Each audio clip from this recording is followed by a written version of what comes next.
Asking as I get through. Right. Okay. Yeah, I got you. Sure. That's the one thing Yeah. I gotta tell people because I do that. I feel like it flows better. I guess That's smart. Like, Oh, your especially camera's if you freaking out, by the way. Mine is. Yeah, What the hell? it's all green now.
Hello and welcome, Call of Duty fans! We are here live, little DePaul Esports Summer Showdown coming at you. I'm FBI Tugboat. I'm here with my man Kevin. Kevin, how are we doing today, my man?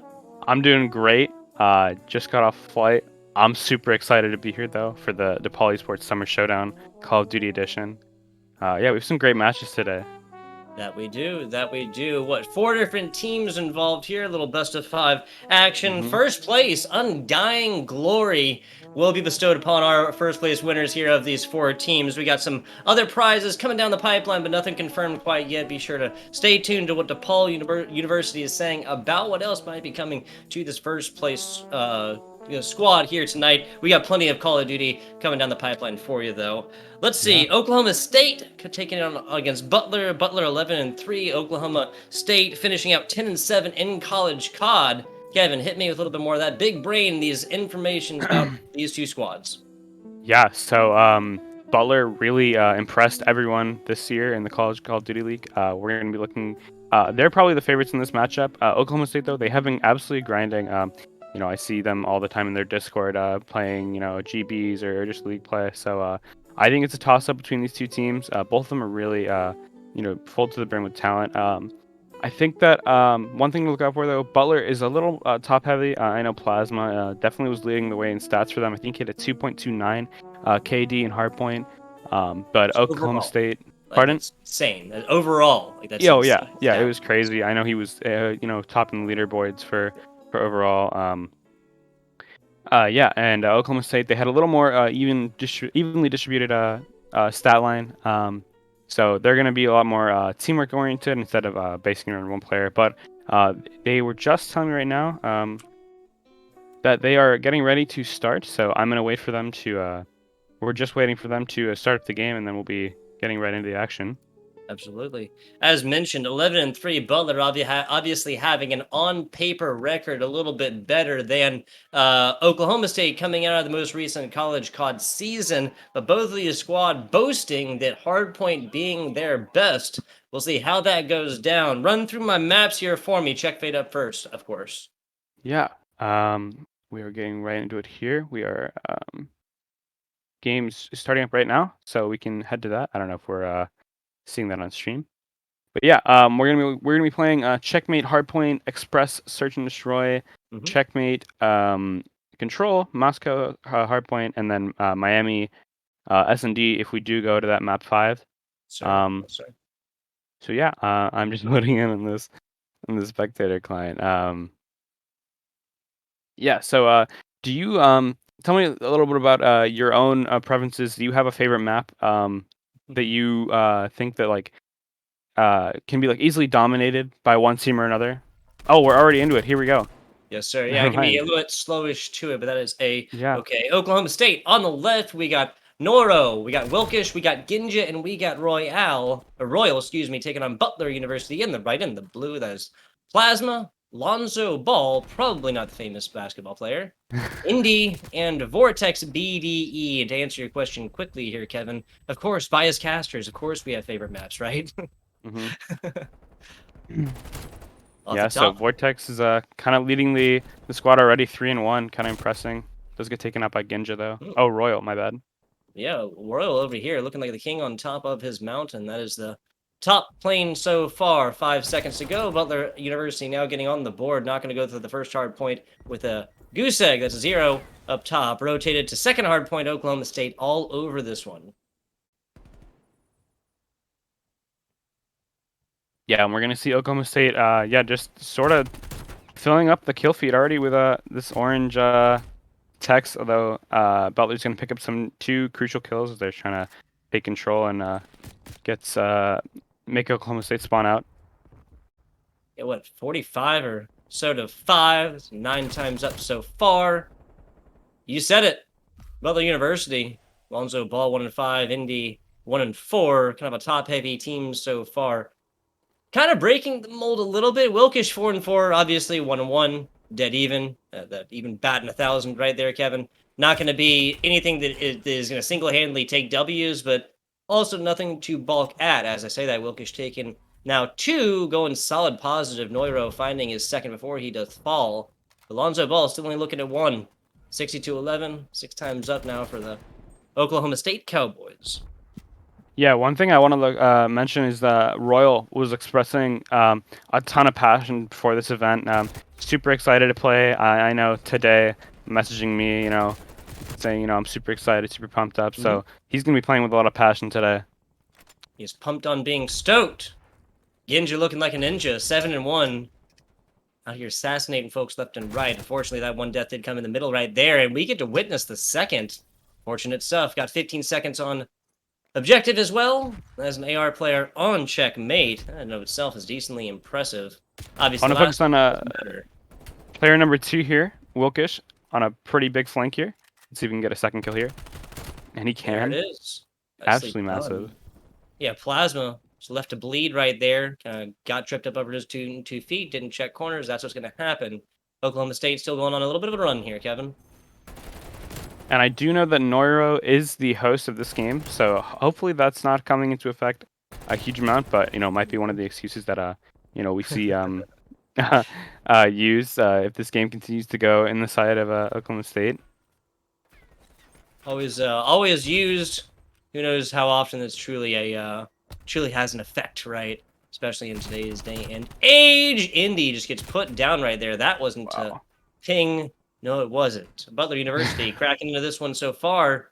18 to 118. Noiro playing the position perfectly. Lonzo is trying to move his way in. Not gonna matter. The attention shifts right towards plain area, and Oklahoma State is a full forward to take this last 17 seconds. Yeah, looking at the mini map here, Oklahoma State just has so much presence around the middle of the map, and they're really kind of just taking it to them. It's honestly kind of shocking considering how strong Butler was looking before this match. Vortex taking down ball as well. Not going to be ideal. 133, 134 up top. Butler University really going to have to completely flip around the progress of this game to come back at this one at this point.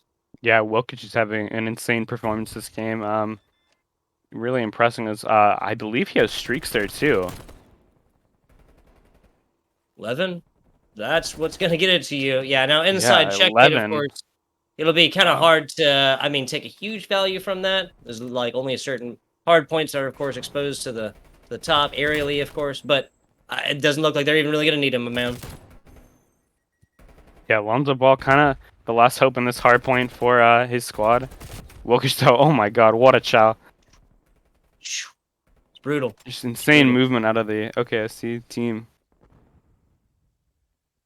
But yeah, Butler's going to pick up the last of that scrap time and look to take this P1. 28 seconds. Butler's, as we go to the next rotation, that's an average of like 5 seconds, point something. I'm not in college anymore. I don't know. per hard point, that is not going to do it.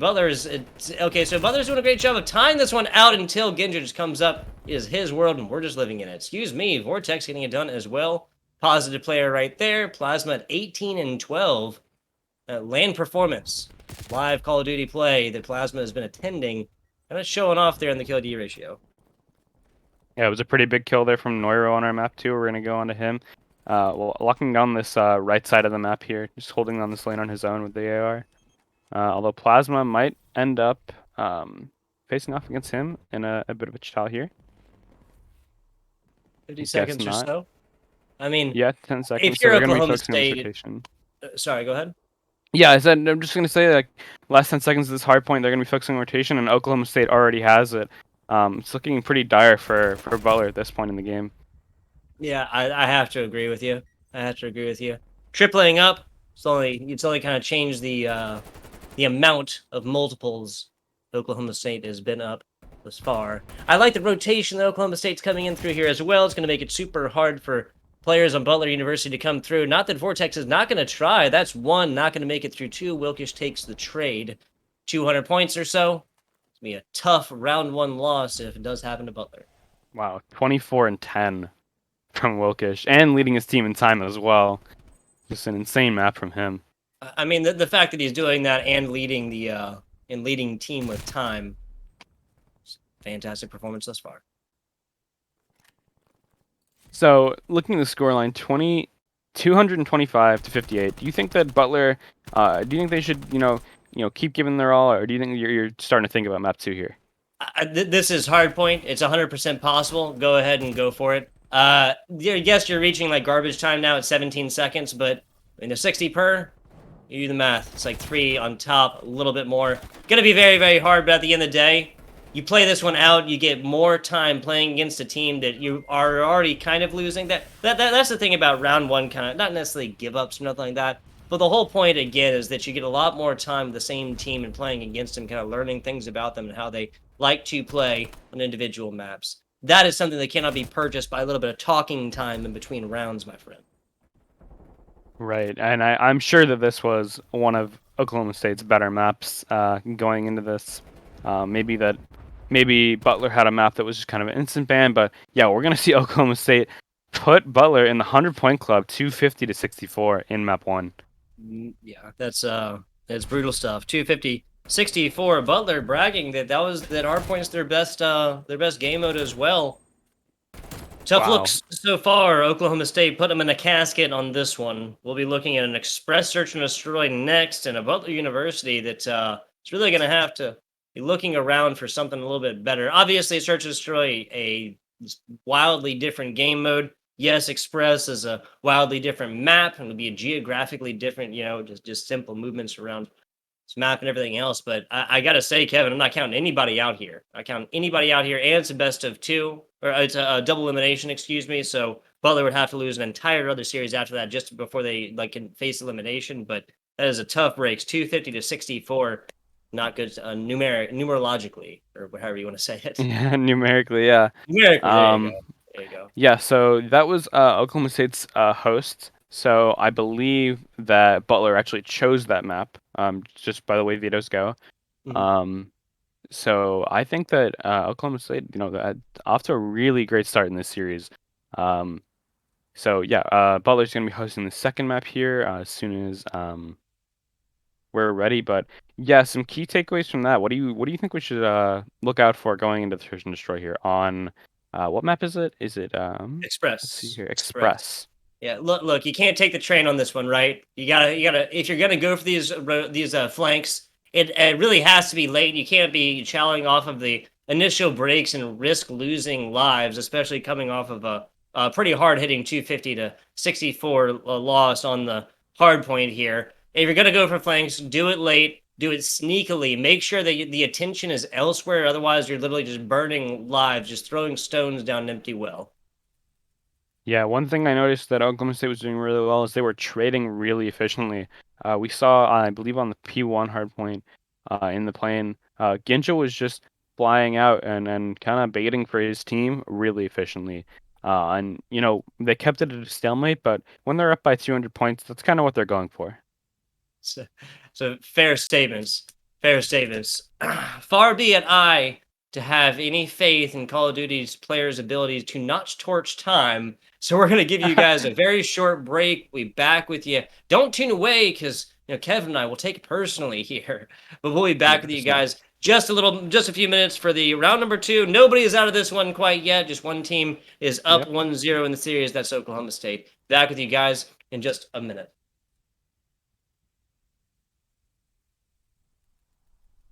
Okay. Are we off?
Showdown. Call of Duty wise continues now. FBI Tugboat joined with my man Kevin.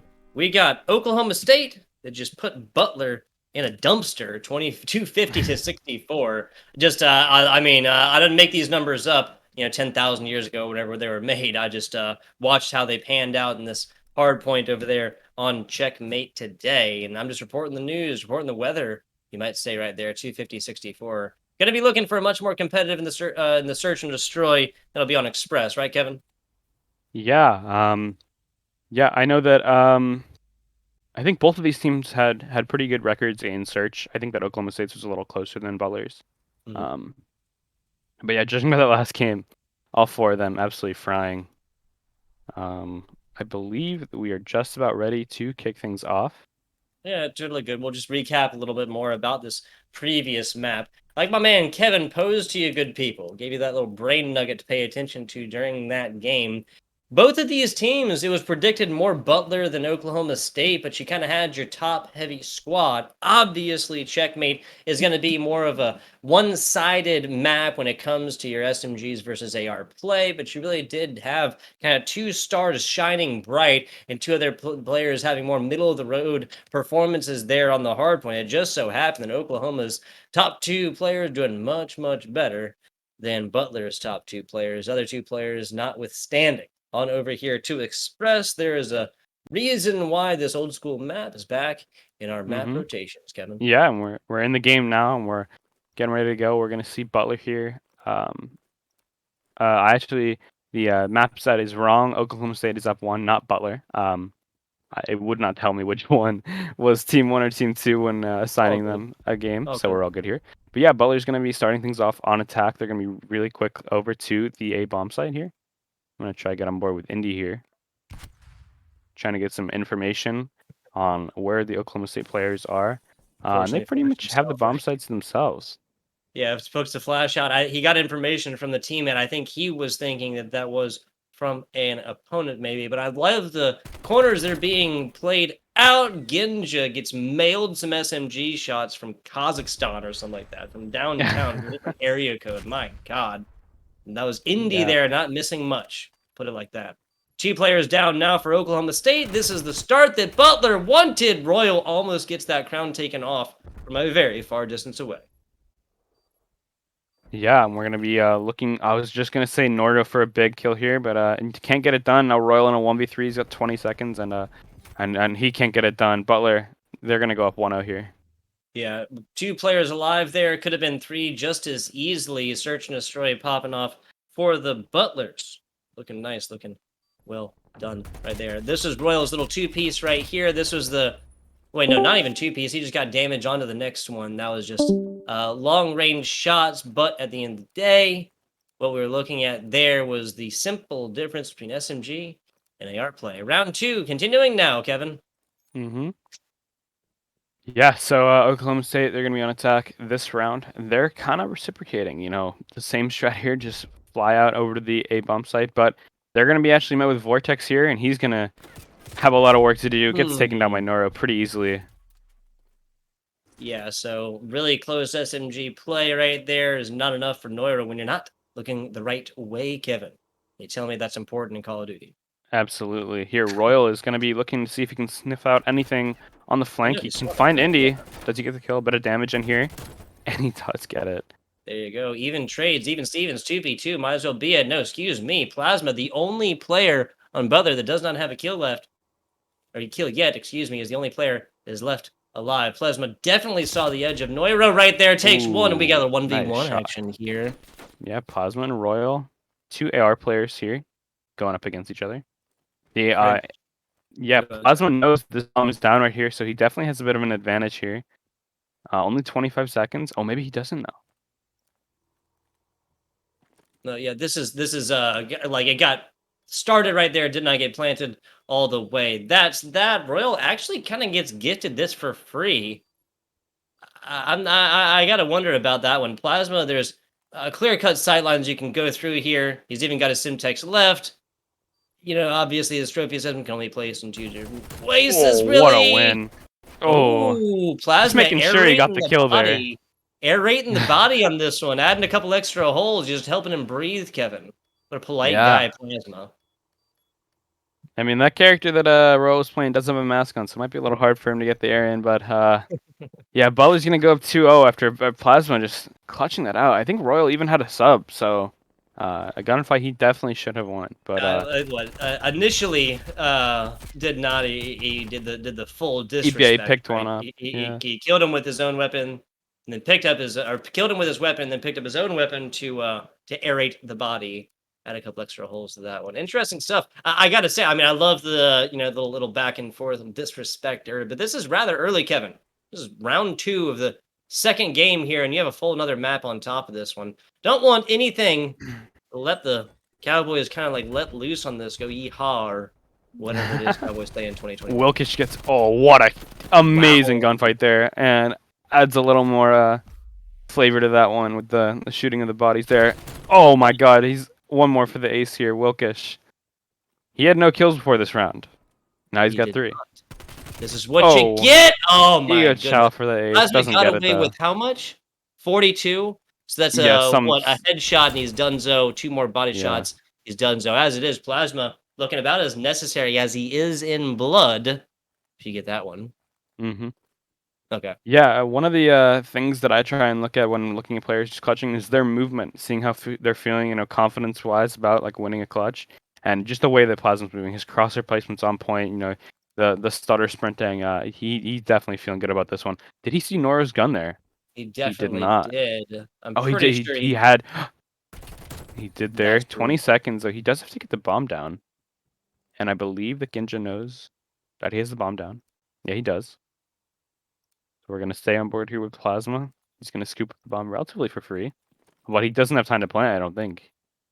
Nope, he does not. Nope, Takes he 5 does seconds not. to plant. Yep. So Ginja's gonna take this round, and Smart. Oklahoma State are Smart. gonna Very smart. start their Play the comeback time. here. Play the time. Straight up. Very, very smart. Don't, within the realm of his possibilities, Wilkes just absolutely pops off here, hits the drop, and actually gets kills on the way back up to the top, which really is the name of the game. Now, that I can't agree with whatsoever. Wilkish could have used those extra 4 shots. Like, say Vortex was actually pushing up here and he comes through train, like he's buzzed through that door. Mm-hmm. That's a point where just adding a couple extra on top really is not going to help you out at all. Do it when you have the opportunities. Don't take a disadvantage from it. Anything else is just overconfidence. Yep, we're gonna see both teams switched up a little bit. Oh my God, Plasma, that had to be just an insane shot there. He just absolutely fried Royal there. To get first blood here. Ginja, Blink and can you he make miss it, anything right? happen here? Gets one. Does he chow here? Plasma going for this trade Last one. aggressively. Yep. Gets it. Makes Wilkish sense. though. Makes sense. Well, he got a couple shots into him, but Neuro now mailing his own very far away. Oklahoma State doubling up so far. Wilkish was just in a similar situation last round. Now rotating down. Vortex the last alive. Plant coming in as he has provided overwatch. Vortex trying to get some shots off here. Not going to land all the way. Bomb is planted. 45 seconds to go. Yeah, down to 38 HP at one point there. Very much one shot. And they know relatively where he is. Yeah, they're gonna be playing some corresponding angles here and try and play a trade here. At least that's what I would be doing if I was Oklahoma State, and it looks like they're doing just that. Yeah, exactly. They can see their sidelines to the right, to their right here. Just Yeah, poke Nora just out, saw look. him. What? Okay, I was gonna say. Yeah. He must not have known the second player was over there. I'm not really sure how you keep those lined up with that, post to your right, kind of. Normally, I feel like that's the smart move, but as it Yeah. is, Oklahoma State striking back 2-2 now, tied up, search and destroy. Kevin, go ahead. I think definitely he was just hoping to make some hero play there, which is understandable. He really didn't have many options, so I can understand that. But yeah, definitely a hard spot to be put in. Plasma leading the way here at 7-2 for the side of Butler. Really strong performance here on this Express Search and Destroy.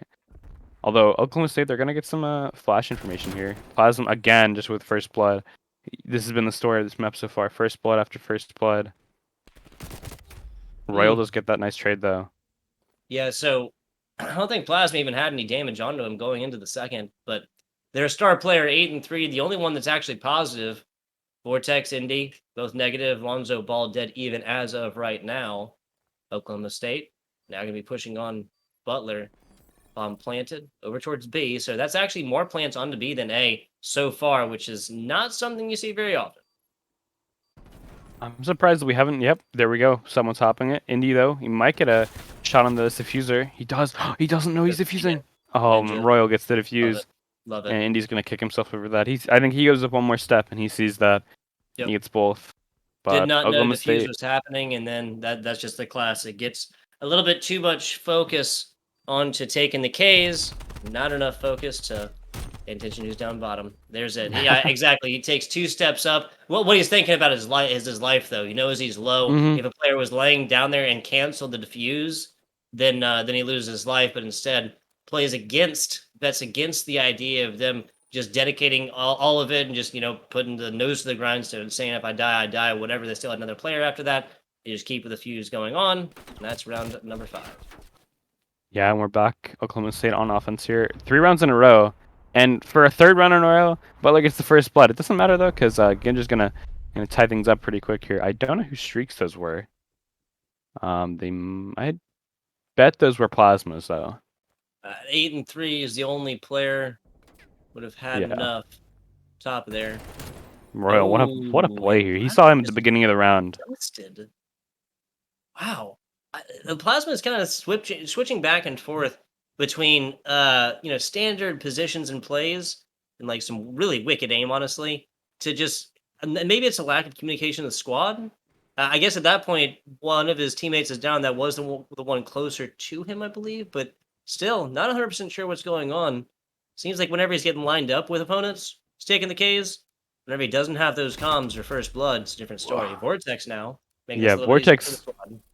Oh, nice shots out of Royal. Yeah, Vortex definitely hurt him that whole time, and he just walks right into the back of I think that was, I don't know what player that was that just took out Royal there, but yeah, that was super unfortunate that the Ginja made so much noise there. You could see on the minimap there. That's what I was looking at. These shots from Royal. You could see that that Vortex knew exactly where Ginja was when he was sliding around up there. Shots come out. His player is going to be responding, either jumping through a window to his right, running down the stairwell to his left. Just puts that butt in the corner and waits and prays. That's all that's necessary. Takes one immediately after that. Now we have a tied up situation, 3-3. Well, they're going on a 2-round run to begin with. Now taking the most recent. Trading back and forth before then. Different stories now. Yeah, Wilkish to start game 1 here. He's going to be the furthest pushed up player here for OKST. Him and Ginja, the sub duo. And he's going to take a double challenge. Just, be met with a flurry of bullets. Ginja did see a player, though. But he's electing not to challenge here. Oh, maybe he does make an aggressive play here. Huge flank. Takes out bomb carrier as well. And he gets away with his life. That's huge. So yeah, now we're going to see the Oklahoma State players kind of just circle these last remaining Butler players as they try and just force them into making an uncomfortable play. Ginja here kind of making a risky play here. Does get one. And that's an easy win for Oklahoma State. Yeah, Butler just got trapped there, and, Oklahoma State takes the lead 4-3. I have no idea why you would come across this knowing that there's only one way the players could come up from. You're taking each corner pretty much guarantees the sightlines, and then for Vortex to do exactly that. Either whip to his left and take out player closer and then get shot from farther player, or just keep the sidelines down and get shot by the player closer. I feel like moving at least one up top would have been the move, but perhaps that is, hindsight being 2020. Theory crafting at its best or worst, one could even say, Kevin. Talking about theory, taking the lead here. So go ahead.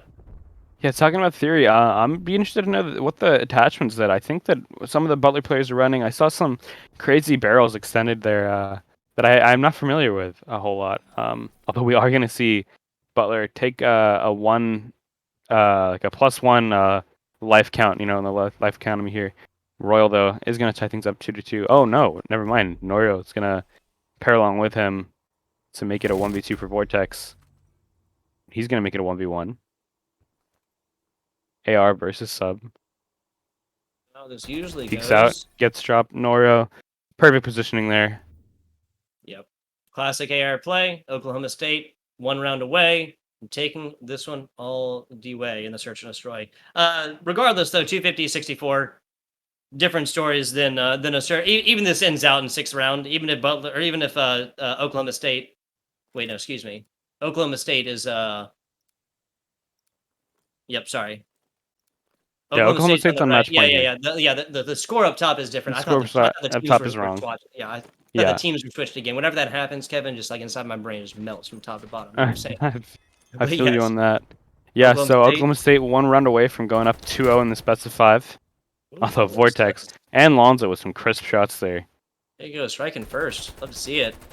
You can take a look Woo. across these KD ratios of Oklahoma State, and up until this round, well, again, even including this round, excuse me, these are some very, very evenly handed players. What, 6-7, 6-7, 7-7, 7-6.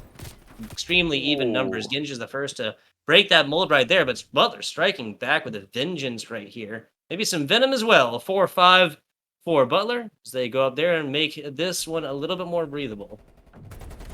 Yeah, some really crisp shots out of the ARs from Butler this round, and they take that pretty convincingly. Ginge, though, with a little bit of hope there for the clutch, but he's not going to be able to make anything happen. Ginge, though, I believe he started off 0-3 or 0-4, and now he's leading the team 8-7, so really strong performance out of him. Yeah, Wilkish also started what I think 0-3, and then went on a triple kill round. That one or 0-2, I think. Not 100% sure when a triple kill Yeah, round Wilkish at had a really number big 3 or so. 3-piece. Yeah, it was big stuff. Really keeping those dreams alive. Lonzo Ball striking first again. That's 2 first bloods in a row, Kevin. Yeah, they've honestly been. Uh, it's surprising the score is in Oklahoma State's favor because Butler's been getting first bloods pretty much every round. Um, Outside of the rounds where Oklahoma State just kind of bowls them over. But yep, Oklahoma State, despite being down a player, despite being down 2 players, Mm, has the bomb down. They're just looking to play time now. Wilkish with a good trade.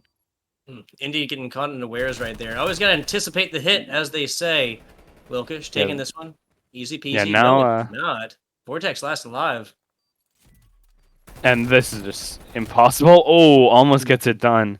But Royal too quick there on the trade. The double chow too strong. And Oklahoma State, they're going to go up 2-0 in our best of 5. Only one more, and they'll take this series in winners round 1. Yeah, exactly. What? The double chow too strong. I'm going to use that one, Kevin. Use that one. 6-4 right here. Butler, yes, they lost the round, but yes, they put up a much better performance than the hard point. Coming into control. Do you believe that was, yeah, that was Butler, actually. This was a game mode they struggled the most in.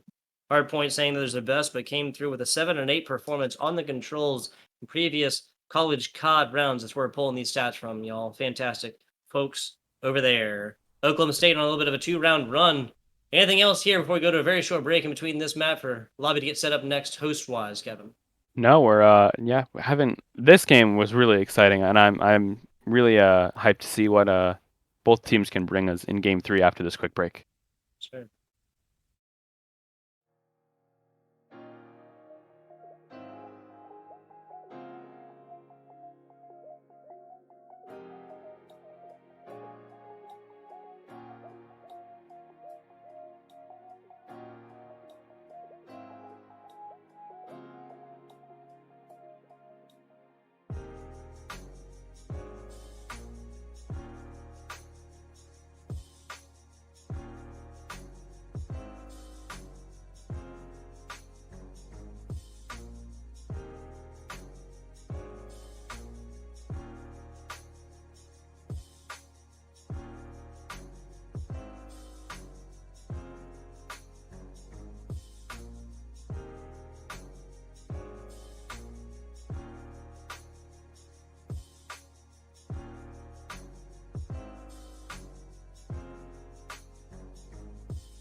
Just do like a 5-second.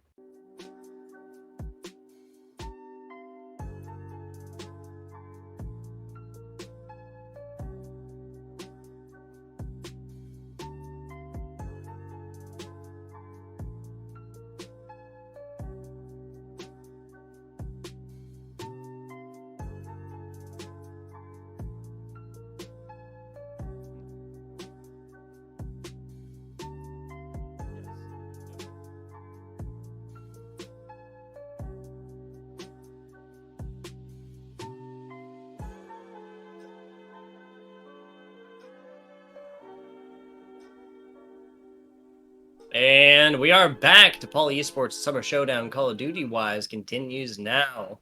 Up 2-0 is Oklahoma State. That's the Cowboys taking on the Butler Bulldogs. Butler coming in the blue on the left, Oklahoma State on the right in the red. Here to talk a little bit about the CCL stats we were talking about a little bit earlier. Kevin, hit me with that big brain. Yeah, so Butler, they're on the back foot here, as we can see, down 0-2, but they're surprisingly had the better record in the CCL, and they're actually struggling quite a bit in this game mode, the control game mode, game 3.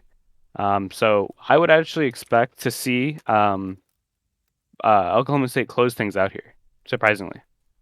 Yeah, no, I hear you. Butler also not playing with the entire CCL squad, whereas we believe Royal Ginja, Noiro, and Wilkish coming in for the full CCL squad from Oklahoma State. Don't quote us on that one.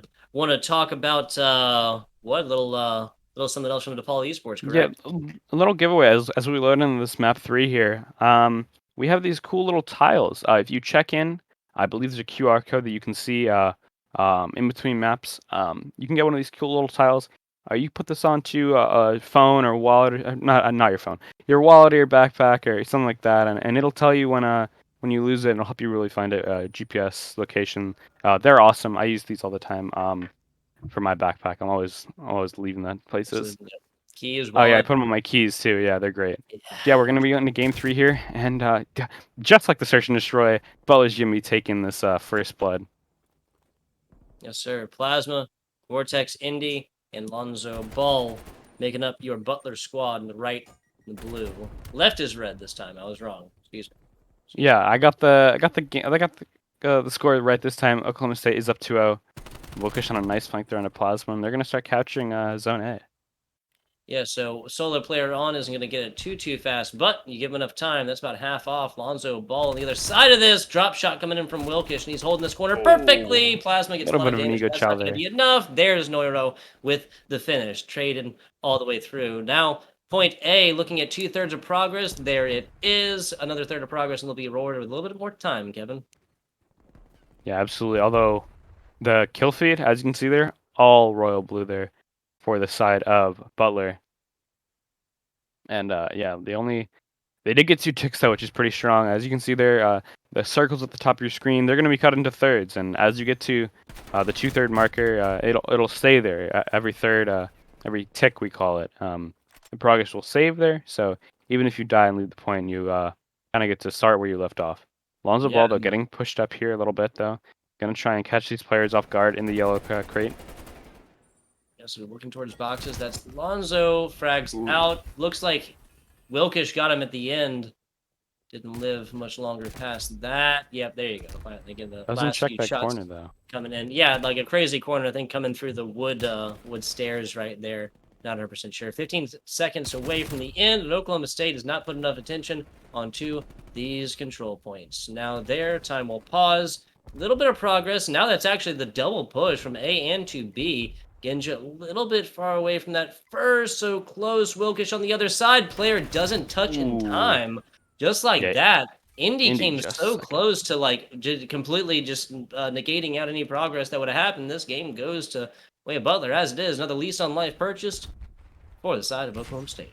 Yeah, they're gonna get another 60 seconds there after capturing that first point. They were on like 9 seconds before they would have lost that first round, but yeah, Oklahoma State did a really great job there, is pushing with at pushing as a team. Absolutely, Noiro, No, check in with him. Business as usual. Indy falling on the other side of that. Doubled up on the live so far. Butler a little bit closer on that. Losing 2 for 1, but they can't do that many more times. yeah, the story of this match so far has been Royal just with these great long range shots as he just rips Vortex there. But same story as last time this half or this round. Oklahoma State potentially running out of time here, although Wilkish is going to get on the point to stall that timeout. Yeah, that's Ooh, going to be it right there. Butler University got a full other 2 respawns, whereas 1 left or 2 left. This should be GG's right here. There's not going to be enough player time to really get on top of that. 1 alive, 6 on 1. This would take a Herculean effort, and it's not going to happen. Butler University coming out striking on the control, taking the first. yeah, and then I did hear through the grapevine that DePaul actually is taking the 2-0 edge against Kennesaw State University Okay. in their winners round match. I believe that I don't have exact scores, but I'm pretty sure that both games were fairly one-sided. Um, yeah, dude, Royal is just Royal and Wilkish playing really well here. Yeah, the one thing to note is that opposed to search and destroy. Oh, I guess we have a little bit of a connection issue here. Hmm. I guess we can talk about this as we go back to our perspective here as we restart the game. Um, maybe we're having a bit of a host issue. Is that as opposed to search and destroy, there's not really a perk to playing your life in control. Wilkes was the last guy alive there, and it's not just feeding if you go out there. Something that is really important is getting those kills because they add up. So if you go to a round 5 when your score is tied 2-2, the team with the most kills gets defense, and defense typically in control is the most important, A little the bit most favored. favored side. Yeah. So yeah, apparently Wilkish his game crashed at the start of that second round, so we're gonna be right back with a quick restart there. We probably don't need to go to a break. We can just chat through this. Yeah, Things to take away absolutely. from that first round. What do you think? Takeaway is this: Oklahoma State, especially the way that Wilkish, his teammate, were playing there towards the end of this last. If they had simply had more lives, they were taking Butler down 2-1, like very frequently, like last 90 seconds or so. Pretty much once A got deleted, again, the 8 point that they just put way too many lives into, really. Like, there was a full, like, 2-spawn wipe. I think literally, like, the scoreline for those two team fights was like 8-1 or maybe 8-2 or something like that. That's where Butler got their edge, and they did not give it up. Just rode that momentum all the way into the end of the first round, and just literally once they realized they only had one player left, it was just flood point, take out the last one. They tripled up on. I think that was Wilkish who fell first of the last two right there. They just tripled up against him. I think he might have even taken two. Doesn't matter when you have 8 lives left in the bank, though. We're starting off again, and apparently Vortex got score streaks at the beginning of that game. So because the game crashed, I'm not quite sure what they're gonna do about that. So yeah, that's very unfortunate things there. Yeah, and obviously with ticks coming in to have an effect on checkmate, never a good time to but go on. But hey, that's online COD for you. That's just what's going to happen. That's what we have. So we've all become accustomed to the last 2 years, right? It just Yeah, happens. this That was this really specifically. wonderfully made game that we play here. But yeah, we're loading back into checkmate control. Yeah, I think that Butler really showed a lot of signs of life here. You know, you go down 0-2, you start feeling a little doubtful maybe your chances, but I didn't get that at all. And these teams are flipped here, just because of the offense and defense. And so Butler here is going to be our Oklahoma State team, and Oklahoma State is actually Butler. So the orange is going to be Butler. Yeah, so Oklahoma State's blue, Butler is orange on the left. So just yeah. But that is Yeah. a-okay. We'll just report the scores there towards the end. Butler's also up 1-0 as of right now. So Yeah, in this round.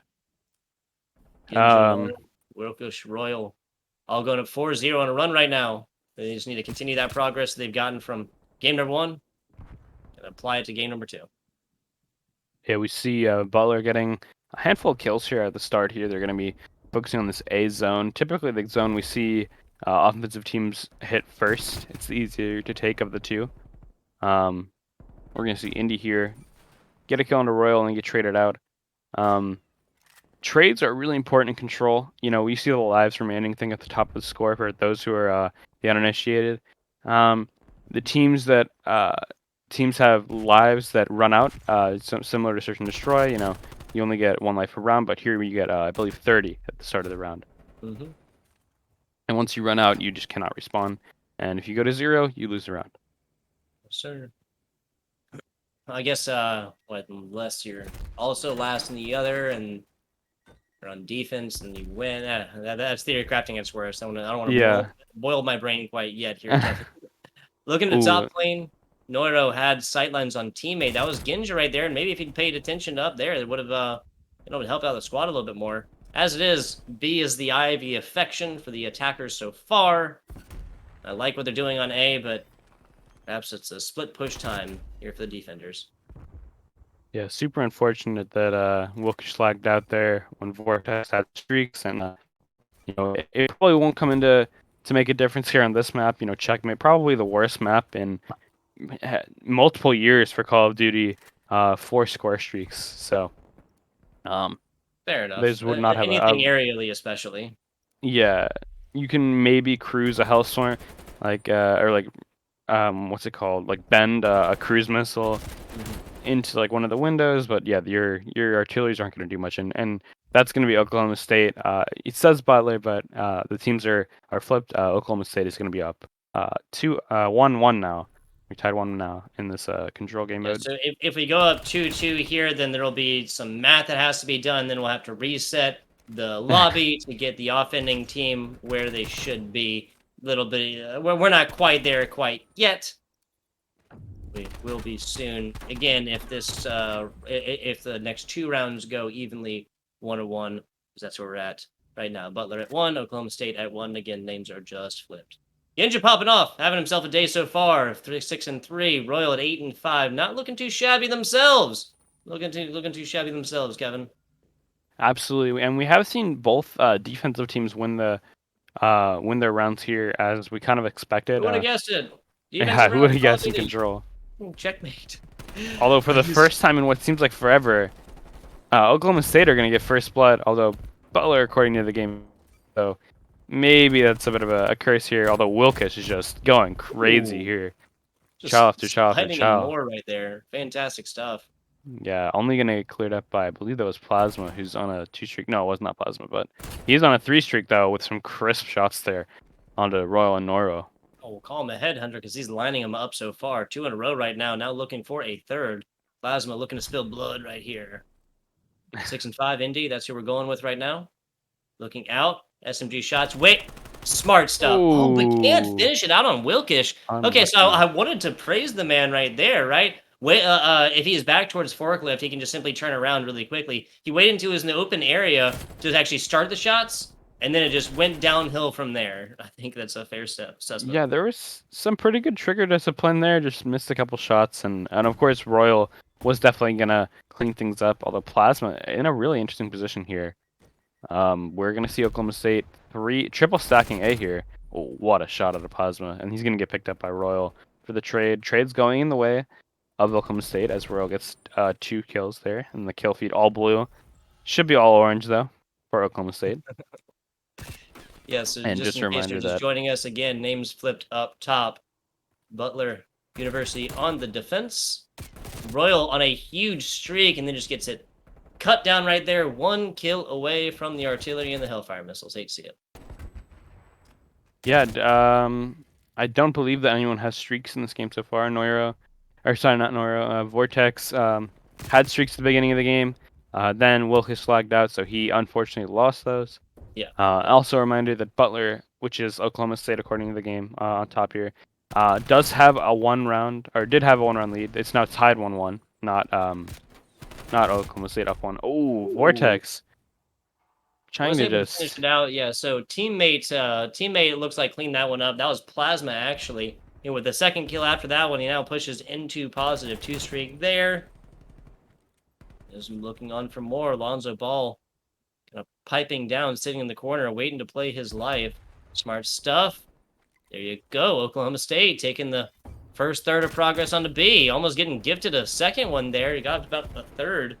Slides in and more, and players jump on top of this, now doubling up. Royal can tap in this for half a second, make it so much faster. Attack mast up. The Suns are not going to be enough. Oklahoma State. Thumbnails away as Nora just beams down another Lonzo Ball behind. Lonzo Ball in front. Plasma is going to be the one there. No respawns remaining. This is being fought tooth and nail right now, Kevin. Last alive. Indy, it's all you. I can't win it. A 1v4 for Indy, and they just get cleaned up. Yeah, Super close round though. I wouldn't like to mention though, Noiro throughout the first 2 rounds of this game, he was 2 and 10 at one point. He did get some huge kills there. Towards the end, I think he finished off like 4 and 11, so a little bit of a slow start for him. But you know, his teammates really helping him out there and kind of pulling through for their teammate who's having a little bit of a rough game so far. Yeah, what? So brought it back from 2 and 10, I think you said, right? Yeah, he was 2 and 10 at one point. Now 4 and 11. That's not. I mean, those two. To finish out much better than that. I mean, I don't know. Those were Wait, really you said important Noiro. kills, I'm though. sorry. I thought you were talking about somebody else. I'm sorry. So, yeah, Noiro. He got some really crucial kills there, so you can't fault him for having a little bit of a poor stat line. And we're seeing kind of a mirrored comp here, similar to what OKSC did on the start of their round, except it's going to flip. OKSC had a lot of success in the last round with the plane control, and they're just flying at the other team here. Plasma, all the work in the world to do, you can't get it done. Genja here, gonna clean up Indy, and kill feed all blue. Yeah, we talk about pinstripe kill feed sometimes. That is not this one, Kevin. Oklahoma State coming out slapping so far. 7 kills to 3 here in round numero cuatro. That's number 4. As Royal takes down another one. 20 and 11. Looking like a king indeed. 21 and 11 on a 4 streak. And no doubt he's gonna almost get a 5th there. The Plasma is gonna help out Lonzo to clean that one up. Longer range. Yeah, Plasma. It's kind of having a standout. Oh, whoa! What? I have Oh, no wait, clue what just happened there. I really wish we had a replay on that one. What happened was he just happened to back up as player was coming in, and then we just saw him kind of like elbow the wall. Like, That was crazy. Yeah, Ginger just totally he's like he Charlie Brown football, like tripped him up there. But yeah, looking like the Lucy just defensive pulls team it back here. the last second. I hear you. That's funny. Yeah, It's like, go for it, Oklahoma go for it. Wait, State. what happened? Yeah, Oklahoma State just ran out the clock and won. That was really quick. They took 3 rounds straight to win this control 3-1, and they took the first series of Summer Showdown 3-0 against a team that was expected to beat them with a higher record in the CCL, but with some newer players. So yeah, good job to them for Yeah, not pulling off necessarily that untested little bit of players an by any upset. means, not necessarily, B stringers or bad players by any means, just simply players for which we do not have stats from the very well established College COD League from the CCL. Plasma is the only one that we know is in there and also shows up in many lands. So we can imagine that he is well, not we can imagine. Like you said earlier, he is the star stud of this Butler squad. Butler not out of it quite yet, though. We are looking at double elimination here in the DePaul Esports Summer Showdown Call of Duty wise. And we do have a little bit of a update here for you. Kennesaw State put down, and actually, what is this? This is kind of similar fashion, right? The hard point completely different, Kevin. Hmm. Gotta say 250-64 with that was Oklahoma State and Butler. 6-4 from the search and destroy, 3-1 in the control, obviously going Oklahoma State. But DePaul University and Kennesaw, you're looking at the same numbers as me? I am. I just saw the 250 to 148 scoreline. Pretty surprising though. I bet that was a bit of a warm up game though for DePaul. We they typically have slower starts to their series. Always trying to get that chemistry building, but they always get better the more they play. I'm sure that Vena, he's been scrimming all day with his challengers team. Maybe getting used to the different type of pace that that the other players are used to. Mhm. Exactly. 6-2 in the search and destroy, 3-1 on the control for your DePaul University, Kennesaw State matchup there. Now we're going to go ahead and pan that QR code up here for you. Do you know who Vanna White is, Kevin? I do know who Vanna White is. I will Right portray now. Vanna White here as soon as My Vanna White I'm right back now. I am I your need you to Vanna put on White a nice here. smile. I need you to go ahead and get one of these. There you go. A beautiful tile. There you go, my man. My man, a good sport. Tile, that Yeah. is what DePaul University is giving away here. If you're somebody like me who is barely in control of your life, and you lose your keys, you lose your wallet like you're finding lint in your pocket that's left and right, then you can get one of these tiles. You can put it on your keys, on your wallet, on your book bag, and some of them can make noises too, right? Yeah, Like in this one will scream at me there if I you go. get too far from it. So There you go. yeah, it would have been nice if I brought this with me today. Sitting in the airport in O'Hare, just trying to get off my plane, I left my wallet on the seat. Fortunately, I caught it, but Yeah. Tile would have Uh, Tile would have saved my butt. would have saved your butt a bag going off once you get off the plane. I think you might have had an opposite experience than pleasant, Yeah, Kevin. I think it might have been a little bit different, especially coming through Chicago O'Hare. I guess We're you're right joking. there, but We're joking around here, y'all. Always, do practice safety precautions in your international or near continental airports, yeah. airports. We're I gonna love be that back. this is what our streams become. We're talking about safety in airports when we're having a Call of Duty stream. But yeah, what Tug was about to say, sorry, I cut him off there. We're gonna go to a quick break here as we start the second match. I believe we're gonna have DePaul versus Oklahoma State matchup. I've been really excited to see throughout this year. So yeah, we'll catch you after this.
And we are back here and live.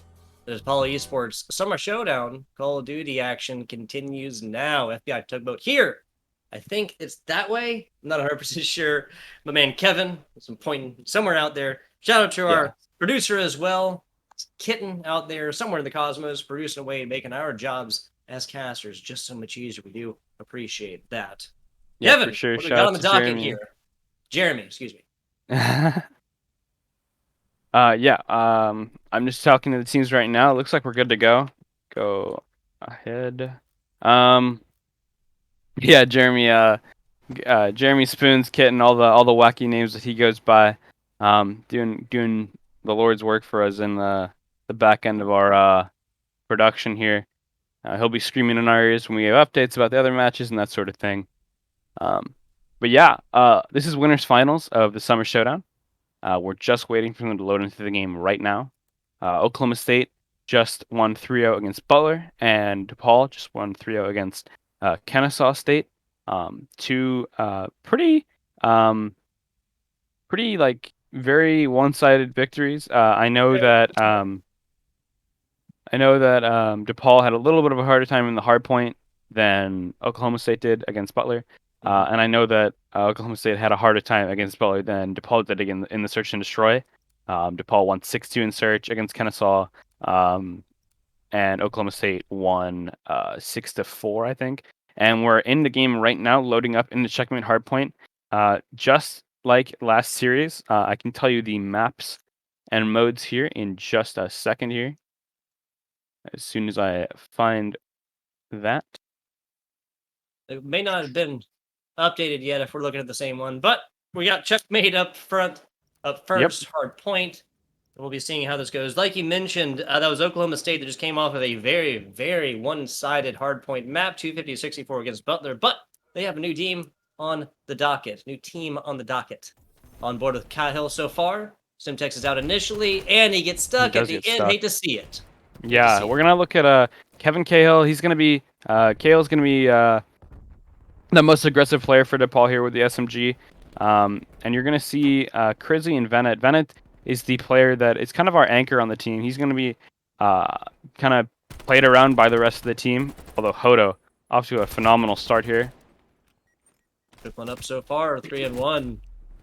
The use of we here, Kevin, bias caster. No, there's no caster bias at all. Never. I never played for this team.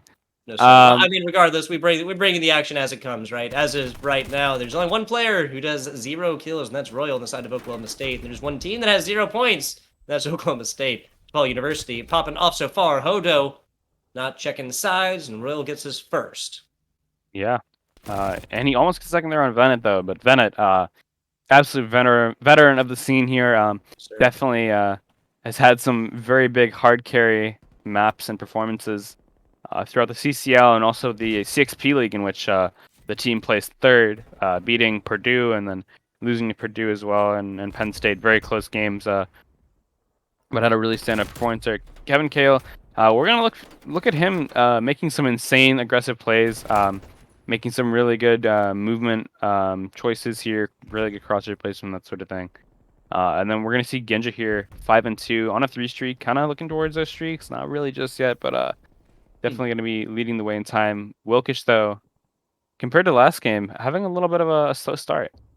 Speaking of streaks here, Kevin, one that is very, very obvious. That is a 40-point run for DePaul, and then a lead change and a 47, 48, 49-point run for Oklahoma State. Crazy stuff, night and day. It's completely blood and water. Don't mix points 1 and 2. That is crazy. Every indicator that we get of a hard point 1 is that DePaul is handedly in control of this round. Hard point number 2 going the other way. Perhaps that's what we're going to get. DePaul University so far all over this hard point, down bottom plane on hard point number 3. Yeah, Kevin Cahill here just taking all the gunfights here. But he hasn't caught Wilkes just yet, though. Kind of slipping and dipping and dodging around. He does eventually catch him. I wonder if Ginja, though, does catch Kevin, though. No, he does not. Crizzy's able to clean up all the scraps that Kevin missed there. Gala and Noiro were literally like back-to-back on this one. Like, you've seen Forrest Gump, right? Mm-hmm. You put your back up against mine. We can sit here and sleep without our heads in the mud. Except they're on the opposite teams. What's going on here? Hodo. What's going on Ooh. here? That's maybe just indicative of the Call of Duty, the Call of Duty Timing. sound issues. Is that the positive or the neutral way to pose it? Sure. There you go. We'll go with it. We won't talk mess about the game too much. But yeah, Oklahoma State with a pretty not a comfortable lead at all, actually. You know, they're up 10, but DePaul looking to bring that down to 0 here. They're only up by 4 now, and DePaul is looking to take the lead here. One thing I would like to make note is Kevin and Crizzy, Cahill and Crizzy. I know Kevin by his first name. Cahill and Crizzy are going to be playing around each other a lot throughout this game, getting a ton of trades. They're going to be the players who you see in the hill most. Hodo and Venet are going to be slaying around. You see Venet, not even a second in the hill yet. But yeah, both of those. I got a meme a little bit here. You know the copy pasta, but I was like, oh yeah, Chris is passing him off. Oh yeah, I know top players, so I can call them other first names. Yeah. Copy pasta. Yeah. I'm talking about. There you go. There you go. We're moving around here, of course, but seriously, Yeah. Hodo now. 5 streak. Oh, looking for the 6, not gonna find it. Yeah. Hodo's first name is also Hodo, which is funny. Really? Yeah. So actually, every player on this team has a variation of their real life name as their username. Crizzy is for charisma. Venet is Venet's last name, but with an extra T. Cahill is Kevin Cahill's last name, and Hodo's first name. So it's very much the team personality here. You said charisma is his last name? Her first name. Her first. Crizzy. Oh, charisma is her first name. Yeah. Interesting. That's a very interesting. Hodo and charisma. I've never heard of I've never met a person with the first name of Hodo. I've never met the person with the first name as charisma. Excuse me. Speaking of Crizzy, she gets caught out there a little bit by Ginja, who's playing very aggressively. You know, OKSC took the lead back from DePaul, and they're up about 20 points here. Wilkes has just been in this power position forever now. Back to the ways that he was in the first series against Butler with a 14-12 scoreline and a 3 streak to boot. Yeah, there was one standout player here. It may not be in the positive way. Noiro, 4-14 now after he got cut down again. Everybody on DePaul is positive or what I guess dead neutral. You know, Crizzy 9-9, not a bad scoreline by any means, especially when she has the second highest hardpoint participation on this. Kyle is really. I mean, I always say this. It's a objective based game, right? The points that really matter to me on either of these, not necessarily kill death, is how much time you have on this objective. 117 is the star stat here for DePaul, in my opinion. Yeah, for sure. And DePaul can actually tie it up here if they get every second here, but they're going to be focused on the rotation here. You've seen player number 6, Royal, all the way in the back. He's going to have 2 players to deal with here. And his team's already starting to spawn out. They're getting split spawns, parallel spawns. Player number 5 and number 1 on the map here. You see Venet is going to have a pretty crucial gunfight here. He might get shot in the back here by Noiro. He does get shot once. And as the hill rotates, you're going to see Cahill looking over to get some hill time here. What was that him for? I just the way the shots come, one would assume that Venet would have finished that K up top. It had a fantastic Overwatch position on that. Not going to matter. Oklahoma State coming in slapping and dashing.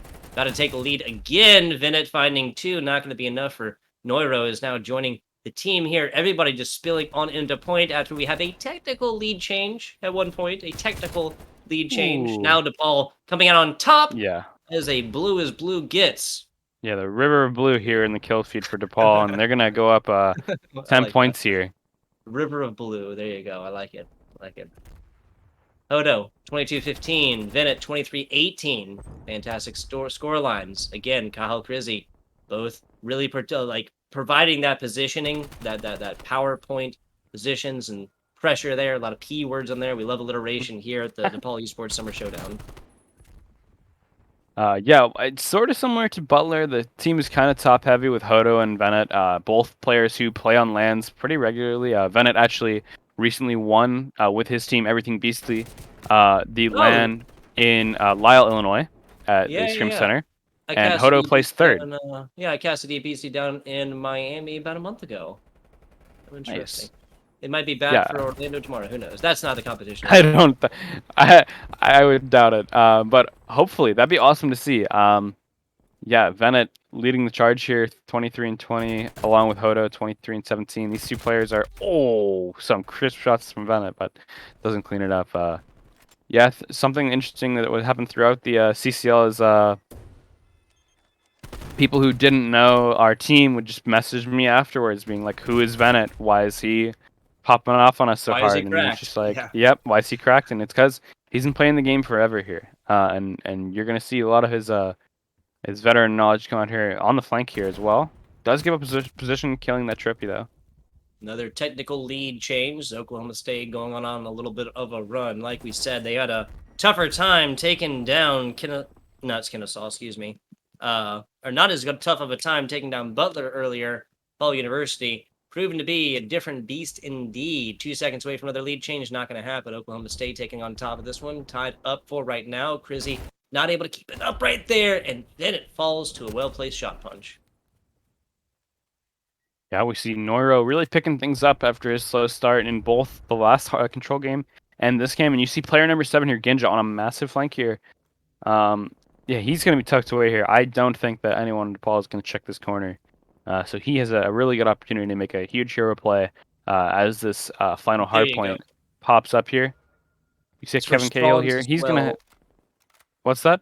This responds as well. Vinet Oh, yeah. had Hodo spawn right near him, and there you go. Ginja now collapsing on in. Ooh, rough Gaho timing barely there. missing the image of him. Ginja finding it, and now the 10 seconds, 15 seconds that he just put his butt into a corner pays off in spades, Kevin. Yeah, absolutely. You see that kind of play, 50-50 most of the time, whether he wins that gunfight or not, but absolutely huge. I guarantee you that play was rehearsed. I bet Oklahoma State, knowing how much they practiced, Yeah. that's Ginja's job probably to get in these little ratty positions and kind of fill the gaps that DePaul leaves open. Although you see here, Venet and Hodo trying to kind of pressure the right side of this map. Hodo with a huge kill though up top. As Venet's going to try and get into a nice power position here. Trying to get some damage down, get some shots down. Is on 69 HP though, so he's not going to be able to take another challenge here. And actually, Oklahoma State, after that really fast, after that really strong hard point, they're pretty much at match point now. Yeah, Nearly flawless performance now. 22 seconds here, Oklahoma State. This isn't exactly like garbage time, but you're looking at the butt end of like 2 different hard points right here, and DePaul University can take the lion's share of both of them. Still taking another 20 seconds, they'll still be down, but that last 20 that really is going to matter. Vinet popping off right here, DePaul going on a little bit of a run. This is 250 to 228. It's been an electrifying match. Venet on a huge 3 here. On 5, he might even get the 6 here on Ginja. Ooh, barely gets away. I want to see how much health Ginja's on. 15 HP from Ginja. A wing and a prayer indeed. A chair and a chip. That's what they say in poker, right? Chair, I think so. a chip and a chair, and maybe a prayer as well, depending on I'm a your little too young for look poker, play. but what I'm not too young for is seeing Hodo here, trying to catch Ginja here. He knows this player's here. They're sniffing him out. Can they kill Ginja here? Ginja gets 1. Gets 2. Can he pick up Venet as well? It's all the play for here, and Venet does capture that 37th kill, leading the entire lobby, and now he's in this power position holding spawns. He knows Royal's in tube, and that's where the entire team's going to be focused. Paul's in his streaks here. That's going to be focused towards the front of the hard point. And they're looking to close it out here. Nice. 3, 2, 1. Nice. And DePaul. A little bit of a comeback there. Pretty surprising to see them not get a single point after that last hard point. And DePaul's going to go up 1-0 in this best of 5 series. Go back and clip it. We had perspective up on top playing, and I was like, man, this is 250, 228. It's going to be wild and be right in the streets. That's exactly what we got. DePaul University bringing it back. 7 lead changes, Kevin? Something like that. Right? There was a lot. Wild. Very back and forth. Play cast, but I don't count that high. Yeah, only the 1, 2, 3, 4, 5 kills that Venet got there. That's about as high as my counting goes. But yeah, that was a very strong performance out of Venet. I think he was 37 kills to wrap that thing up. He was at least. That's where we left perspective from him. Might have been 38, 39. Obviously, 40 is the ideal location for a hard point. Even a hard point that goes down to 250, 228 with I think coming close to the 4th rotation of our hard points. Yeah, so that's far and away the closest hard point we have seen on stream here today. Gotta say, I'd love to see, definitely predict there being a lot more contention back and forth. DePaul University and Oklahoma State. Yes, DePaul University has struck first, but both of these teams are 1-0, and both can be fighting tooth and nail to remain undefeated in the series. There's a best of two, or there's a double elimination after all, Kevin. Now, do we have anything else for the good people before we go to a very short break to set up the search and destroy, which might be on Express? I'm not sure. I actually can tell you what map it is on. It is on Standoff, Search and Destroy. It's going to be Checkmate for map 1 for Hardpoint, Standoff, Search and Destroy, Raid, Control, Apocalypse, Hardpoint, and Moscow, Search and Destroy. Apocalypse, a map that I never got to play when I was playing on this team, but it's one of my favorites, and I believe it's one of DePaul's favorites as well. No doubt that's their pick, and I bet Checkmate was this pick, was their pick, was Oklahoma State's pick, because DePaul hosted this map. So we're going to go on to Standoff with Oklahoma State's hosts right after this quick break.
And we are back. The DePaul Esports Summer Showdown continues now.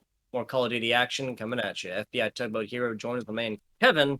DePaul University, I don't want to say it was a put down by any means. Slinks by at 252-28. That was they were down there and then kept Oklahoma State from putting up a single point there towards the end. Yeah, Now they'll those stand last. off. I'm sorry. Yeah, I was gonna say this. Sorry, those last two hills were pretty brutal for the side of All blue. All blue. Oklahoma. Yeah, we're starting off here. DePaul up 1-0. I finally got the scores right. In the codcaster, DePaul's going to be on defense first. I know that a lot of teams like to pick defense first. I know that DePaul, I believe, picked the side in this since they're not hosting. Mhm. And yeah, we're going to lead off here. I'm going to stick with the offensive team here. Ginja going to be with the bomb. Pretty similar to last game. They're going to be already all the way over to this A bomb site on this very classic map. And Oklahoma State finally gets the first blood in Search and Destroy, and they're gonna pick up second on a Venet. Now we're gonna see Hodo and Crizzy. Hodo actually falls, so it's Crizzy in a 1v4, gets one. Can she slide around this corner and get a second here? Waits for I the believe she's health. gonna get Smart chopping back stuff. very soon. Yep, and she does. Oklahoma State are gonna go 1-0 in the Search and Destroy. I see where her mind was at. Slide out to the tank, check the right corners, because if you just take this and then die afterwards, like, how much does it really matter, right? But 1v4 is always tough situations no matter what. And there's not really a way that you could have known that Wilkish was, maybe 20 health? Yeah. So just didn't get back and forth quick enough. First round going Oklahoma State. We got at least 5 more, though.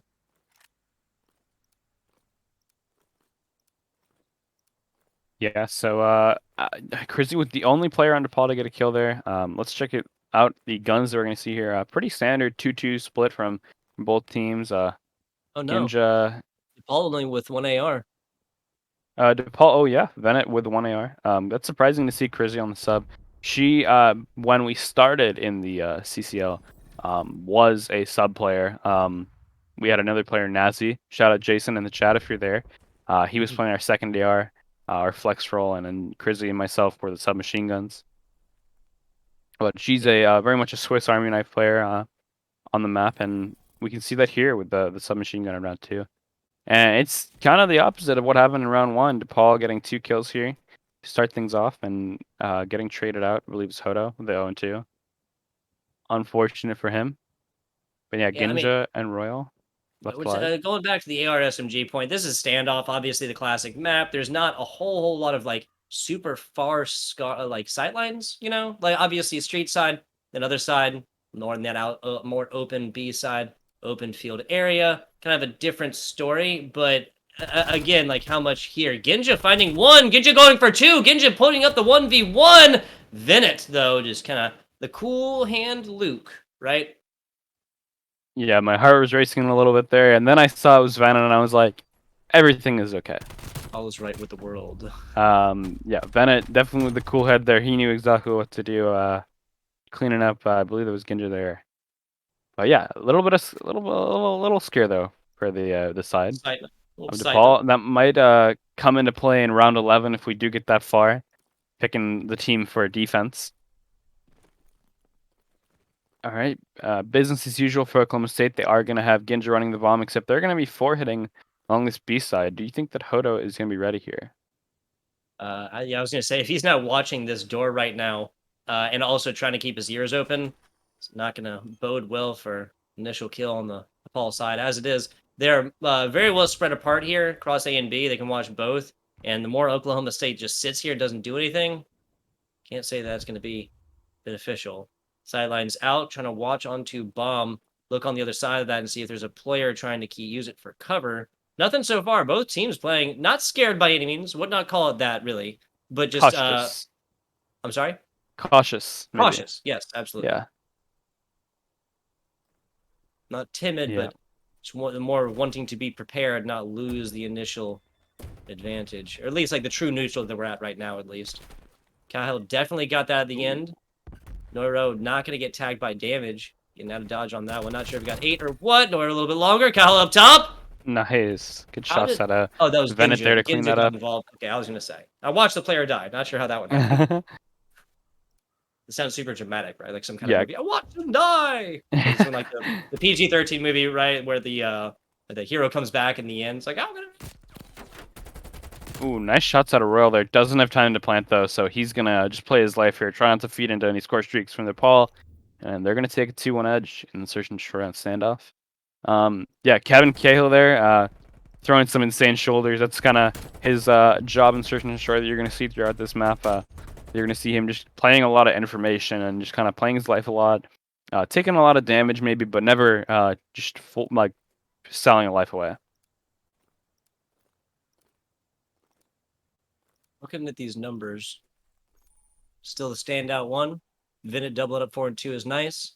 You know, holding the backpack open for Hodo so far. Looking at round 4 starting now. There we go, Hodo, intent on making his casters look foolish. I love to see it. Love to see it. Yeah, the caster curse, of course. And we're seeing Venet here. Might have a little bit of a double challenge. Oh, Royal just wins it. My God. Beautiful shots out of him. Talk about lining him up. Yeah, Kale looks towards that side of the map to see if he can get a trade, but just can't make anything work. Hodo, though, having a bit of a standout round here. Looking like so far the single AR setup, at least that was adopted earlier. We'll get that panned up here in just a second as we now move to a 2v2 situation. I believe Royal has picked up Royal started with the AR. That was one of the 2 for Oklahoma State. Definitely. Okay, I thought they got team information from this side. Obviously, just watching one. Plant comes in, they'll have information of where exactly to go. Now is the only, not they, excuse me. Royal is a singular person, right? Well, I guess they is a completely. You understand? Yeah, what I'm there's saying. a gender neutral pronoun. Yeah, exactly. One player left. Sorry. He does see the bomb though, so he knows he can kind of use that information to guess where the players are sticking. He does run into Crizzy here on a nice head glitch, and she just plays that to a T and takes the 3-1 edge for DePaul. Kevin didn't even need to worry. Crizzy had it handled. Yeah, exactly. She sends those shots. Song sung 1,000 times over. 2v1 offense-defense situation. Defender, the only advantage they get once that plant goes down is they know where not to go. Yeah, exactly. And Hodo dying there isn't actually crazily like a super bad thing. The rest of the team puts Royal in a 1v2, and Hodo can kind of say like, "Oh, he was playing over here, and I saw in the kill cam, and he went into the spawn building." So yep, that was strong for him. Kevin Cahill is gonna be right back in the spot, throwing these same shoulders. The only way he dies here is if he gets team shotted or just absolutely destroyed, like headshotted through the wall a couple of times, and he peeks out and gets killed here. But I doubt that's going to happen. I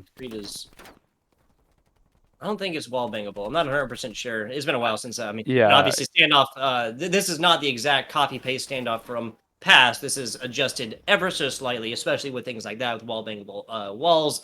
That is now and obviously edited for the Cold War game. Anyway, getting back to it. Excuse me. That was we're gonna see over explanation if there ever was one. Noiro on a bit of a flank here for the side of Oklahoma State. He's gonna make Crizzy feel a little bit nervous about playing in any open spot here. They're kind of hoping that Oklahoma State kind of forces the issue, makes a bit of a risky play, and Crizzy with some unfortunate timing, but makes it work. It takes a little bit of damage, but what's that? The 2 different drop shots, both attempted. Crizzy coming out on top. If you're a DePaul fan, you love to see it. 2v2. You certainly That's where Oklahoma State could have taken the advantage, but is for not as of right now.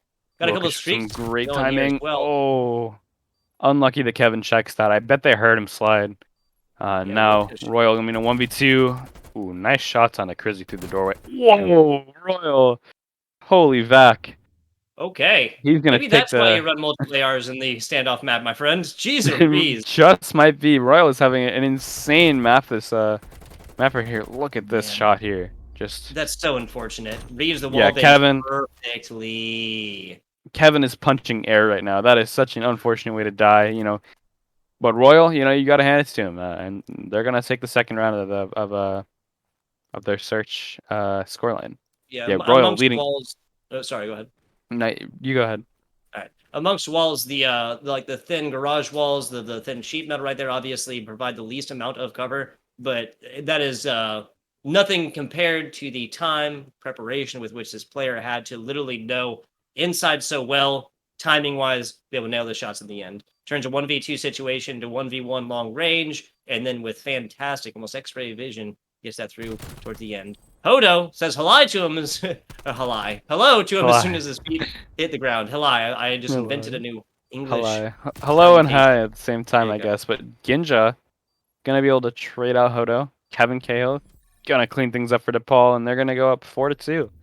And search that round, ended as soon as it started. That was such a fast round. We were moseying around talking about Hodo and contributions to the English language as yeah, Cahill just gets a really strong two-piece here. And he knew exactly what was coming. He had great timing there. Yes, Hodo definitely called that out, and they definitely worked on that together. Absolutely. And that far and away, I mean, obviously we don't have stopwatches right here, but that was far and away our fastest search and destroy round on stream so far, correct? I believe so. There might have been a round earlier on the Express that we saw, where Butler just like overwhelmed the other team. But yeah, ooh, Hodo and Venet up to something that I haven't seen so far happen is Venet pulling out a sub, which is something he used to do in our CCL team when I played. Is sometime we would run like three to four subs, and we would just have Venet fly out or make a really quick flank. Venet getting insane timing there under Wilkish though, when he's pulling out that grenade, and they have bomb down, which they might not know about because it's hidden in the body. But yeah, Royal here in a I think 1v3. Vin ran over that just now to get the hitbox check so that it'll disappear soon so they can look back on that and see if bomb is there. Because again, like you said, I mean, it might be there, but obviously this is Call of Duty. Ooh, Oh, definitely a little bit of a punching air misinput there from again. Royal. You said it earlier. Now he actually finished this one punching air. Yeah, that's funny. Yeah, look at this timing here from Venet. As soon as Vilkish pulled out the grenade, he's getting Yeah. peeked by Venet. COD timing. COD timing. You know. Hot timing, of course.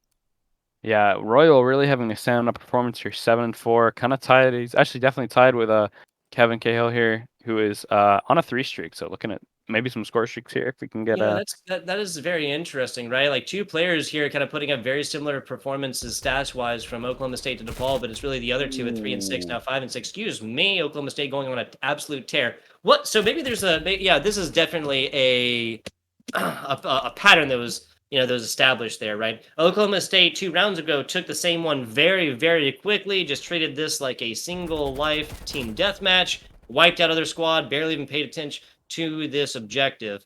The offense even switch though. DePaul University actually absolutely takes it to them and pushes that very, very close to the situation that Royal mailed shots away to a different area code and found them.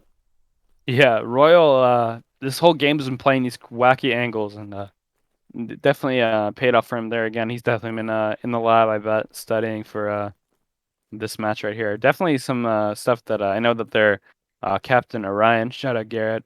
He's been working very hard to get this team prepped for all of the events they play in. Mm-hmm. AR shots to the left, trying to mail them through, check anything through walls and whatnot. And of course, Royal, oh, there you go, Venet on the sub. They pulled out the ye old strat from CCL. I wonder if Venet gets a little bit of timing here on Wilkish. If he checks this window, he might just, I feel like Wilkish has been playing this corner pretty reliably, so I would be checking that if I was Venet. But of course, I have perfect information. I have the X-ray, so Yeah. I can't really speak for either team. Wilkish surprisingly They have checks that. this is exactly what DePaul needs for the lockdown situation 4 versus 3 when you're on defense. Now taking down a second one, even trades there, that comes to your advantage, still with the 2v3 situation. DePaul is doing exactly what they need to right now. They had the information on the, eastern side, the right side as well. Now that's abandoned because they know the team is spilling in to the middle. As it is, wheels falling off for Oklahoma State. DePaul University 15 seconds away from taking this one and putting a bow on top of the search and destroy round, and that is it. DePaul University taking round number 2. Their matchup with Oklahoma State at a 6-2-3 scoreline. Not as impressive, not as close, I guess I should say, as a 250 to 228 and a hard point. That's looking more like a 6-5 scoreline, right?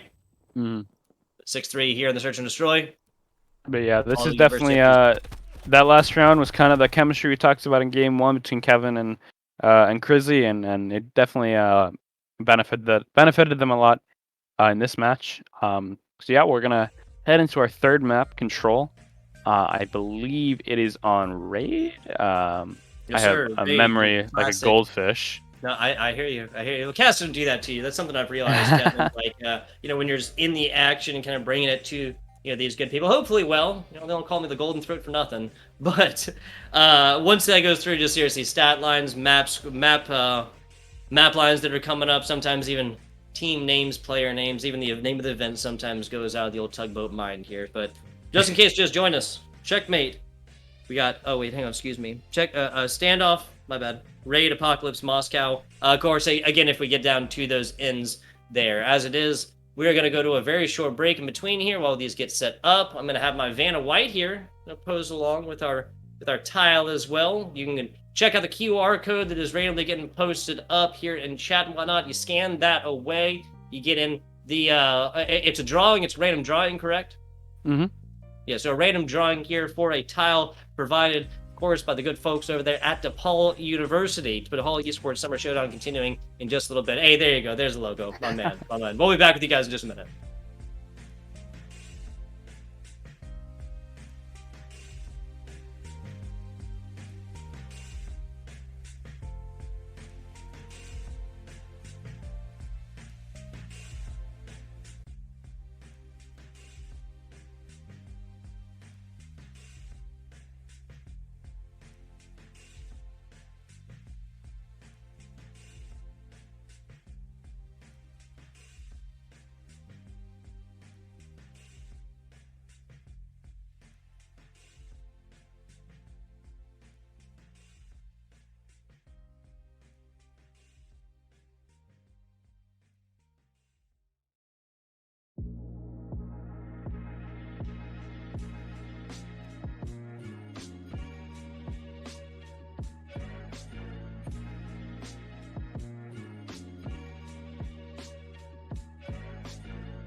And we are back. The DePaul Esports Summer Showdown.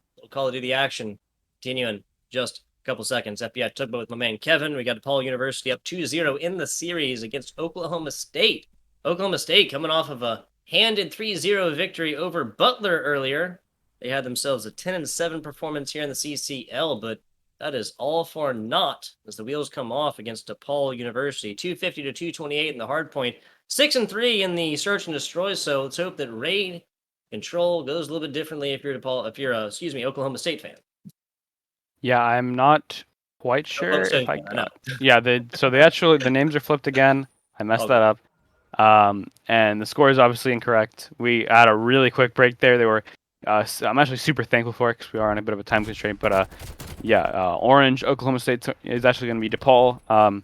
And I forgot to mention there, but since DePaul was on attack, they did a break that we practiced all the way back when the game came out. When Raid first came out, we call it the Slapex break. You're going to see one of our ARs go to the bottom art door. You're going to see one AR go to top red. And you're going to see the other two just kind of fly out into the middle of the ring area. Kevin Cale on a really fast streak here, 3-0, really quick. Yeah. Let's see if we can catch Royal here in jungle. So you can check the the news is across the control bar right here. The past 30 seconds has been progress, kill streaks, point A contested, point B, chaos contested. This is Oklahoma State just freaking out on the control so far. Yeah, it might be a little bit of nerves here. You are down 0-2, and your winner's bracket life's on the line. And getting a series advantage in the grand finals, is a pretty big deal. So, nerves might come into effect though. Of course, Venet, our old man Venet, veteran of the scene, he's definitely not feeling any nerves here. He's just in it to win it, and he's focused on where the next kill is coming from as he goes up double positive 4-2 here. Only one thing to pay attention to, looking for more. Perfect heady. Venet.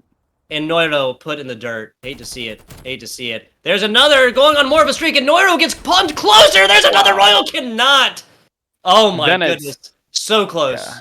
So close. Yeah, he's had his head on a swivel there, just spinning to win. Just insane play there from Venet. Started off that life. He was 3-2 and ended up 8-3 or 5 kills there. Ooh, big kill on Noiro, and of course falls off the map. That is not the first time the Venet's fallen off there. I must say, but we won't talk about that. We'll move on. Pardon? You said Venet is a veteran of the scene, older Absolutely. player. Yeah, experienced player. He's fallen and he can't get up outside. Absolutely, a fallen veteran if we must. Ginja here in a really good position. I hope that he saw all those players, because that would be an insane reward for sitting in the spot here.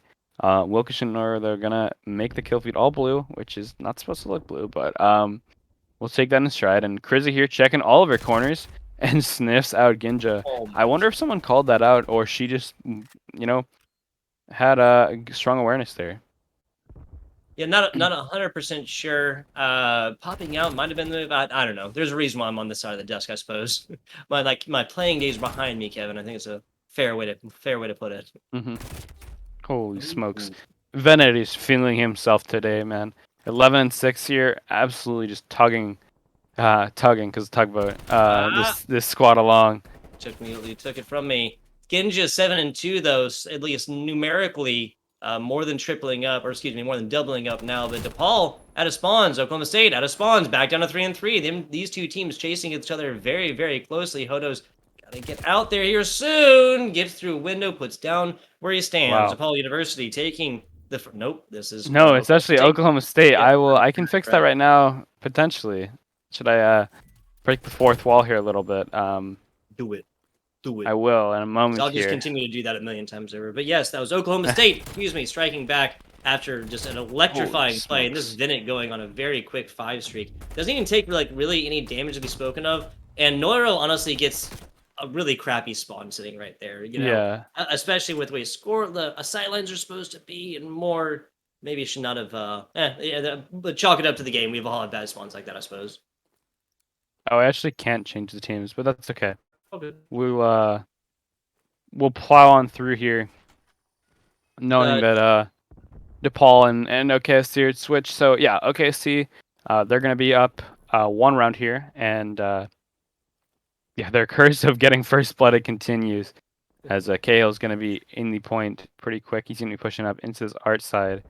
Cahill, pretty much known. I remember when we were doing tryouts and when we were playing 8s with him and some other friends from the Chicago area, we always knew that Kevin was going to be playing some ratty corner and always, pushing up really far, playing really aggressively, and he plays it really well. He always kind of knows the limit to push there and almost spins on Ginja, but makes it work. And Wilkish, oh no, you can see there that little skull there.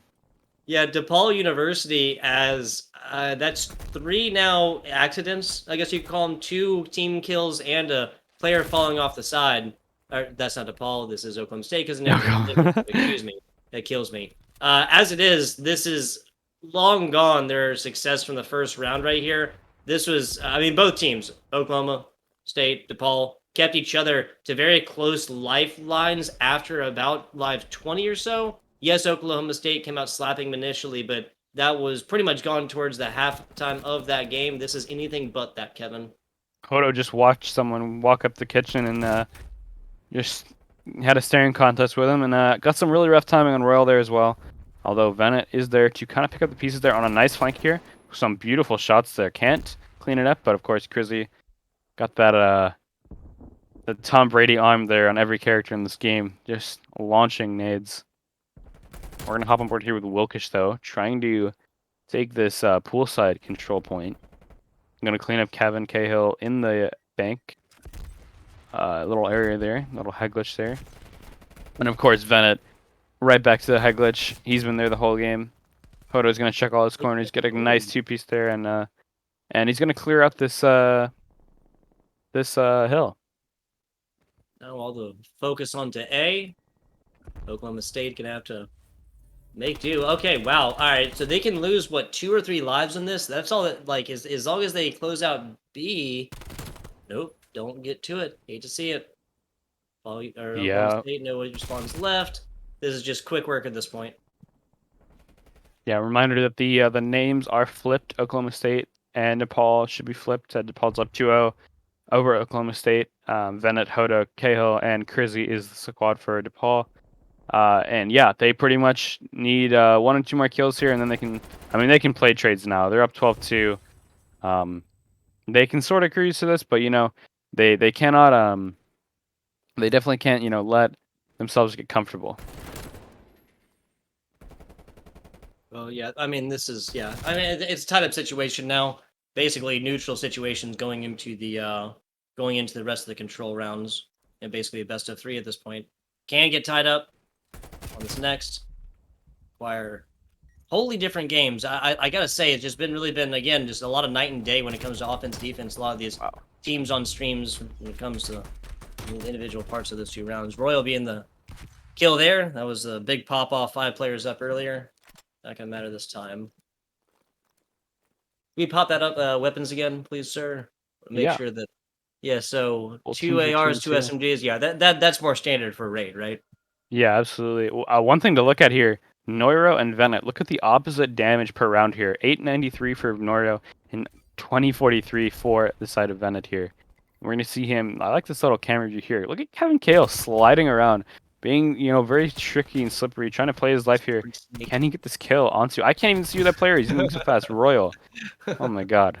Great movement under both players. Yeah, seriously. Cutting corners on the apex angle of Vans, especially on raid, especially this being on our map, always something that's going to get you a lot of advantage, even without your slide canceling benefit to movement anymore. Butler on the left because teams are flipped. Close to second particular progress on B. Yeah, Knights. Not Butler. Oh my goodness. We're so messed up. DePaul is on the left. DePaul's on the left. They're up 2-0.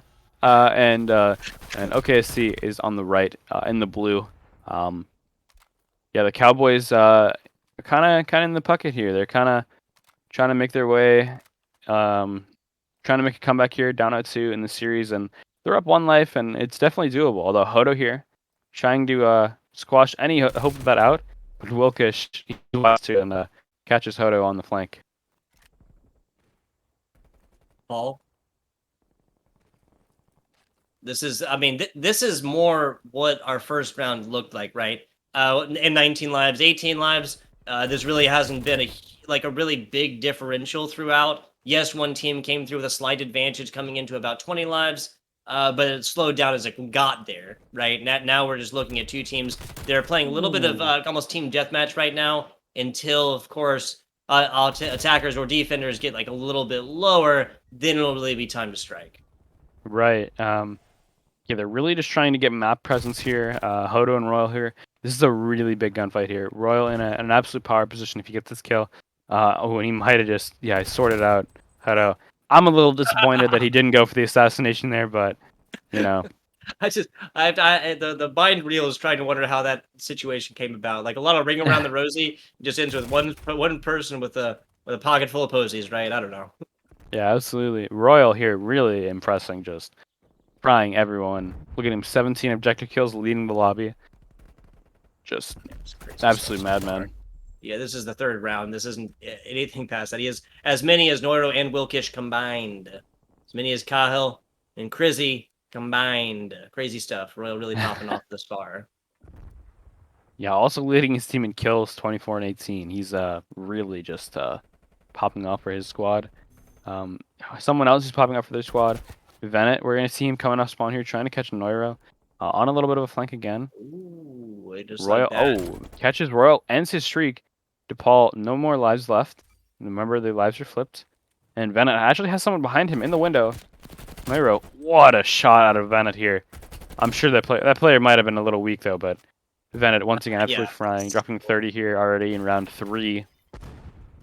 And surprisingly, they did capture the pool area first, so the easier of the two points to cap here for Venet, but you know, 1v6, it's not happening. Getting a couple kills though for his troubles, in case we go to that round 5, which we might.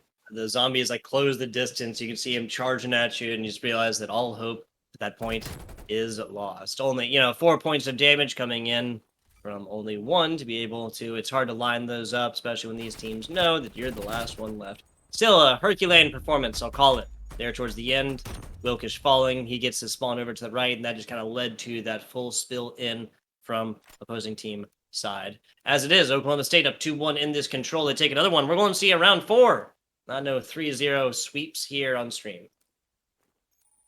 Yes, well, Oklahoma State up is gonna prevent the sweeps. Yeah, that's what I'm saying. So will be none. Yeah, I got the names mixed up again, dude. I'm never gonna get it wrong again. But Venet, oh my god, insane position here. He really just set himself up for that 2-piece. Just kind of wall banging Wilkish through Royal there, or whoever that player was. I hitting one player through the second. Now that's the wall bang I always want to hit. Yeah, definitely. It's super satisfying too, and you got out just like you only use like 6 shots to get 2 kills. It's super crisp. Kale, look at that movement, dude. Yep. The second his feet touch the ground, initiates the slide. That gets the smaller hitbox. It gets the stabilization that comes from strafing, as well as gets the movement into a point. Usually, obviously, just like right there, around a corner. So close, spitting distance away from this B control. That was Crizzy, I believe. She sat there for a little while and burned away a little bit of this progress. As it is, nobody is able to get there on top. B is still wide open for offenders. Yeah, Venet 36 and 15 almost fell off the map there again. I genuinely thought he fell off the map there when he started crouching. But yeah, the rest of the team slaying around him. He's going to make them spawn all the way over by that ramp area. You want to keep doing this because they do have 2 ticks at the other site. They haven't cleared it, surprisingly. Oh, as I say that, KL's going to go do that right now. And Venet just on an absurd streak. I don't remember what his streak was, but it was getting up there. He might. Yeah, I don't think he has streaks. Now, oh, he does. Almost guaranteed to get the least 2 kills to hit the 40 under control. That's crazy stuff. Looking at Hodo with 30. I mean, combining for like 80 at the end of this. Or no, excuse me, 70 at the end of this. The math is hard. Yeah, one of the things that this DePaul team is going to be thinking is, man, I wish I got the 50 bomb or the 40 bomb for Hodo. They're always looking to improve. I know that Kevin and Crizzy, they're going to be kicking themselves for not being top 2 after this, but holy smokes, what a round. Absolute domination from DePaul there, too. Tie things up 2-2. Another reminder, we've been constantly reminding you here that the names are flipped. The orange is going to be DePaul here. We're not used to seeing our blue demons wearing orange, but for just this once, they are going to be. Yeah, so at this point, heck, it doesn't even hardly matter, right? 2-2 in the control. I'll tell you, if you see Oklahoma State up there as winning, then the opposite is happening. Maybe that's how we should phrase it, right? Yes. The Butler University. Oh my God. Oh my goodness. DePaul University is coming into this one 2-0 up, and if the players Venet, Hodo, Kyle, and Crizzy take this, it'll be it for the control, and we'll see another 3-0 sweep. If the blue players and Royal, Ginja, Noiro, and Wilkish win, then we'll continue on to see a hard point on Apocalypse. Yes. Not with something we've seen yet, and the newest hardpoint map so far. All right, Venet here, running out of bullets. Not quite out of skill yet, though. Can he get this kill on a Ginja? Oh, that cannot oh, he had some help, though, so I guess it can happen. That's okay. But unfortunate scenes there from Venet. He's on a 4 streak, looking to get a second set of streaks. 42 and 16 public match numbers here for Venet. Hodo, 1 away from another 40 bomb. Just absolutely treacherous scenes in the B apartments. Yeah. Oh, Hodo gets the 41, 41st kill. 16. I think we're sensing a trend here. Nasty spawns, terrible spawns. Write Activision about that one, maybe, to Oklahoma State. Because that was like literally all 3 lined up. You were talking about 6 bullets and 2 kills. Could have been 6 bullets and 3 kills earlier. Just that's the way spawns go, though. As it There's is, this already is 20 shooting range seconds right left. now, man. Yeah, Cahill, he's, a couple kills away from these streaks as well. Gets some rough timing there on Wilkish, but honestly, this game, oh my god, what just happened there? He On didn't even take 5 the HP melee. after the shot punch, he got like pushed back after that. Hodo is gonna get some team kill on the Venet. He wants the #1 stat line for DePaul. And he might get it right here if he can get any more kills, but no, they're 3 stacking at B. So despite the fact that we have 2 players dropping 43, they could still lose this round of control.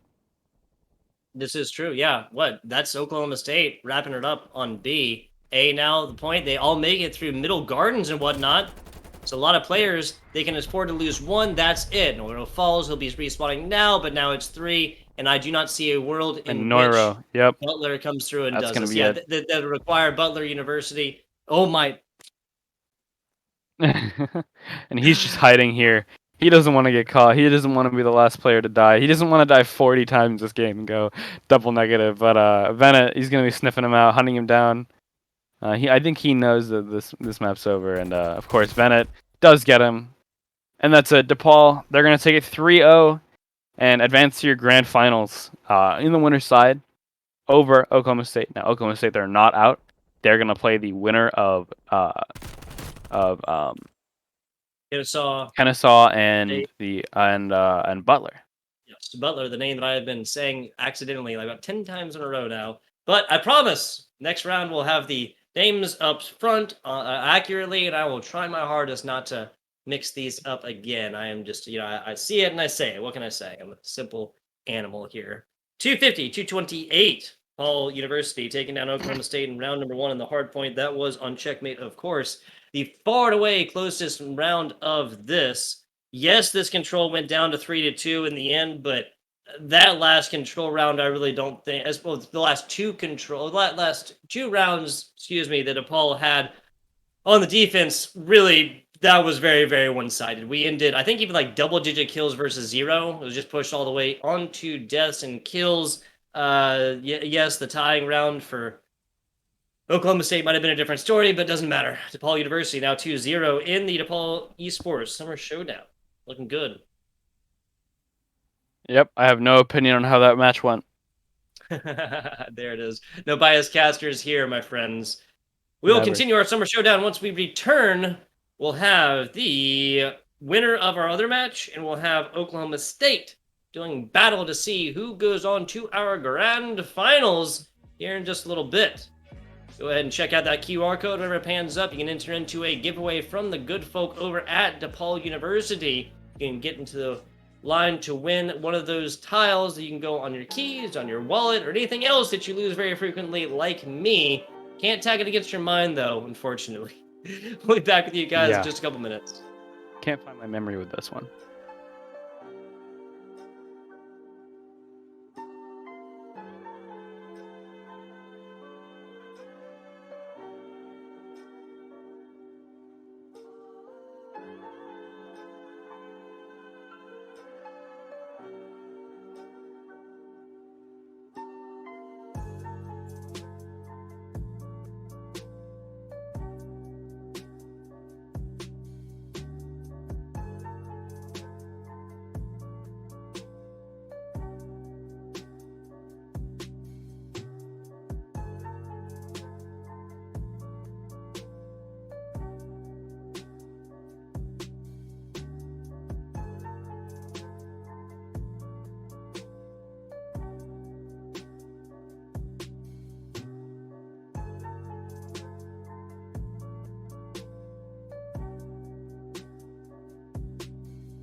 And we are bringing it back here. The DePaul Esports Summer Showdown continueth, or maybe just after a short little break. So what's going on? Basically, one of the teams have to reset or something like that, or they're going to be trying to get to their respective playing stations. Not 100% sure. There's going to be a very short break, a little bit longer from there.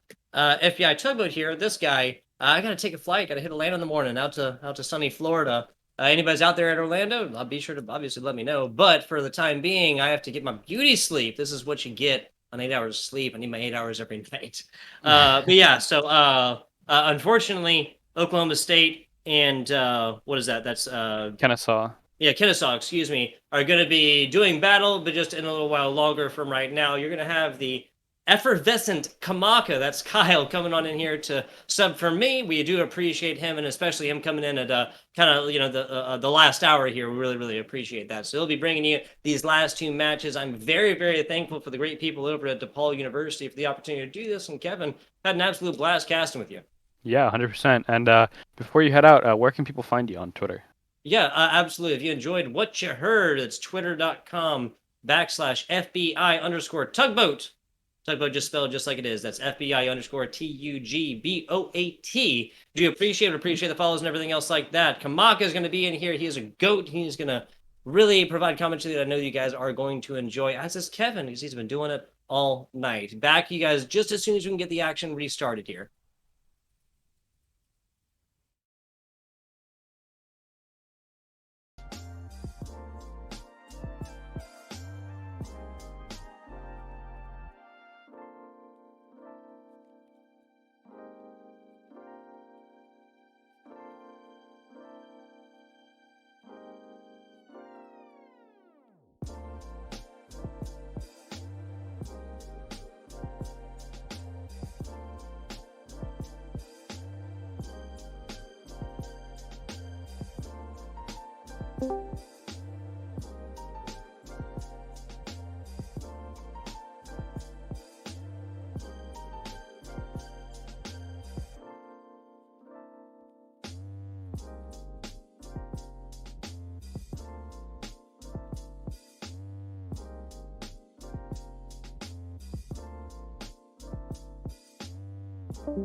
I'll do the intro. And welcome back to Summer Showdown, Call of Duty edition for DePaul Esports. My name is Kevin, or Tenacity, and with me I have Kyle, or Kamika. Is that how you say your name? Indeed it is. It's the closest I've Awesome. ever heard anyone say it. Let's go.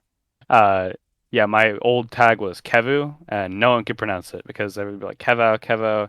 So I'm in the same boat as you. I know the feeling. Yeah, we're gonna hop right into game one of losers finals, Oklahoma State versus Kennesaw State Universities. Right in a second. Just telling them to go ahead now. I had them waiting until we were all set here. But yeah, super excited to work with you, and I'm super excited to get this show rolling. Oh, absolutely. I can't wait to get this one going myself. Been itching to do some COD for, I guess you could say, pretty much all day. But yeah, now, ladies and gentlemen, we're getting in with the first map on Garrison. It's a map that is very, very scrappy. It's where spawns can be, on and off. It's a little bit of a difficult one to totally cement yourself a good position in, and can definitely leave yourself up to getting put swiftly from a good position to a bad position if you're not careful. So it's not necessarily being tactical about it because the spawns are so finicky at times here, Tenacity. These teams are just gonna, I would say, have to take over overall map positioning in order to keep things going in their favor. Yes, and for once I got the names and the colors right. Yeah, we're gonna see. I don't know. So I actually don't think that when I was playing for DePaul, before I became a sub and did media for them, I never found that there was a map, like a side to this map I didn't like. I always thought that both sides of the map were pretty even, and I guess that Oklahoma State disagrees with me. Is their kill feed's going to be all orange? They have a really strong start here with 4 quick kills. Yeah, I mean, it definitely is like that. You can, as long as you hold the center map, you can turn either side into a little bit of a spawn trap. It's obviously some hills lend themselves to other objectives more than others, but by and large, it's definitely what I said the first time. You can spawn trap either side rather easily. Cat Fan trying to make his way on into the objective, trying to just be a little bit annoying, and you see Este in the meantime already starting to get over into this next objective. So turn this one right on his head over against Oklahoma State. Starting in a good position, but quickly going into a bad position.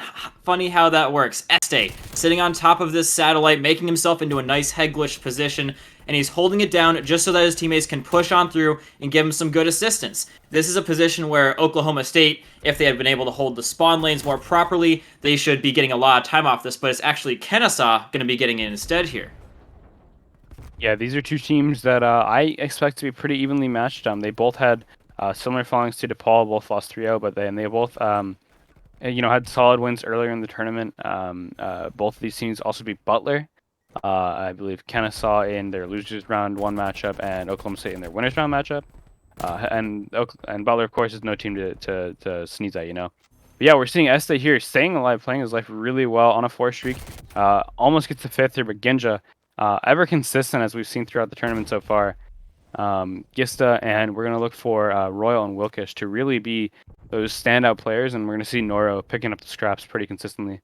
Wilkish is going to be doing a lot of dirty work for them, playing the spawns, pushing spawns, playing a lot of trades, a lot of, ego chows. And yeah, as we look to this third hard point here, it looks like Kennesaw has spawns locked down pretty easily. We're going to see Trauma here. Actually, not the only Trauma in the college COD scene, interestingly enough. Going to be in the hard point already, sitting at 5-3. Of course, as I say that, 5-4, leading the way for his team in terms of the objective, and spawns flip just like that, as we were saying, turning a strong position into a bad one for Kennesaw, but they pull it right back. Yeah, the reasoning for that was that Royal at one point was just chilling in the back garage towards the spawn. Jinja is going to be in that position now instead. Spawns have flipped a little bit. I think it's because Kennesaw have pushed up quite a little bit, and Oklahoma State are now going to be flipping out as a result of that. So they're going to be eating up these last couple of seconds that I would say it's a little bit sloppy from Kennesaw, but in the end, it shouldn't hurt them too much. But what's really going to hurt them is not this hill time. What's really going to hurt them is Royal and the guys getting these advanced positions, looking to put them in a spawn trap and turn this hill that is oh so hard to contest and get really any time off of into what could be a money hill and getting them back into this game. Kennesaw now in the inverse are going to have to push back into this with all their strength, otherwise they could risk falling behind. But you also got to make sure this is just a huge moment for Kennesaw. They can either win this and go big, or if they lose this, they could be in some serious trouble, as Oklahoma State can just hold the center of the map and keep it going into the next hill as well and turn it into what could have been just 30 seconds into about 90 seconds maximum. Yeah, we see a lot of these players here kind of just with their heads on a swivel here. A ton of angles that you need to watch out for. We see Wilkish there getting caught out by, just getting shot in the back. He's got to watch Dark, he's got to watch Garage, he's got to watch Cat. All these different angles that we're going to see these players watching. And Este with a huge kill there. That was actually kind of a nice snap there we saw. Onto, I believe, Wilkish. Yeah, surprisingly, Wilkish with a slow start. He really was absolutely frying in their first match against Butler, and then also had a really strong performance in map 1 against DePaul. Notably, Royal has been the most consistent player for OKST throughout this entire tournament. He's been incredible with this Krig in his hands. As we see here, Kennesaw, extending their lead over 30 points now. The biggest lead I think we've seen this whole map. Outlaw already with 17 kills. The next highest in the lobby is 13 from Royal. So definitely kind of 2 top-heavy teams, as we can see. Surprisingly, with OKST, their stats throughout the CCL, I think everyone had a close to 1.7 KD or a 1.5 KD throughout the entire tournament. But yeah, I guess the script's been flipped here. And that's really a sign of a cracked sub player, I guess you could say. Outlaw, he's the guy that goes in, gets stuck in, and just tries to, put his life on the line to get the hill time, but his life hasn't really been asked from him a whole lot. He's 7 over positive, and usually it's the ARs, I would say, on this map that get a whole lot of the kill, a lot of the kills and a nice looking KD to bat on top of that. But it's really looking like Outlaw is not just able to win the 1v1s, but just multiple versus 1 situations. He's doing pretty good there, and with an AR like Este, I've seen him in many tournaments outside of college COD. He just does a great job in all of them. But now, Oklahoma State going to be breaking back into the objective. Kennesaw going to be getting a little bit of split spawns. This could be good or bad depending on how they play it.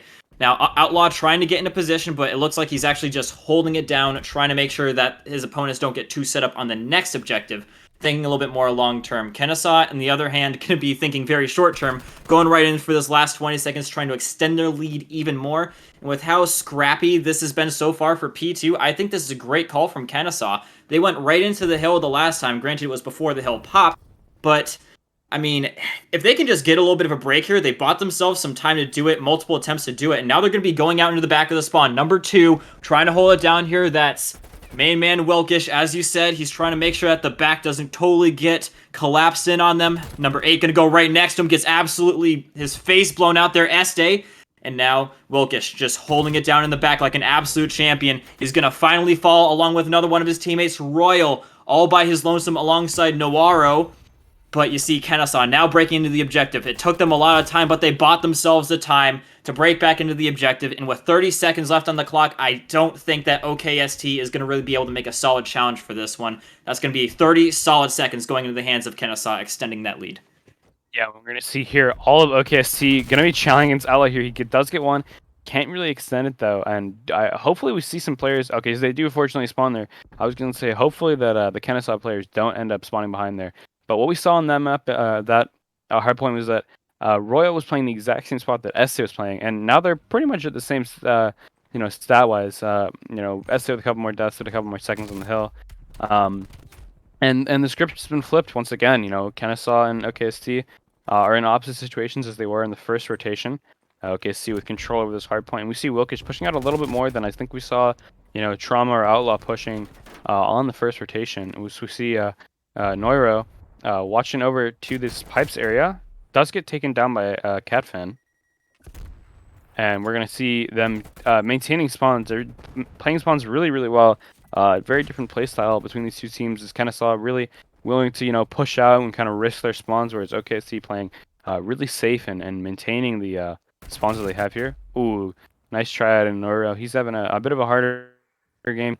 N20 here, but he's pulling his weight, I think. And, they're only down by 10, so I think that he can be happy with this performance here. Este gonna be pushing Dark one more time. Does cut down Ginja. That was really insane shots there as they go into this next series of rotations. Some unfortunate spawns here. Can you tell us about why this happened? Well, one of the reasons why it happens is just because the spawns in this map are very, very sensitive. You really have to hard block in order for, and sometimes even when you're hard blocking, it doesn't even keep the spawns in your favor, which is why I was saying in the beginning why it's such a scrappy map and why you really got to focus on holding down the middle. And that's why I feel that Kennesaw has been taking these calculated risks for the rotation. You saw towards the last couple 20 seconds, they went out, and it was pretty much by design. They went for that mid-map control. They still kind of have it, but OKST, to their credit, they're doing a very good job of breaking back in, but Kennesaw, they were here first. They're in the setup defensive positions. They're just eating up this hill time and forcing OKST to just push on into them, which they do inevitably get a little bit taken down upon. So even though Kennesaw isn't going to get a whole lot of time off this isn't a hill, again, that you get a whole lot of time off of. They're just playing for positioning here. They got the lead again. It would really behoove them to get rid of Jinja here. That's going to be the idea here. You've got number 8, Este, just trying to make sure that nobody passes him. He's pulling a Gandalf right here saying, you shall not pass, but apparently 1 or 2 shall pass as they are going to completely knock them off the objective, flipping Kennesaw out. And so the one good thing for Kennesaw right now is that mid-bridge heady is still not really being too overly contested. They can really use that to throttle their enemy team and push back in through lights and just systematically take them down. Although Kennesaw wasn't really watching the pathway to green, it kind of worked out, and they're going to be taking the lead off of this once again. Yeah, and I do believe that this was the first time that Oklahoma State has taken the lead since the very first hardpoint. Although Outlaw's trying to do something about that, but Ginja doing an insane amount of work here on this top cat area. He still hasn't died yet.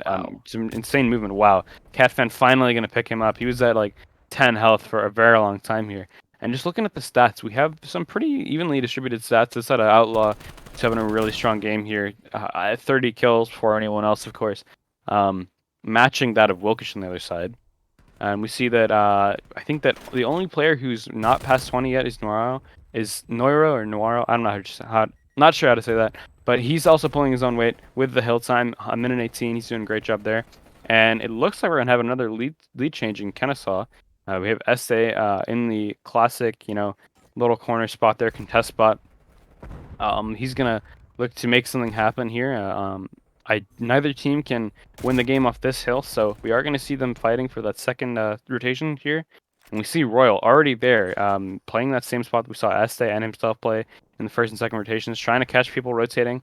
Let's see if we can catch Catfan, and then also Trauma, but Catfan with a great angle onto Royal does take him down. Noiro is getting this last couple seconds scrap time, so they can win it off the next hill. Both teams can win it off the next hill, but obviously it's going to be a little easier for OKST. They only need 12 seconds, and we'll see what both teams can do. We saw in Game 1 of DePaul versus OKST, OKST was up 228 to 178 and ended up not getting a second of time after that happened. So we'll see if that comes back to, if fate repeats itself here. It just might, as Kennesaw only down by 8 seconds here, but OKST, a strong break there, and that looks like it's going to be the end of the map unless player number 7, Outlaw, can do something about it, which he can. They only need like 15 seconds here to close it out, so pretty much an even game here. Yeah, this is going to be the end of the game right here. Which team is going to get it? You see Oklahoma State getting all up in position, ready for one final almighty push, and he does utterly fry Outlaw. Trauma falling as well, and the hill is going to be going into the OKST, but Kennesaw, they are going to be outlasting them ever so slightly, just staying close enough to where they can kill the guy going in for the objective and hopping back on it themselves swiftly after when there's nobody left to contest them. You'll love to see that stuff coming out from Kennesaw.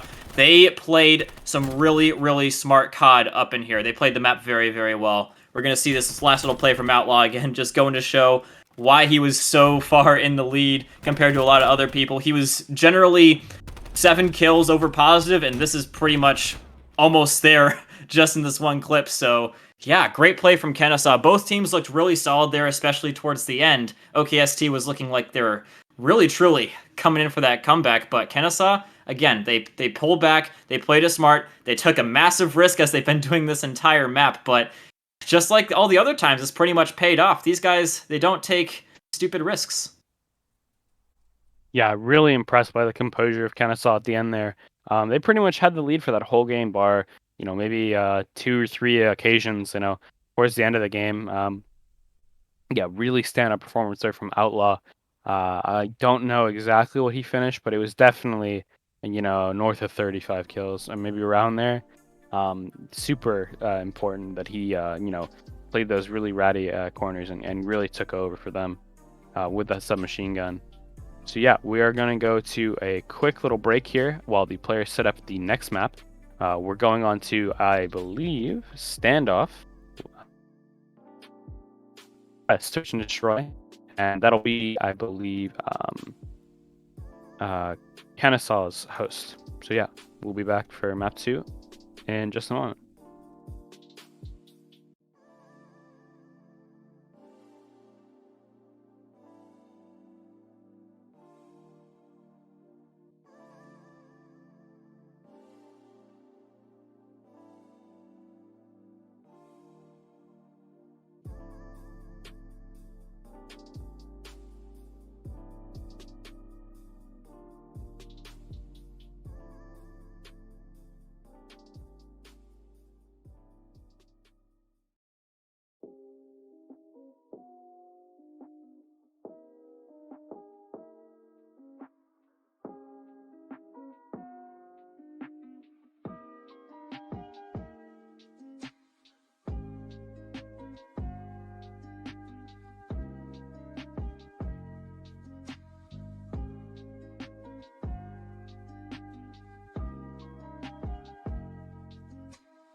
And we're back here with game 2 of Oklahoma State versus Kennesaw State.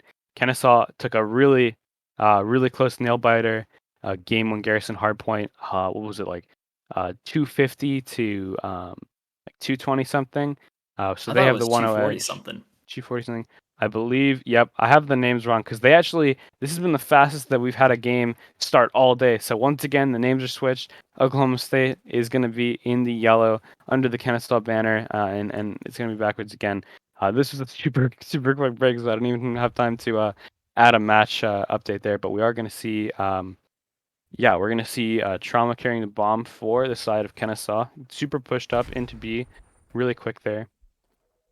Kind of Crazy. mirroring the opposite, sorry, of what Butler and Oklahoma State did in their first matches, first rounds of search and destroy on this map earlier. I was gonna say it's crazy how much ground they've gained without losing a single body, but I mean, I guess that just benefits Kennesaw as they've got all their men still up and ready for the retake. OKST, they're a little bit divided right now, and that's something you got to watch out for on this map. There are so many ways to kill your opponent from a sightline that their teammate can't help them on, and that's pretty much. It's not necessarily what happens there because they split themselves up physically as well, but it's also something you got to watch out for on this map. OKST might have been a little bit better of an idea to share a common sightline there at the end so that you can, make the most out of the numbers that you have, funnel them in. They have to come at you. You don't have to go at them. So, I don't know. Instead, they both decided to flank. I think it could have been done a little bit better, but again, it's hard to say in the heat of the moment what is truly the correct decision to make, especially when all your other two teammates just died in the blink of an eye like that. I'm not passing any judgment here, Tenacity. Yeah, that was surprising round for me, to be honest. They didn't really play the post plant to in the way that I would have expected them to, but also that was kind of me mixing up the two teams once again. OKSC earlier they had some really good post plant strats, so we might see that out of Ginja.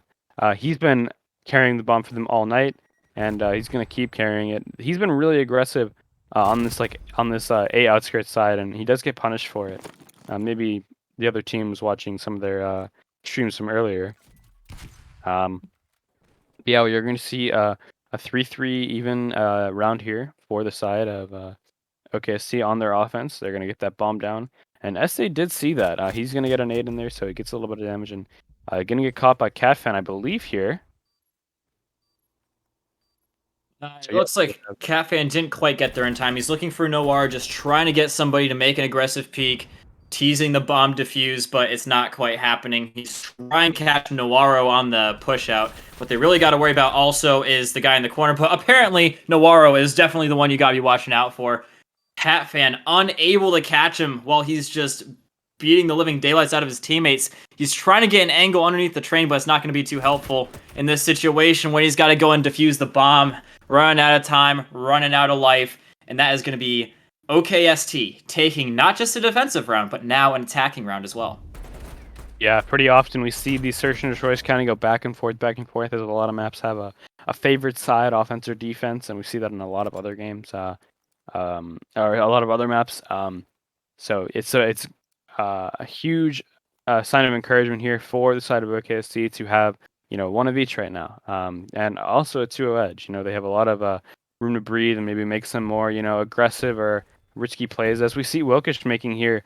This is a play that he regularly was making on map 2 of Butler versus OKST. That was just pushing up super far, playing a lot of kind of audible sounds, and using his utility to his advantage, just like he did there. He would stun that pretty often, and he would check around the corner for a player like Outlaw, who might get caught out here. Unfortunately, does not, though, as I believe that is Ginja messed up his flash. So we're looking for Outlaw here. Neither I think both of these teams have a read on where the other are playing, and they're kind of just feeling it out right now. I don't know if Outlaw saw the head of Ginja there. Might get some fortunate timing as he kind of runs up here on the catwalk, and with that kill, they're going to collapse around the bomb site and get the bomb down as soon as possible. Yeah, and it's good on the part of OKST not to go and chase that kill because the threat was very real coming out from Outlaw over the top that he could just get killed or traded out when he hops out for him. Now, Kennesaw, they're going to be doing a much better post-plant setup here. Granted, they're in a better position going into it, but this is also a lot better. They're in positions where they can watch each other very, very well. Although Outlaw is kind of leaving CatFan a little bit high and dry, he does manage to do it. Jinja is right behind him and completely takes him down. A little bit of iffy lane coverage going to allow Jinja to break on through the boundaries, but still getting back in the position is going to be Kennesaw at the end. They're finishing up shop to get their first attacking round. Yeah, absolutely. I was a big fan of how CatFan was, playing that post plan. I really like that spot, but I think he could have used a little more help there. Maybe a little assistance trying to like force a trade instead of just having him get shot in the back. But also a cute little angle there from the player on OKSC coming down the stairs and not being able to be seen by the sideline of that assault rifle player.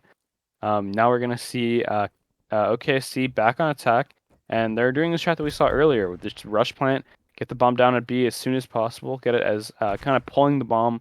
Not through the site, but as far away from the site as possible, so they can play like long angles after the plant gets down. Now, I'm really curious. This is the exact same position that OKST tried to put themselves in, and they failed at it. Este coming around the side, shot punch gonna fail and bites him in the rear end as Noiro does exactly to him what he just tried to have done to his opponent. But now, CatFan on the rotation. Oh, Jinja, run right into Trauma. Oh, hello. Absolutely takes him down there, and bomb is still planted.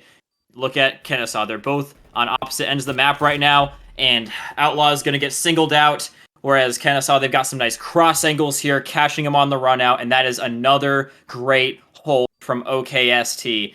That is how you go for a fast plant and hold. You just stick together just like that. I mean, granted, it was still pretty scrappy, but the setup was there. They gave proper team play and, lane watching to each other, and they were able to, if not prevent each other from dying, trade each other's kills out. That is how you do that post plant.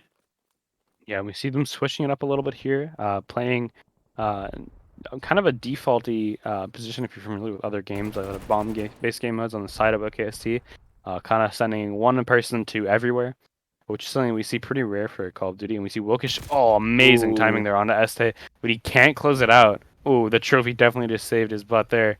And yeah, KSU, we're going to see another really fast plant come down for them, and we're going to see Wilkish. Do you think he checks this corner here? Or does he get good timing on Outlaw? I don't think so. It appears that didn't matter. Yeah. But still, 2-for-2 trade. OKST is starting to make their way in here. They've isolated Este, and now he's all by himself. They know where this last guy is. He's going to tell Royal, hop the plant, but he runs out, not watching Este nearly as well as he should have. Just runs out and kills him for free. The defuse is now no longer possible. Este just going to play his time just a little bit, but he's got to be a little bit careful. Did he get it? He might have it. I don't think he did. I think it's quite just a little bit by a millisecond, but I don't think he got it. Oh, that was so close. I would have loved to. I think the reload got him killed. That was super unfortunate. But Kennesaw, they're going to get their second round, another offensive round for them. And we see CatFan in this position again. But this time, I guess they expected it, which is really fortunate for the side of OKST. And looking at the stat line, we see that Trauma having a bit of a slower game, but he's obviously been carrying that objective, which is really important for them. And the side of OKST, everyone on the team pretty close. We have a little 3, 4, 5, 6 kind of counting upwards from Noiro to Ginja. Whereas as on the side of Kennesaw, getting the teams mixed up again, we have a little bit more of a top-heavy team. Noiro. But sorry, yes. Number 5. Just completely gets around the back of Este. We're talking about this. The poor lane coverage coming out from Kennesaw, coming back to bite them in the rear end quite literally again. And Outlaw biting the dust as well. This is another amazing post-plant setup coming out from OKST. Trauma just going to try and make his way back in here and get on a common sightline, but his teammate dies before he can even get there. He's trying to make his way in here. I think he's going to try and maybe go for the ninja. No, he's not that audacious. Going to try and take them all one at a time. If it's one thing you can do on this map, it's isolate your opponents onto different lanes. It's not the easiest of things to do to just, help your teammates out a lot of the time. Trauma, he's going to take down one, but he gets a little bit too whittled down. OKST gonna be surviving that one, and man, it really all came down to Jinja on the flank, able to take down Este. It all felt, Noiro. You see it there from through the wall, just absolutely tore apart the game from there. Yeah, Trauma definitely wasn't in a position to maybe make a play, but yeah, just the sight lines from OKST were too strong. Royal, he spent the whole day, playing these really, really very like hidden, very ratty angles. I don't want to keep saying ratty, but like they are, like they're very like intricate angles, ones that you definitely had to practice and spend a lot of time grinding for. So it's great to see the game knowledge of these players, teaching us about the game as well as commentators and fans. And we're gonna see here, we see Kennesaw trying to do the same shot that they've been doing pretty reliably, but OKST's wise to it. They know that they like to have Trauma get the bomb down, within the first 20 seconds, and they ended up getting themselves into a 2v2 position, 1v2 now. Commentator Case and Curse, and of course Kennesaw. Now that I say that OKST has a chance of winning the round, they pretty much close it out instantly. Yeah, speaking of a curse, this is something that I've noticed in Tugboat. He's heard me say this about 1 billion times whenever I'm casting a Search and Destroy, is that any team that wins round number 7 just seems to get a huge momentum boost. It's sort of like they've got a little bit of a mythical curse going into their favor as soon as they win that round number 7. Like, seriously, I've seen teams go down, like, I don't know, just down crazy amounts, like 4-2, and then, or even like 5-1, and then they win the round of 7, and then they just full sail it right on back, more or less. It's a thing. Trust me, tenacity. You gotta trust me on this one. Kennesaw, OKST, gonna be going right on in for that quick plant again, but Este, he's not having this again. He's gonna try and get himself in a position where he can punish the bomb planter, but he can't quite catch him on the run out. He's actually going to be making his way ever so slowly over the plant site. But is anyone going to be watching for the Ninja Fuse? Yes, there is. He's going to be spotting one. It does do a nice little bit of entry, but in the same time, OKST, they are going to be completely throttling the rest of the players. Outlaw on the flank, they're only saving Grace, but not a lot of time to make things happen. Yeah, we're going to see Outlaw here, 1v2. He's got 15 seconds roughly to defuse. Do you think he just sticks it here? We haven't seen like a ninja defuse that, and it doesn't matter. OKST, they're gonna go up to match point, up 5-3 over Kennesaw right now. Reminder that the names are flipped. We got in the match so fast that I actually didn't have time to change it on the codcaster, but that's okay because we're getting a really exciting game here. So yeah, OKST looking to go up, go to match point and tie up the series 1-1 if they can win this next round. Yes, indeed. It will be 1-1. All they gotta do is win just a singular more round. OKST Kennesaw on the other hand, they just gotta win 3 more. And you would definitely think that OKST has it, especially with how they've just been playing in general. They haven't been making really many mistakes and not nearly the magnitude mistakes that their opponents have been making. But not just making mistakes, but also they're capitalizing on their opponents' mistakes very well and punishing them hardcore. And as I'm saying this, just sitting patiently and baiting out their opponent's aggression. That is something that we've been seeing a lot from OKST tonight. They've been getting a lot of good value for it, but I'm sure that a call came out from Kennesaw like, dude, these guys are just pushing us, W-keying us, for lack of a better term, every single round. Let's just sit here, wait, and see what falls into our lap. And apparently the entire enemy team is what falls from the sky right into their lap, as that is one less round they have to win now. And, as it's been said before, 5-3 is the scariest round to have in Call of Duty and Search. We've seen so many leads blown at the collegiate level and also at the pro level. From this like kind of teams get overconfident, but they're too overconfident for the lead they have, right? And one thing that is super key here, Noiro is having a really good game in comparison to like the previous performances he's had throughout this day. Sticking with his teammates, Wilkesh, who's been another leader for their team in terms of the stats. He's been super strong in this game. Like I said last game, his job was kind of seemingly to like fill in the gaps where these other teammates like couldn't make certain plays. And it seems like he's doing that this game. Making that first impression, trying to get like first bloods, playing like those like kind of weird angles. Just kind of like Essay's doing here. Do we think that Ginja checks this? He just saw his gun, but he doesn't get the kill. Essay, huge kill, and he knows bombs down. Of course he knows it. Este, that is a massive, massive kill. He went in solo. Now the woes that Kennesaw were facing earlier are now going to be coming back to face them now, as Este wins his 1v1 from the little corner he was sitting in, but he's going to try and do it. Wilkish says, no way, sir. Not going to happen to me. But 10 seconds remaining. They got to get this plant right now. I'm sure that knowledge is being gained by Royal, telling him that he just got to go on plant. He'll cover him just standing over the top. They are attached at the hip right now, and this is the opportunity for them to do it. They do catch him on the rotation now as well. So what was a very scary situation is going to be met by a massive amount of relief now from OKST. You see it here. Trauma trying to get in here on the rotation, realizing that there wasn't a lot of time left. He was really trying to catch them before they got that bomb down and just run away, but didn't quite happen. He got his hand caught in the cookie jar, and that is how the cookie crumbles, Tenacity. Like that one? No doubt. Yeah. Very, very smooth. Yeah, we saw that the series has been tied up 1-1 now. So we're gonna see a second hard point no matter what, which is what I'm super excited to see. I think both of these teams, they have a pretty good record, I believe, in both of them in hard point. I think KSU might be might have had a little harder time in hard point. But I know that also, I believe Este is their substitute. I'm not sure which one of them is their substitute. He is. A fourth player, which you knew before, right? So I guess we'll talk about him as soon as we come back from this break, and we'll be into map 3 for control in just a moment.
Yeah, and we're back here, Summer Showdown, Call of Duty for DePaul Esports, and we're going into Game 3 of Oklahoma State versus Kennesaw State University.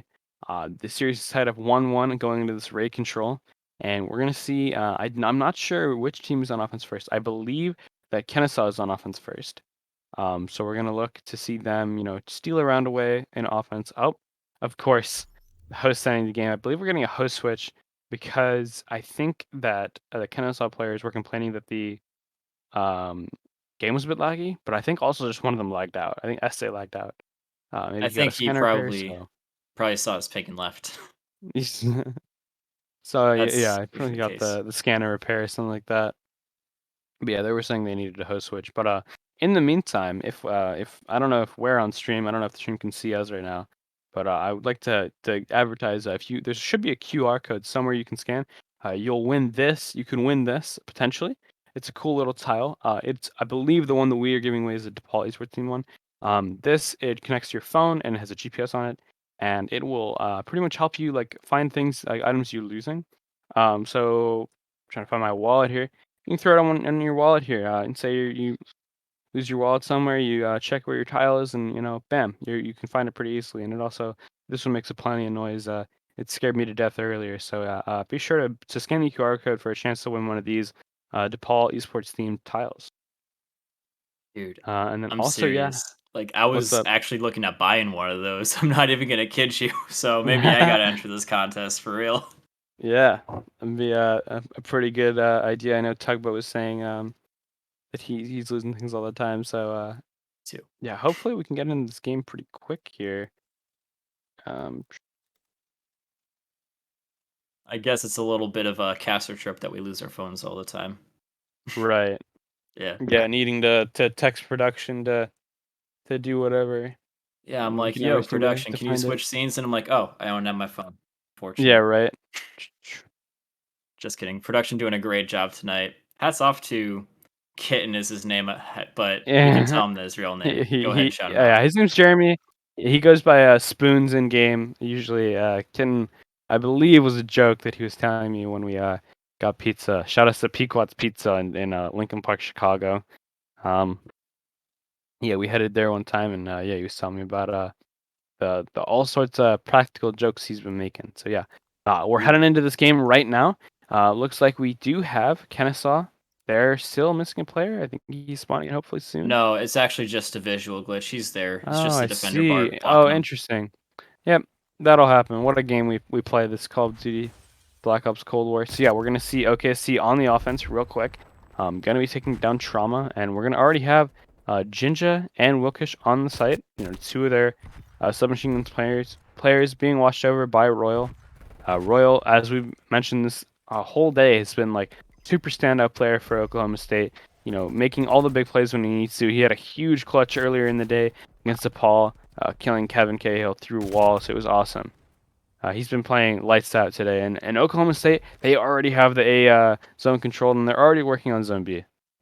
Dude, they only lost one life before they took that objective. They lost two in the transition, but I mean, they're chilling right now. They've only Este has thoroughly rotated. He gets taken down. Now Catfan trying to make a way through the back. And luckily for him, it's not at all defended. Crazy enough, he shoots him right in the back, and now Jinja knows that there is trouble afoot. He's going to try and run into the spawn in the basketball court, play his life, but he actually just runs into the rest of the enemy team. But the good thing for OKST is that now the entire rest of the middle of the map is open because they know exactly where all of them are. You probably called them out, oh, one shot me in the back and the other three are basketball court. And now they just run right on into Kitchen. And this is some good map control gained off of the back of a little bit of a team wipe from OKST. So making it lemons out of lemonade 100%, keeping that life deficit nice and close. A lot of time, a lot of lives, and you only really need one solid break, as was shown on the alpha objective, in order to win this attack for OKST. Yeah, really important gunfight coming up here for Trauma. Ooh, big win out of him. He could maybe push up here and get a bit of a spawn trap going on that we saw DePaul get earlier against OKST in their winners finals match. But we don't see that happening. We see Royal just playing these insane long angles here from the top bedroom, just trying to get a pick and move in. We see here, yeah, just a little less map control than I think they'd like on OKSC, but they did get a tick, so I think that's something that you can be happy with. You have a full 60 seconds left. You're up 3 lives, or sorry, you're down 5 lives actually. So maybe not. Maybe they're feeling a little bit of the pressure now. Outlaw gonna be sitting at 2 and 5. He's not having an insane game, but I think that overall Kennesaw can be pretty happy with how this is going, considering they've only gotten kills on this B side instead of getting kills on the A side, which they just managed to not do. Looking for Ginger here. He's trying to clear every angle before he pushes out of this window. And he definitely doesn't want to get cut down by one of the ARs watching a long goal. Ooh, doesn't get a shot before he gets a shot punch out. So, yeah, Allah is going to find him. Let's get on board with someone who's close to the objective here. Cat Fan.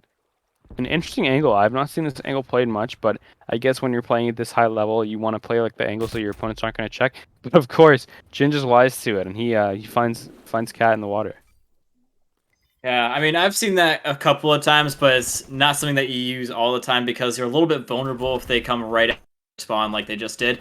And so now they're going to be pile driving themselves onto the objective. Trauma just doing the exact same thing. It's a reverse RKO in midair as Trauma jumping out onto the objective, slamming people's faces into pavement, and he does seal that round out for his team. Time was of the essence, and we're going to see it again, I do believe. If that's not play of the game, I don't know what is. Takes down 1, 2 in quick succession. This man has absolutely no chill in a good way. Sees Royal head glitching that hot tub and just rips him right off of that as well. No mercy coming out from Trauma.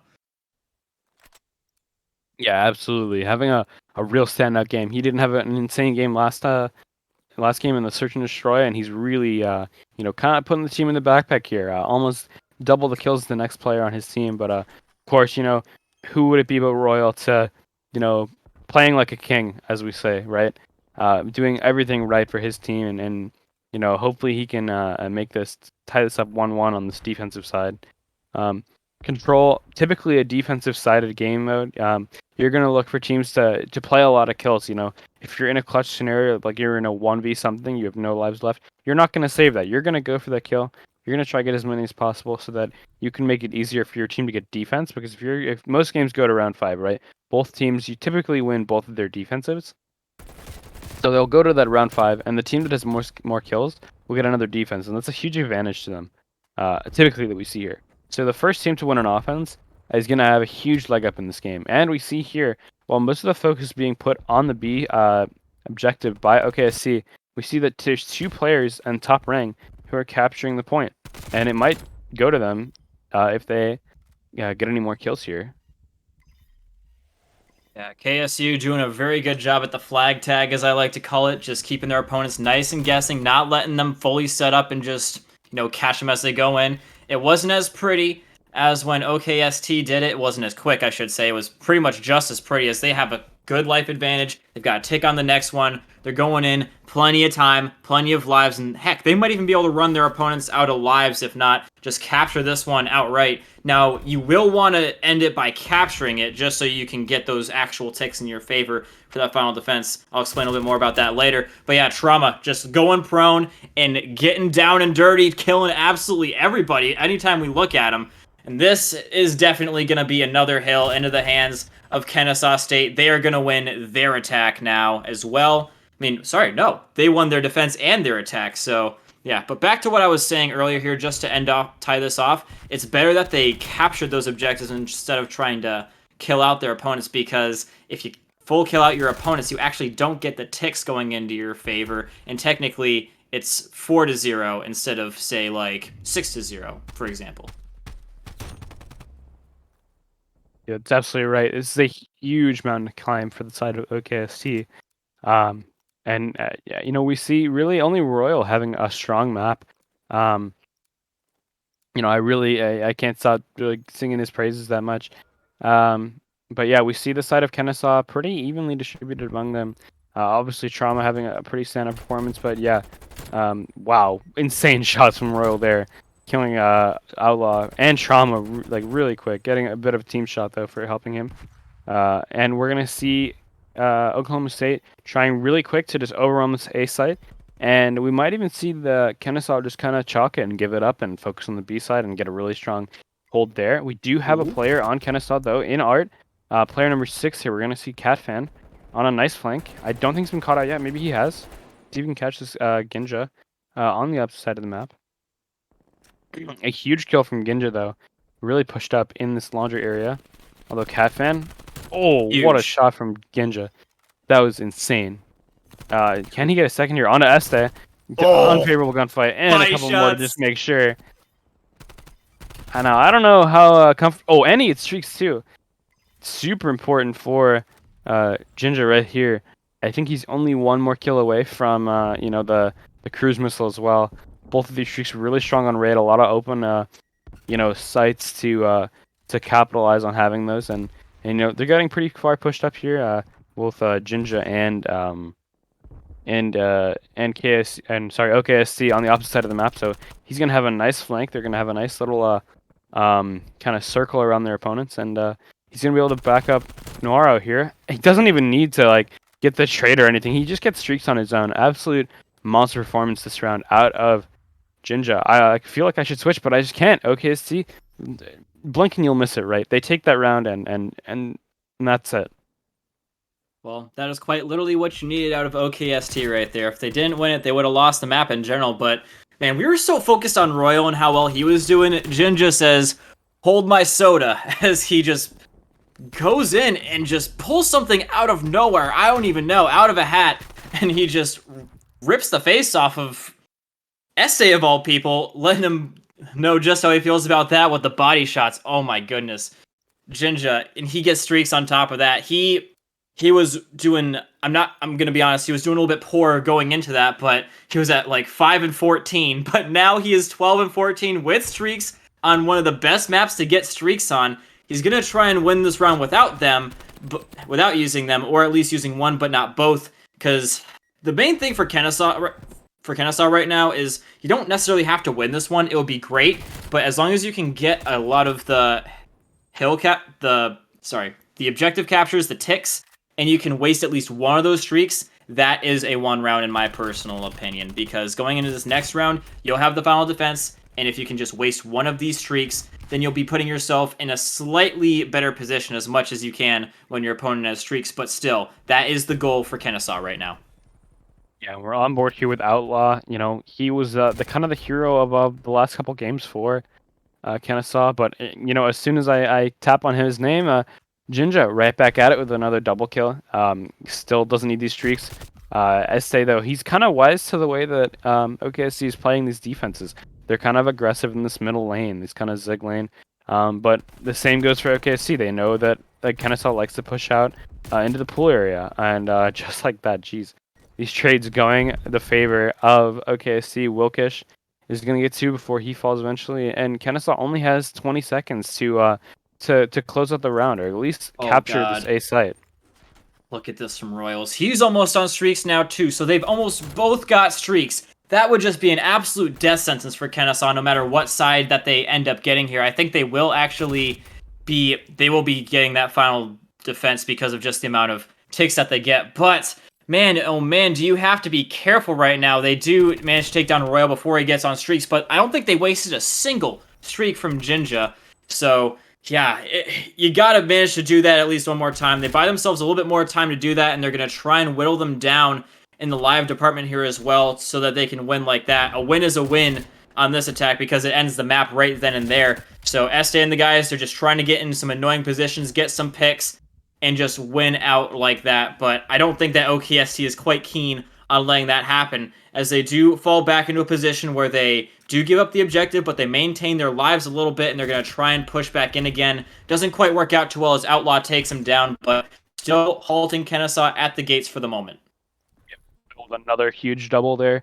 Norio got some really rough timing there onto, I believe that was Outlaw in the kitchen area. So yeah, we're going to see him Royal pushing up a little bit here to try and keep the players out. He's only got to do for 20 seconds. He knows that Outlaw is in the pool somewhere. He doesn't catch him though. He was one shot peeking out his head, so Catfan does find him.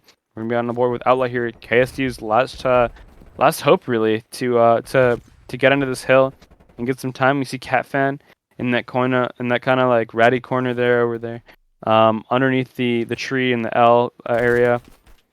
Outlaw realizing that he's going up against Royal. Not a gunfight you want to take without SMG. Also watching for the flank, right? They haven't seen Jinja in a while, and they kind of realize that. One of the things that's important in competitive COD is, counting which players you're seeing. You say, I killed Ginja here, I killed Trauma there, right? Knowing where your enemies were and like who you killed and where you got those kills. And we see right here, if Outlaw can get this kill, he could have won that round. That was scary if you're OKST. But of course, they do tie it up. They do kind of continue the trend of winning your defenses, and they do tie it up 2-2. The best thing about that is that they not only guarantee themselves getting that final defense, but they forced out the cruise missile. That cruise missile doesn't come out, that's game over. And so they put their opponents literally in a position where you saw it. They thought they were in a position, they tried to put themselves in a position where they didn't have to use the cruise missile, but he's like, you know what? I don't want to lose the game. We'll just go into the next one with the artillery at the very least. We can't lose this right here, right now. So Jinja, against his best wishes, does call in the cruise missile. That's a big moment for Kennesaw, as not only do they get the final defense, putting their opponents the fear of death in them, I guess you could say, They get the cruise missile out. Only the artillery left remaining, and now they have got their best side. Now we see this really aggressive kind of just be like kind of a haymaker hit out of them, and it just backfires. Cat Fan gets 3 off the rip, and he's not really looking at streaks yet, but though that 3 kill streak can build, and they're already in position to kind of spawn trap them over there on the A side of the map. We're gonna see player number 3, Jinja. He's getting a huge kill. Can he get a second? He can't get another trauma. Royal does get a nice trade there. Royal and Noiro pair up for a couple of huge kills there. They are aware of the player who's in top art, so they're going to be cautious of that. We're going to see Royal here trying to take out Outlaw here. This is a really important kill for the grand scheme of this round here. Can Jinja and Royal combine to get him? Yes, they can. They're going to stack this point, and they're going to get a really quickly here. 23 to 22. Pretty much an even game here. They do have 2 minutes to work with, so they don't need to rush themselves. So they can just play map control, try and get the control of this kitchen area here. I think he's calling in the artillery. I couldn't quite tell. He was standing still, but I don't know. Yeah, he's still got it in his back pocket. You don't want to be using it just yet, in my opinion. You save it for if things aren't going too well later, because if you blow it too early, then there goes your best way of winning the game. And good stuff coming out from Noiro, but I mean, yeah, Outlaw almost pieced the 2 of them together very, very quickly. Jinja trying to find one, but only finds himself dead. And now Kennesaw, Este, coming around the back, trying to push up on some external pressure here.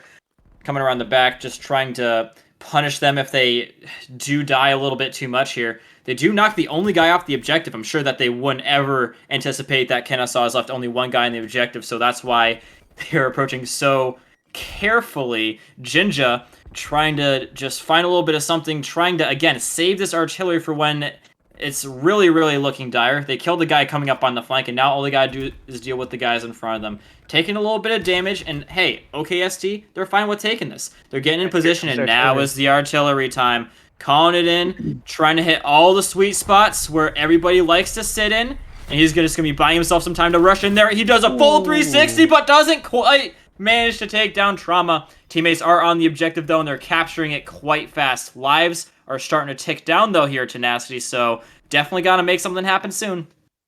Yeah, no doubt. Royal, he's going to have to start taking some like close-range gunfights, which you definitely don't want to do with the AR. An Outlaw with a huge 2-piece. He's going to put his team up a couple lives. But Wilkish goes massive on the hard point, or on the control point. Yeah, we're going to see them hiding under L. I don't believe that anyone on OKSC or on Kennesaw had any streaks to use here, and they clutch it out right at the end. Dude, he was definitely in the zone. That was crazy. I'm punching air right now if I'm Kennesaw, because that was in the bag, but it just all fell apart at the end there. Huge 2-piece from Wilkish, and yeah, OKSC takes a 2-1 edge in this series. The reason I said no is because I saw the guy just mistime his slide into the objective. He was trying to get it at the last minute, but he just mistimed it by literally a millisecond, and they lost the round. He might have even been able to win that gunfight with only 2 of them on there. If he had won that gunfight, that's the game, man. No one else was really in a position to go and hop back on, and they were really low on lives there as well. I believe only 6 the last time I looked when they were going in for that final push there, so it literally came down to a millisecond. If he slides in, gets those kills, that is going Kennesaw's way in my personal opinion, but mistimes it ever so slightly, and it is going to be OKST taking a lead now. They lost the first map, but they've won the last 2, going back into the mode that their opponents won. Granted, it was very, very slight. It was only about a 6-point game, ladies and gentlemen, in case you guys weren't there or you just don't remember. But case in point being is that even though Kennesaw won this mode, it's definitely not a slam dunk 100% in their favor here, Tenacity, is it?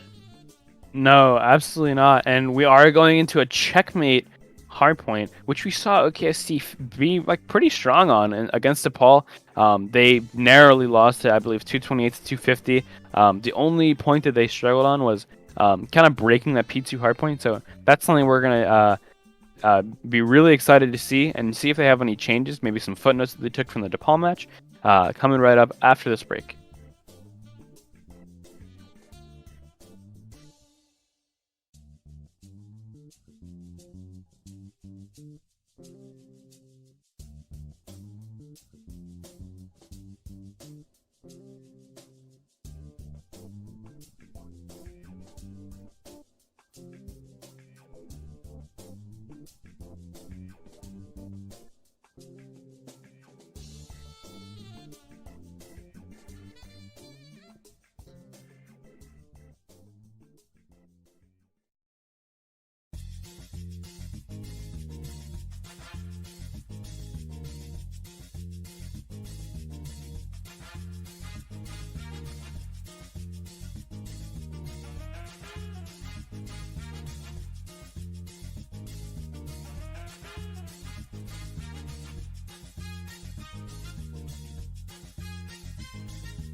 Yeah, we're right back into it here for Game 4 versus for OKST versus Kennesaw State.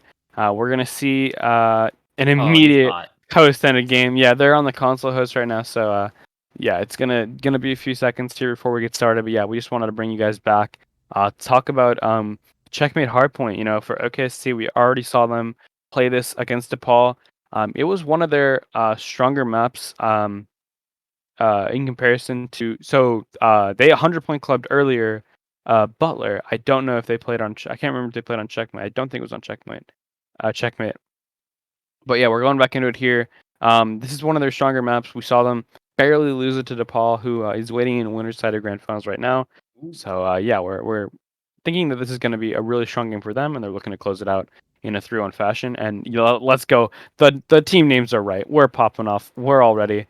We're gonna hop on here with Jinja. He had a really stand-up performance this last game, and he should be right in the action here, going into the plane area. What do you think about like the roles that are played throughout this map? You know, seeing like 3 players go to mid plane. Do you think that's typically standard, or what do you think about the team comps that going on here?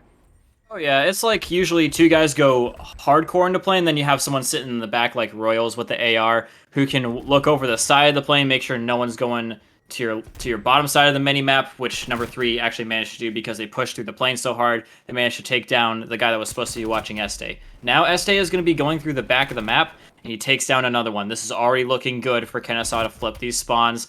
Outlaw going to be just ramming right through the objective here as well. Este does go down, but I would say that OKSC still can't sit on their laurels in these spawns and just keep what they have. They got to contest this for just a little bit. Otherwise, I mean, they leave themselves very prone to get to not even catching up to their opponents if a break comes in.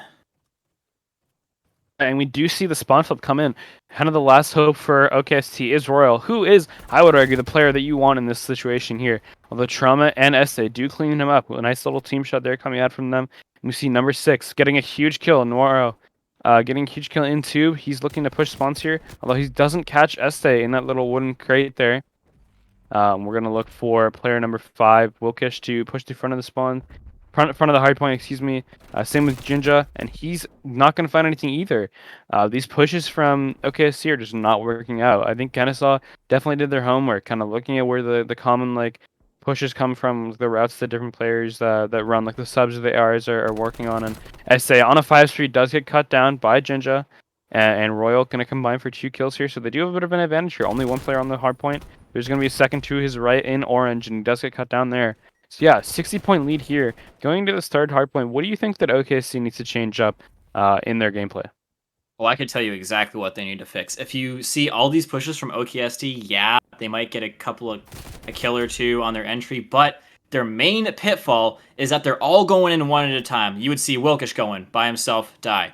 Jinja going by himself, die. Royal by himself, die. Stuff like that. And so what OKST was doing really good in a lot of the other modes, like the Search and Destroy, and even the previous 3 maps, they're having a little bit of an issue doing right now. Maybe it's just, I don't know, game getting into their head a little bit. They're so close to the win, they can taste it, and it just gets a little bit more difficult the closer you get. It's like getting to the end of a long card ride. It feels a lot longer and more difficult the closer you get to your destination. But yeah, I think that's the main issue right there. If they can just group up a little bit, and for the most part, and go for these flanks like Noiro did, that's totally fine. You don't have to totally group up. But case in point, you get the spawns, you're doing good, you got a lot of hill time off it. 32 seconds, that's pretty dang crazy there for just a very contestable hill to get that hill time and the spawns. Great adjustments already from OKST. Yeah, let me see here. A team kill does come out from Noiro onto Jinja. Royal, who, let's get on that board with him.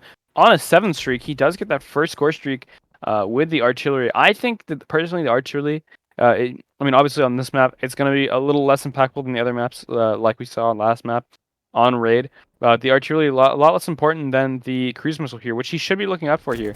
And does he get caught out here? He does. So he doesn't get that cruise missile. The artillery a little harder to use on this map. And we're going to see here, right back on with Royal. He's going to try and play a long angle here from this top gold crate. Does he get 1? He doesn't get anything, but his teammates do clean up around him. So he's going to play this long angle. What a shot there from Royal.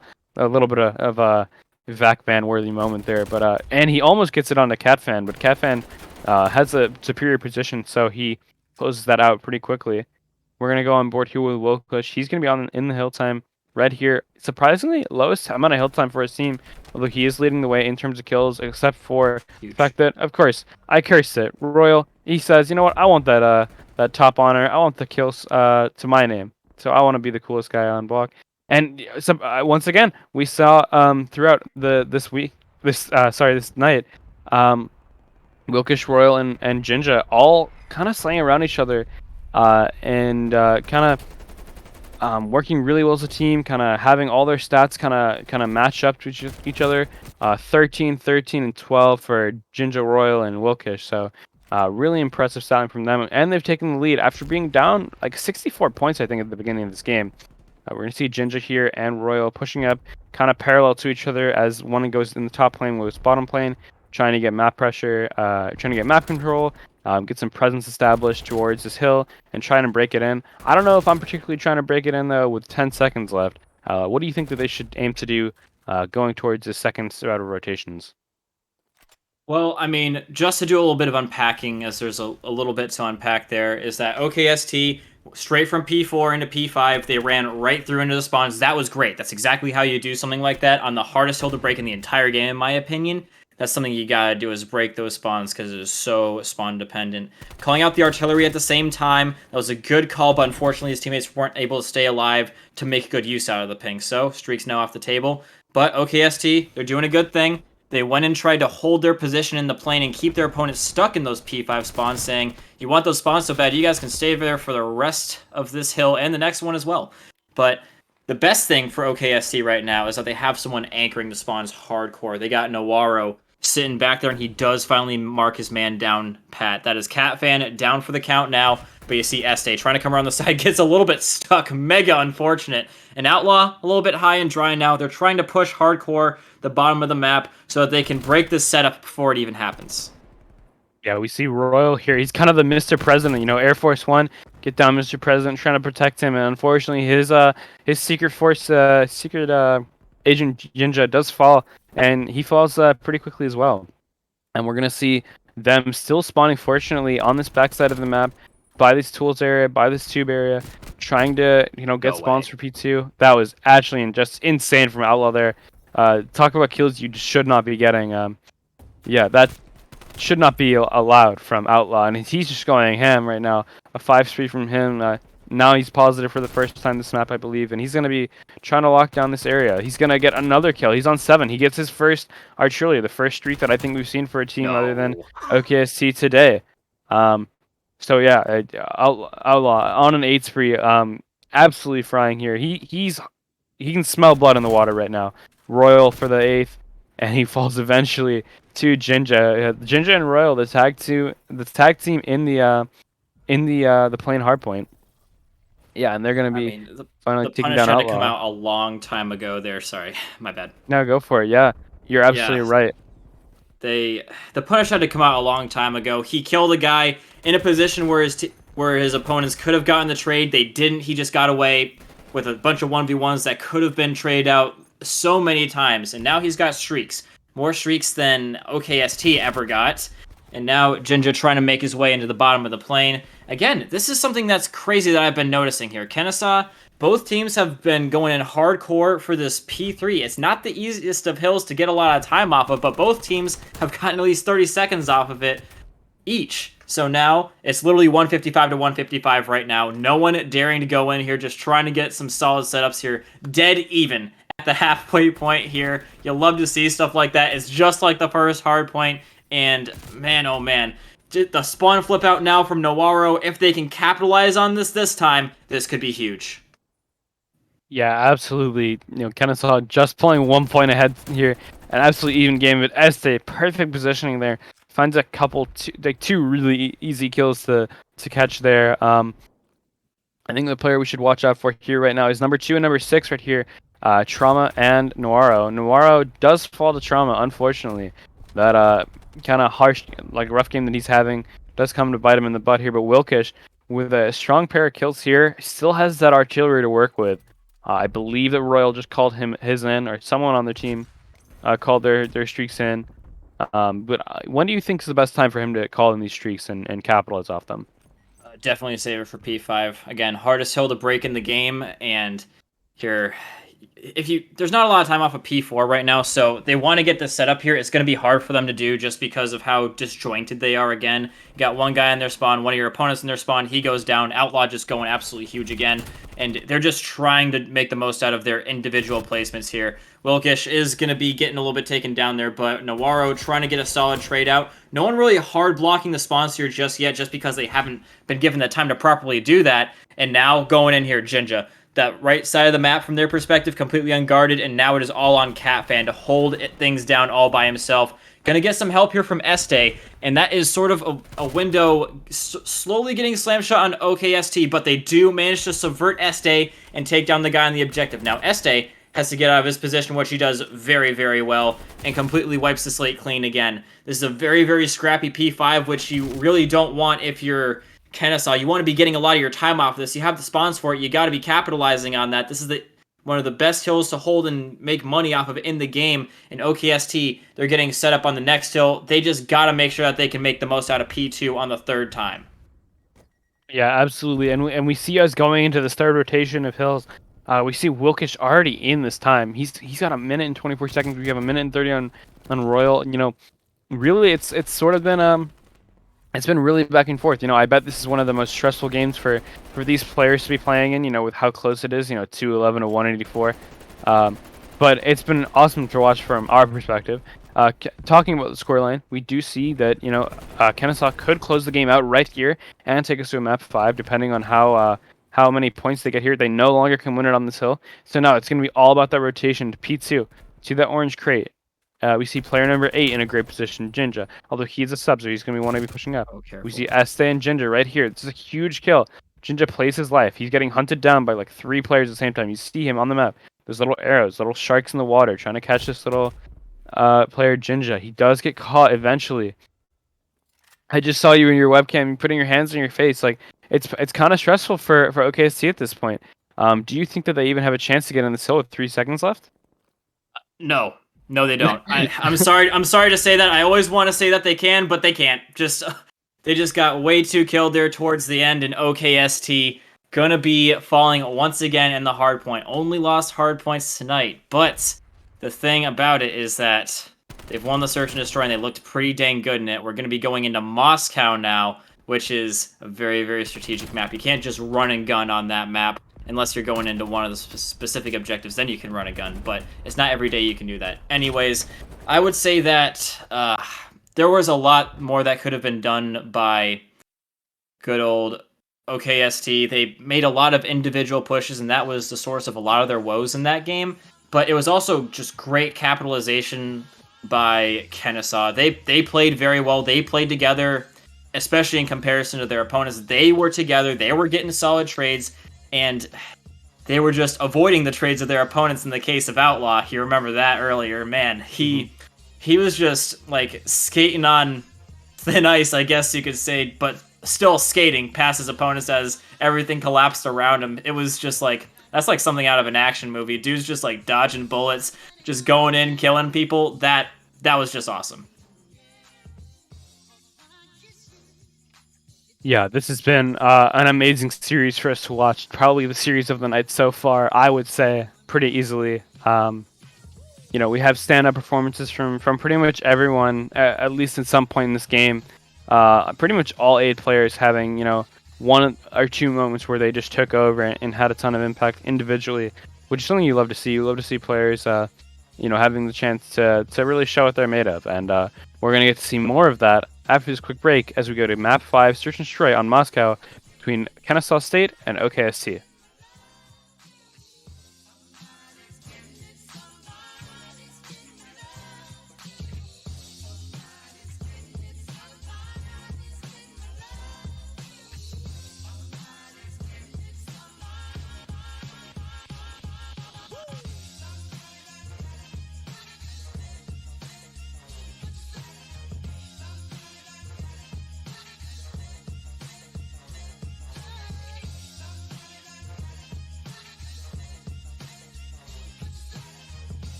By the way, I noticed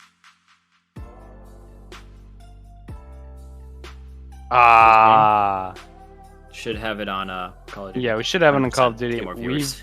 We've been having an issue. Jeremy.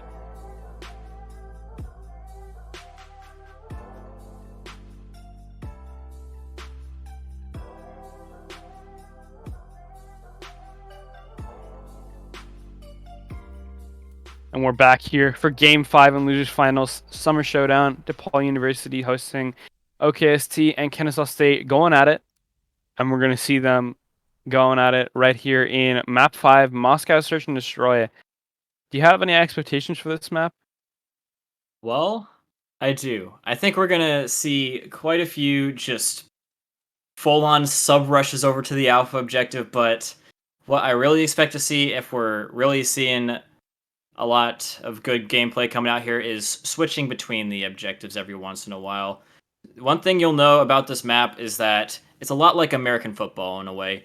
You can really, just because of the size of it and how cut off the objectives are from each other, in the mid lane for that matter, you can really like move your opponents around by showing certain objectives, and they'll have to stack it, otherwise they just get fully steamrolled. And so whoever can really play their life out here, in this case Este, if Este can either kill somebody or just not die, then Kennesaw's chances on the defense go up immensely. Yeah, and we're going to see, speaking of the chances on defense, them rotating pretty quick here. OKSC has a really strong chance here to just rotate through mid and only take that 1-on-3 from the player number 6, Doja Cat fan, and on the A objective. But they're taking the low road. The path less traveled, as we could say, and going to be early. I think we see a lot of the time like the A bomb site being really favored on this map, as we saw at the beginning of the map, and as we see right now. There's 3 players there. There's absolutely no purchase being made there for the side of OKST on offense there at the A bomb site. There's no way. Kennesaw full rotated away. The mind games are already afoot, but they full rotate on back after seeing absolutely nothing. But Nowaro catches one, and now they're going in for this plant. You got Outlaw in on the objective. He's going to try and get a kill, but Wilkes punishes him so hard, and now Trauma up top. Cat fan just trying to get a... Yeah, I know. Just trying to... Yeah, that is actually an interesting sight. Interesting kill there as well. Cat fan is going to be getting one. Royal peeking out around the corner, knows that his opponent is weak as can be, and that is a great round from OKST. Already going to show you that this map is all about the mind games, getting your opponents to move around, giving intel and also not giving intel in order to try and fake out your opponents is definitely the name of the game on this map. Yeah, something we can sort of expect on this map is the nerfs to come into play, right? This is Losers Finals. In this tournament, the winner goes home.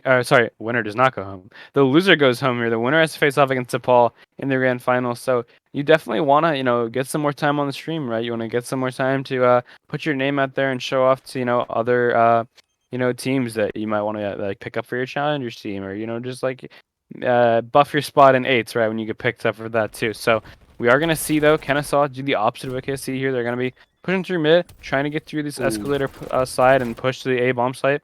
And as soon as they see that there's 3 players there, they're getting out of dodge, bringing the bomb probably away from there. But Este kind of thinks about a second, attempt here.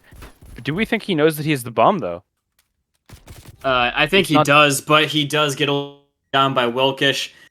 Royals was calling out the rotation, but the shots coming out from Este showed that it wasn't a full rotation, so they just stayed there a little bit longer, and it's paying off. Wilkish, he's sitting there, pretty, and he does get taken down by 1, and now, Royal versus main man Cat fan. They're going to be running right into the same sight line, but not looking the right way. OKST going to be barely scraping that one by. Man, that was quite the round there. It was so back and forth.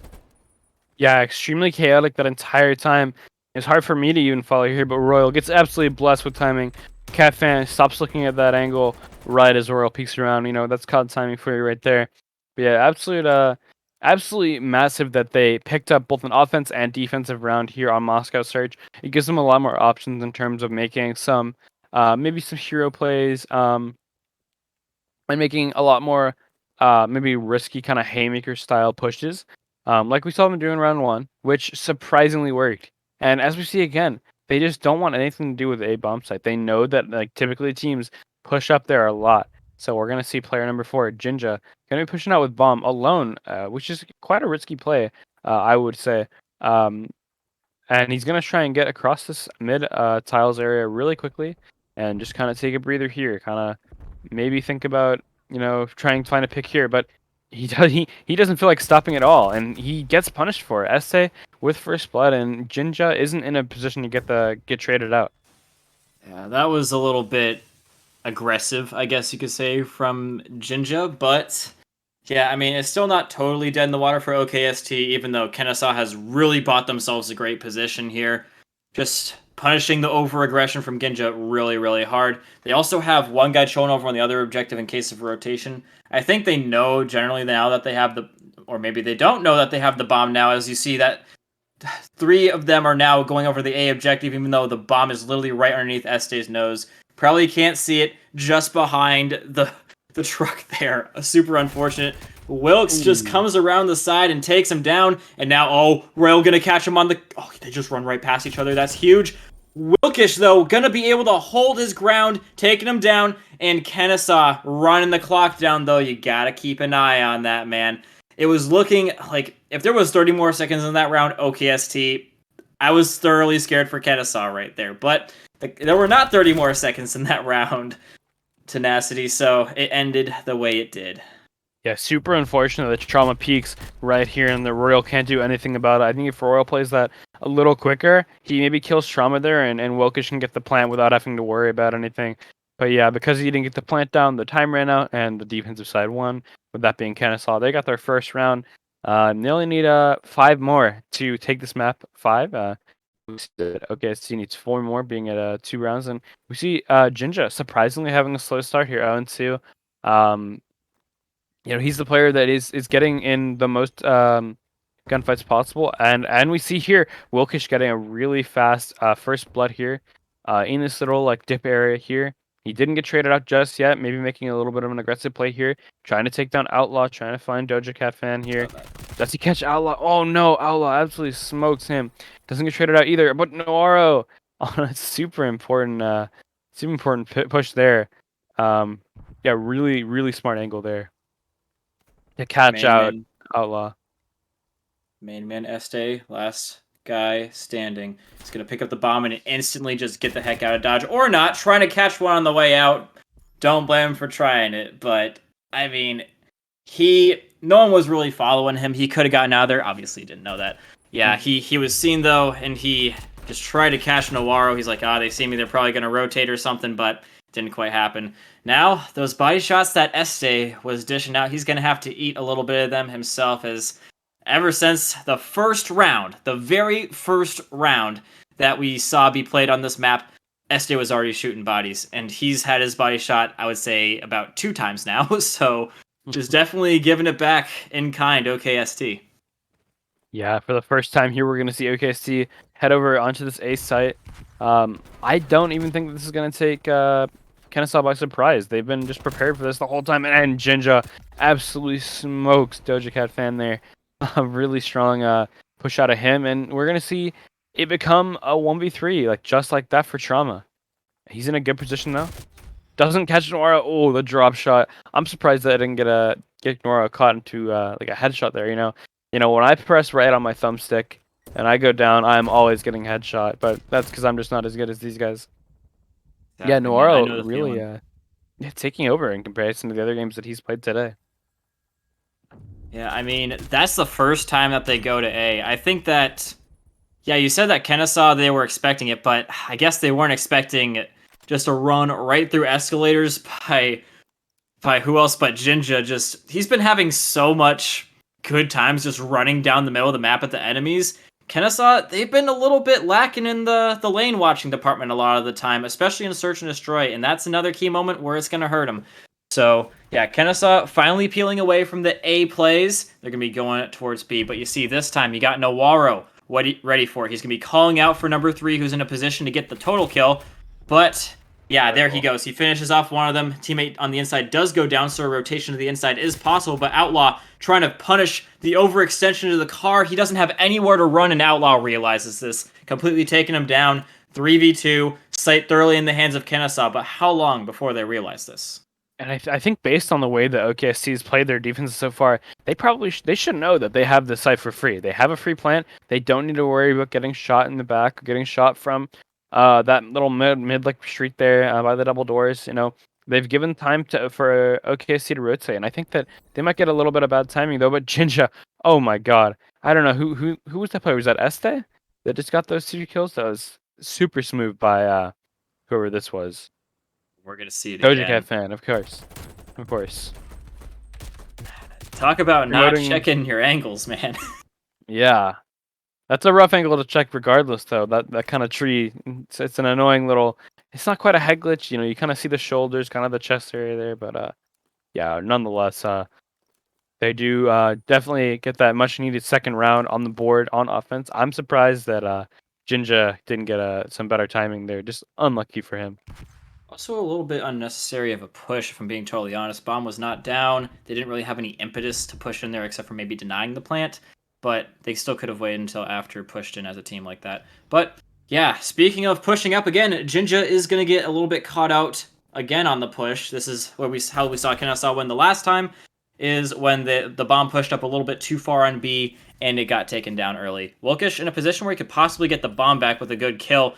Royal going to give him some good assistance on one of them, so he maybe not going to be able to so easily take the bomb. He does have to fight Catfan, doesn't quite win that one. Royal unable to give him some good assistance from the position that he's in, and now Catfan starting to move his way towards the middle of the map, anticipating that there might be a guy there, but Royal also getting to the other side of the lane, and he's going to be able to pick up this bomb. Now, the thing is, after he gets this bomb, he's got to instantly link up with Noaro, otherwise they're just going to get 3v1 2 times. Yeah, they have their 2 top frags in this, so this is exactly who you'd want in this situation. Catfan is still kind of roaming around though, 7 and 4, and Noaro just gets shredded by Trauma and top police, and Catfan doesn't even get there in time to support him. Now they're only down by 3. That was a couple rounds in a row now for Kennesaw. Starting to show a couple signs of life right there. Their defense, they definitely adapted to the style of a search and destroy offense that OKSC's been playing. As you saw them kind of split like 2 at A, 2 at mid, kind of prepared for that kind of non-committal strategy that OKSC's been employing, kind of the feeling out the opposite side of the map that is typically played, and kind of taking it to them and playing them in more uncomfortable angles that the OKSC has been kind of promoting throughout this game. Yeah, and in response to that, OKST, you see Bomb going out first a lot of the time. I think we could definitely see a little bit more wishy-washiness in a good way, not totally committing to a site just yet. That's something that Kennesaw has been doing good, but OKST did very well on the last Search and Destroy, but not necessarily this one. Now, OKST, they're going to be 2 and 2 split, going for a little bit of a flank here. And Outlaw, they're doing that wishy-washy gameplay like I said right here. Again, it's in a good way. They're not fully committing to one objective or the other. Essay does get a little bit caught out on the rotation here himself, but Outlaw, he's not fully pushed up yet. He could have maybe been in a position to catch them on the way out, but it's obviously something that you don't want to risk, being 1 up against 2. Good idea just to hold things down and fully assess the situation here, especially with what's on the line here. If you go down here, then it's very likely that you lose the rest of the series. But Catfan just sitting here patiently, waiting for anybody to get overly aggressive and make a mistake. They've done that once to OKST tonight, but can they get it again, Tenacity? Yeah, 25 seconds. They don't really have time to rotate off for this A-bomb site, and Jinja gets caught, just like you said, waiting for someone to make a mistake. They don't have time to rotate, so it's going to be this. Now or never at the A-bomb site. Can they stop this plant? They don't know that this plant is going down. We have silent plant, right? Noira's going to check. This is only one opportunity to plant here. Does Royal kill the guy planting? Oh, 1 second too late. So it's going to be Wilkish and Trauma in a 1v1. Does Wilkish just hop it? He doesn't. I think he saw him dip. Dude, that already heard the slide. Wilkish playing no games right now. He knows that the game really could well and truly be on the line right now as Trauma trying to feel out where this guy is, but he's in a great position. Wilkish runs right into it, and the body shots are coming back again. 4-4 now. Last time we saw Kennesaw reach the 4-point margin, their opponents already had 5. So, definitely doing a lot better than the last Search and Destroy. Imagine if Royal just puts one more bullet in a Trauma. He gets the free kill on the planner. you're going to be kicking yourself after that round, but you don't have time to. You're right back in it. 4-4 in Game 5. The score counter at the top is, of course, wrong as usual. We're tied up 2-2. The winner of this map, first team to get 2 more rounds to get to 6 rounds, will win and face off against DePaul in the grand finals. And we have a super map out of Noiro and CatFam. 2 players who haven't been the flashiest here at both these respective teams so far. We do see OKC getting caught up by CatFam, but immediately traded out by Jinja. A strong trade there, really important. Jinja with bomb pushing out again. One of these issues that OKC's had like clinically throughout this game is pushing out with bomb too early. But we do see here Royal and Noir and Wilkish on the site. They do have the site pretty much for free in a 1v2 versus Este. If you're in this situation, you're OKC, what are you trying to do? Are you trying to play a trade? Are you trying to double chow this guy? What's your objective here? You're trying to make sure that the coast is clear from Este. They have a feeling that he's somewhere in and around here. Este, he's playing this very cool, waiting for the bomb to be planted. They could be rotating, even though I personally wouldn't do that. We have the site and OKST. They just try and find him, make him a little bit uncomfortable with the dead silence, and he's like, you know what, guys, I gotta do something. I gotta try and get some sort of intel. I don't know what I'm going up against, and that's a real fear to have in this game. Is the fear of the unknown. Este coming around the wrong corner, and Royal is just sitting there waiting for him. 5-4. We've been in this position before. And OKST has won it from this scoreline before. But can Kennesaw, with a different map and with the different style of play, they've been really making some great adjustments on the fly, especially in this map. Been playing really well together, watching their angles a lot better, and really capitalizing on the mistakes of their opponents. Looks like it's going to be a big fight mid-map. Take it away. Yeah, we're going to see Royal here. Does get caught out after getting 1 kill, so they are going to be up 1 life. Kennesaw over OKST, looking to push us through around 11. As you can see here, Outlaw with the bomb. He's getting pushed up really far outside street. Once again, they have the bomb for free, the bomb type for free, but they're being really reluctant to plant it here. Player number 1 here, Noiro. He doesn't catch out CatFam. I don't think that either player is going to get timing on each other. I do think, though, that the player on OKST here, Noiro, is going to get some timing on Outlaw. Outlaw didn't check. Oh, unlucky there that he had some rough trigger discipline, but Outlaw does get caught out no matter what here. CatFam coming back to help his team. Last alive. Map on the line. Map and series on the line for CatFam. Doesn't turn on Jinja, and that's going to be the map. You see Este leaving already. Noiro, superb performance throughout this last game. All players on OKSC playing really, really well. GG's in the chat. OKSC take it 6-4 in this map 5, and we'll go on to face DePaul University in our Summer Showdown Grand Finals. They do it again, Tenacity. 2 wins on Search and Destroys, 6-4. Talk about consistency. And Jinja, even though at times he hasn't been the most consistent in gunfights, he goes in and gets just absolutely amazing kills when the time it counts. He gets a 3-piece in this round. He was, I think, like 4-7 before this round, but he ended up 7-7, so ending on a high note. But it's not over yet tonight for them, as they are going to be going, like you said, going on to face DePaul, I do believe, for the 2nd time. It's repeated the winners finals, as you said. So, a little bit of a chance for some revenging. Yeah, we are. No matter who won this match, it was going to be a rematch between DePaul and either KSU or OKSC. OKSC is going to be able to run it back, though, in the grand finals. They had that winners bracket match earlier. And we're gonna let the players know to get ready for the next match. OKST versus DePaul University will be the grand finals of the Summer Showdown Call of Duty right after this break.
We are back for the grand finals of the DePaul Esports Summer Showdown Call of Duty Edition. We have a rematch of winners finals earlier between Oklahoma State and DePaul University. DePaul coming from the winner side of the bracket and Oklahoma State coming from the loser side. So they will need to win 2 series against DePaul to be crowned the Summer Showdown champions. And we're actually having a repeat of the first series map 1, which was Checkmate Hardpoint. It had a really close ending. DePaul ended up clutching it out 250-228 against the Cowboys. So yeah, we're looking to have another banger series here for the last one of the night. And how are you feeling? Do you have a prediction for this game, Kamaka? My prediction really depends on how OKST comes at this map. If they realize the mistakes that killed them in the last time they played this map, then I think they have a solid shot of winning it. But if they just keep on with the solo pushes, getting pieced apart, well, just like that by DePaul again, just go right into the spawns and take it away from them like candy from a baby. Yeah, they're in for a long one, especially the longer it takes for them to realize that they need to do a little bit more grouping up and less solo pushing, the more painful this is going to be, in my opinion. That's absolutely right. And we saw DePaul immediately, just, like I said earlier, the River of Blue in the kill feed. They got 4 kills right off the rip, and now they have the spawns. Wilkish and Noiro going to be in the point. Going to be trying to get as much time as they can before they start pushing out for the spawns for P2. You see Hodo there and Venet trying to patrol the left side of the map there, trying to keep spawns in their control. Hodo with a huge kill there. Some nice shots out of him. He and Venet, the kind of veterans of the team, trying to lock it down. We see here Crizzy, newly recommissioned on her AR role, holding down time here. She's going to be watching these long angles here. She just saw Jinja, I think, there. So she's going to tell Hodo. He's going to be on the hunt now, trying to find Jinja in the spawns, which he gets super easily. Really solid start here from DePaul, I think.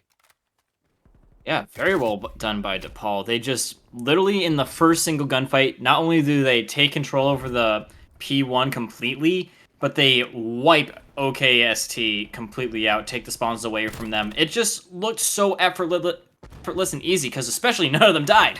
So best of all possible starts for DePaul Esports in that first initial hill, but Oklahoma State going to be clapping back, getting right on into that objective again. Venet trying to get a little bit aggro here, make sure that they don't get stuck in these P2 spawns after all is said and done, but that's exactly what OKST wants. They're going to be taking down Hodo and just pretty much everybody, and they're going to try and put DePaul Esports to sleep in the bed that they have made for themselves, but I don't think DePaul Esports is going to let it go down like that. You see, they're already getting in some intensely high-up positions. Wilkish trying to deny the top plane access, but it's not quite going too well.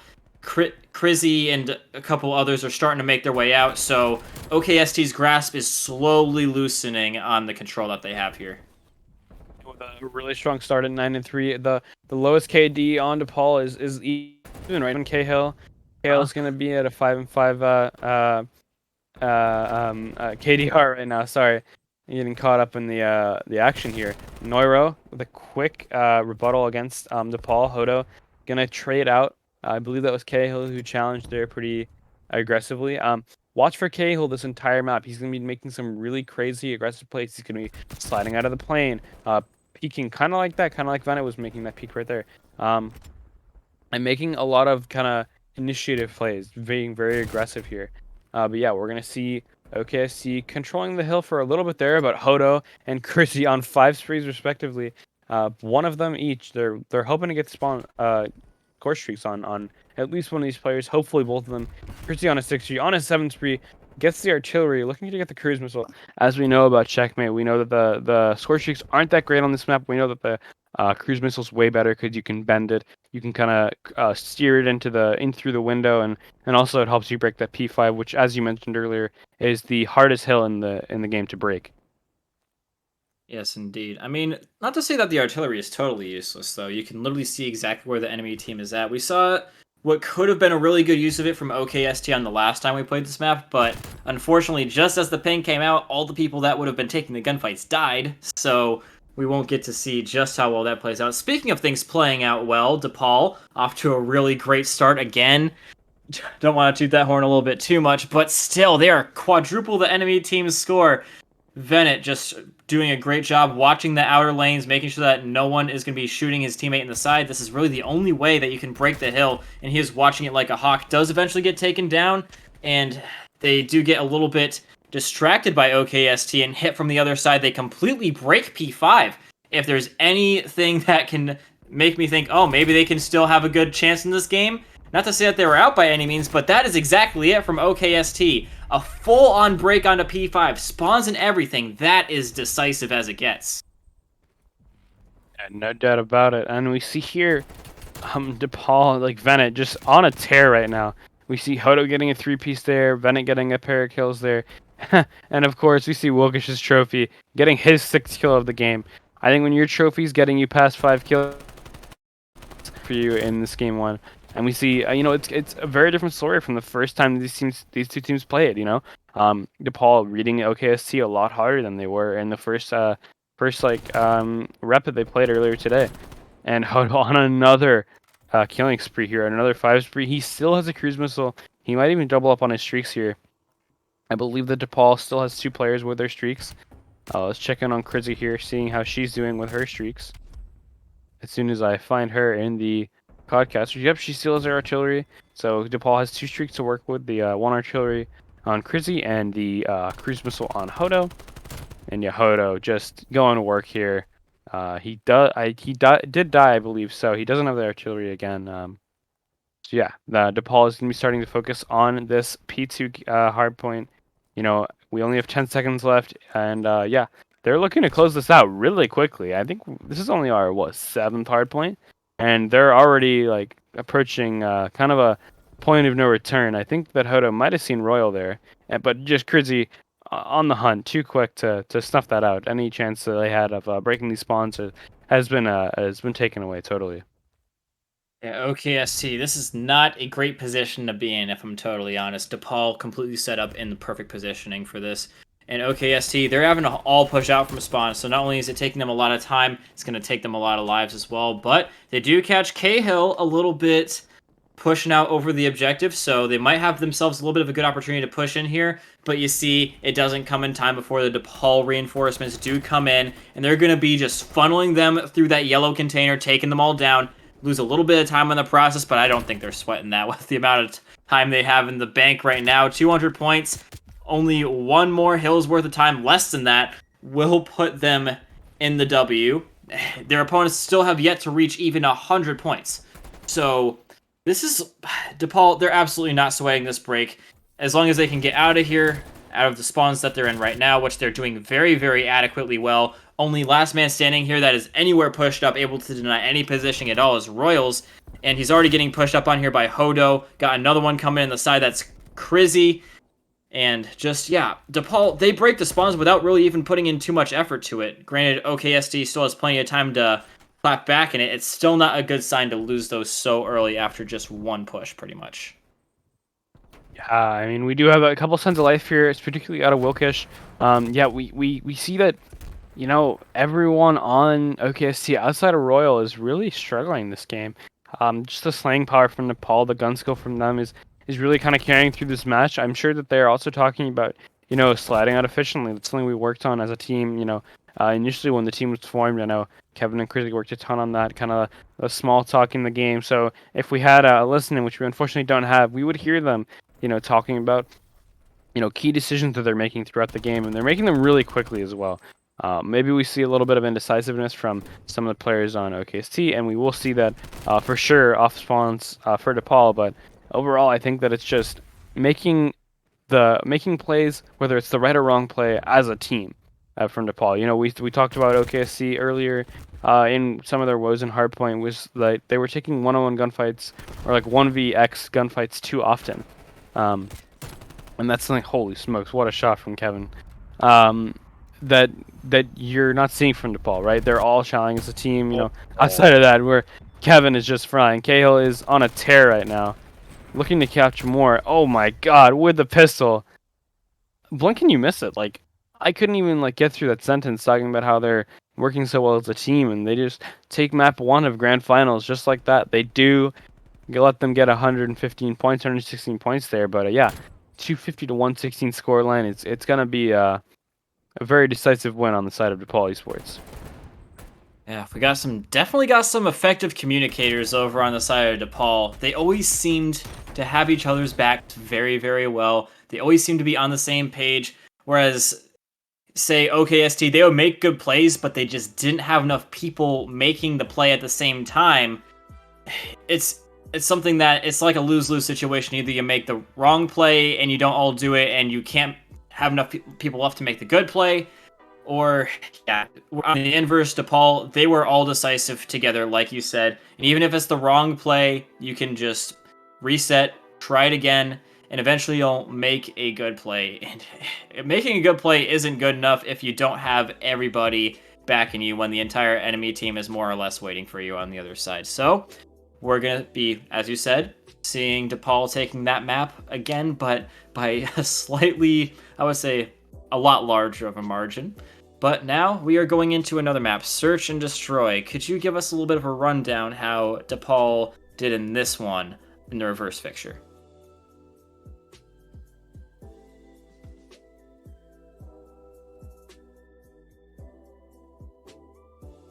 Sorry, I'm dealing with a couple technical gremlins here.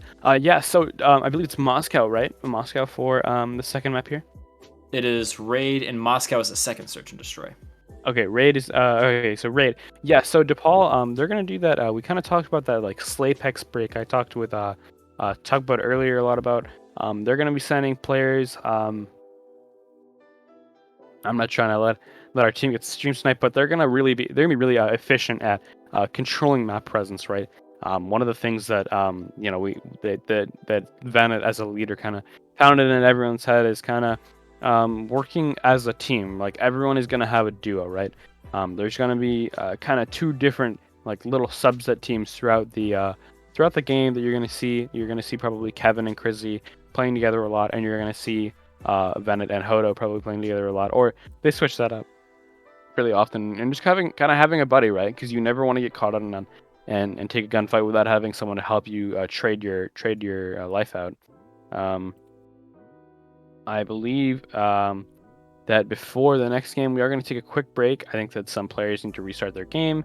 So yeah, if you have time, you can go grab a drink, grab a snack. It is up on 1 a.m. here in Chicago, so yeah, we'll hopefully clean.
Alright, hello there. You guys know me as Spoons or Jeremy, but it looks like we have a little bit of technical difficulties. I thought Kevin, his computer did not want to cooperate, so we had to restart it. Looks like I'll be stepping in. I get to have a little bit of fun with my friend Kamaka. I know I definitely pronounced that wrong, but you know, it is what it is. It does happen. I mean, I don't think anybody has really truly pronounced my name correctly on the first try. Tenacity was pretty close, but I mean, I don't blame anybody at this point, dude. I don't blame anyone. Yeah, you know, it's almost fun I am. I'm like barely going, you know, we're chugging along. Gotta get this grand finals all finished out for tonight. But I guess we'll just have to see what happens. But we're gonna go back to a short break and kind of get everything figured out really quickly so we can get it into this next game.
And I'll be honest, on my knowledge with COD is very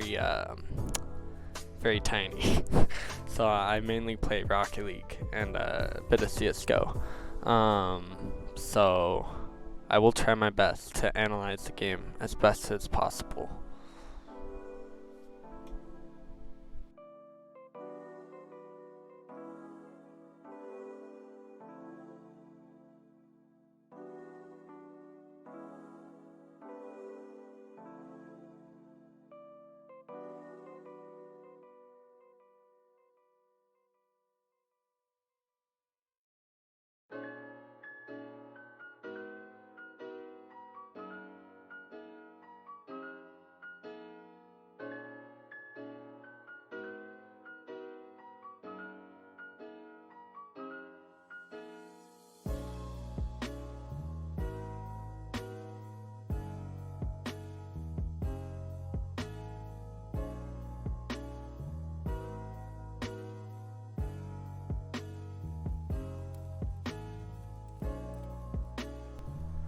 Welcome back. You know, again, it is the grand finals of the DePaul Summer Showdown. I'm Spoons, Jeremy, joined with to my right here. Yeah, that's correct. Kamaka. I'm excited to get in here. We'll try to see how I do with COD casting. You know, this isn't really my forte, but I'm sure it'll go well. Oh, trust me, it's gonna be a fun time, Jeremy. You're gonna love it, and yeah, you just gotta have fun with it. That's the most important thing. That's the most important thing, is enjoying yourself. And, so far I'm having a pretty good time. I can't believe it's already been almost 5.5 hours. But, so far it's been going pretty well. I've enjoyed listening to you, you, Kevin, and Tugboat, and just kind of your 2 senses on the game and kind of how it works. But again, it's game 2. It's DePaul versus Oklahoma State. As I could tell, DePaul, Venna especially, it's very, very aggressive, and it helps out, but it's also a con. But it seems Oklahoma State also plays very well against that aggressive play style. Oh, yes, indeed. Gonna be catching out Cahill a little bit here, and they're just running right on in for Bennett. Bennett does punish one of them and somehow gets away with his life. He's watching for the run up, but Wilkish, he knows better than to push up on this. They're just in the post-plant situation now, but Hodo catches another one before he can get back to his proper position. Now Wilkish, he's trying to do a little bit of something here, make up for earlier, but Royal's going to finish his dinner for him. One hopping out, and that's Bennett taking him down, and that is all she wrote for Oklahoma State. Strong start, but even better finish from DePaul University. I'm not gonna lie, I think this round is over. It maybe a little early to call, but the bomb's defused. Chrissy was in there. She was kind of goated, not gonna lie, a little caster bias, but it puts DePaul to an early lead. It does indeed. Yeah, it's not always certain, even if it's like a 2v1, but I was fairly certain there towards the end. It's just my caster intuition, especially when all of Oklahoma State was dead. That's what got me into it. But yeah, DePaul, great first round. They're going to be on the attack now, and from what it looked like, they just had a better holistic view of the map, whereas the enemy team, they just kind of barrel stuffed their way down the middle of the map. Opposite is happening once again. No one really in the middle of the map for DePaul, and Oklahoma State, they're going to be pouncing all over that. Crizzy now rotating towards the middle of the map, sees 1, 2 actually, unfortunate, and they're just getting pieced apart now. After a good round in the defense, it appears that Oklahoma State can do exactly that right on back. One thing that I thought was going to hold Oklahoma State back a little bit is that it seems they're just kind of sitting there at points, and they're, holding corners, and which, it's good and bad, but at the same time, they're kind of standing still, but, I guess it's working out for them. It's definitely a good thing to hold your position sometimes. You don't want to be full aggro all the time. There's a place for aggression. There's a place for being passive and letting your opponents come to you, and especially if you don't have help in the gunfight when you could. Like, say you got your teammate in an off angle, or, that you want to push aside and you need someone to help you out. It's good to hold up the play and just wait for the best possible, get yourself set up for the best possible outcome. But yeah, it appears that Oklahoma State, they're going to be switching things up this time, going for B, but Crizzy, eyes all over the objective, but also body full of bullets as Royal completely takes her down. Ginger going to be getting this solid plant down. Cahill could potentially be looking to make a little bit of trouble in mid. Sees the gun poking around the corner. He realizes it now. Going to be really, really hurting Navarro, but not quite able to get the full kill. Slotting out, trying to get the full kill. Does do that. And now he's angling himself very well, so that Royal cannot shoot him from up top here, but he can still really hurt Jinja. Now they're starting to collapse on what usually is the most easiest step to defend on. But, Wilkish, he's still a little bit of a wild card. 19 seconds left. DePaul got to make a move.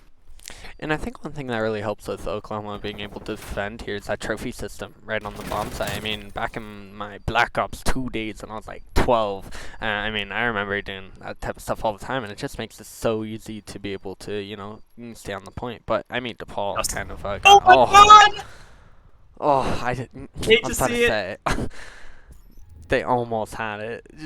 Right there. I thought they did. Yeah, I thought he had it. But literally less than a millisecond, because when I saw him pick up the bomb, I could have sworn it said 7.5. I'm like, wow, they just got it, but apparently not. Jeremy, it's just the kind of stuff that round got as close as it gets. DePaul University, that is not a position that you want to have to push into post-plant, especially without your full team being there. Chrissy going down in the beginning of the round would have been really helpful to have her there at the end, but still almost did it within the margin of half of a millisecond. I like to say instead of DePaul University, DePog University, because that was pretty poggers moment, but then the bomb blew up and I was like, oh, well, that's unfortunate. Went from very pog to not very cash money. Now, speaking of cash money, Royal going up into the money room.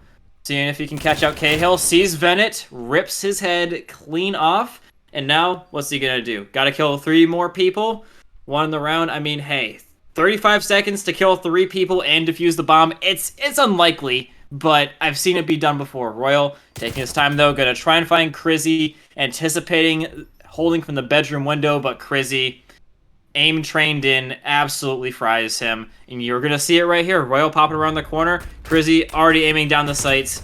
Gets first shot and the final shot as completely winning that round. That's exactly how things. I mean, that's exactly what Oklahoma State wanted to do when they just did that on their attack. It did. Granted, it did work, but it was very close margins. Much less so of a margin than DePaul University when they did it. You know, and it almost seems like both teams are doing this. There's almost like a sense of feeding from one enemy to another. I mean, that may be fatigue, you know, it may be just a lack of mechanics or game sense, but it almost seems like they're getting these really easy picks that kind of has put the game on, you know, you don't know who's going to win. You've seen it happen on each side. You know, DePaul had the whole bomb thing where, you know, they lost in the last round where Oklahoma State it was a 3v1. Crizzy in a little bit of a position, trying to do some hold-up play for Hodo, coming around the back. In the meantime, they kill the guy up top. That is a great retake for DePaul. Just going to show you that even on the most difficult setups, it is still slightly possible to do. They almost did it the first time. Again, a margin of half a millisecond. And now they get it with plenty of time to spare. DePaul University learning from their mistakes in the first one and capitalizing on their opponent's mistakes. You know, I don't know if that was a little bit of a BM there, but I saw DePaul, I don't know who that was, you know, they stopped defusing it for a second and went back at it. I mean, that gets in my head, and I'm sure that's what DePaul's trying to do so they can secure the dub for the second game. But, you know, like I said, anything can happen, and we've definitely seen that in this game and throughout the whole event tonight.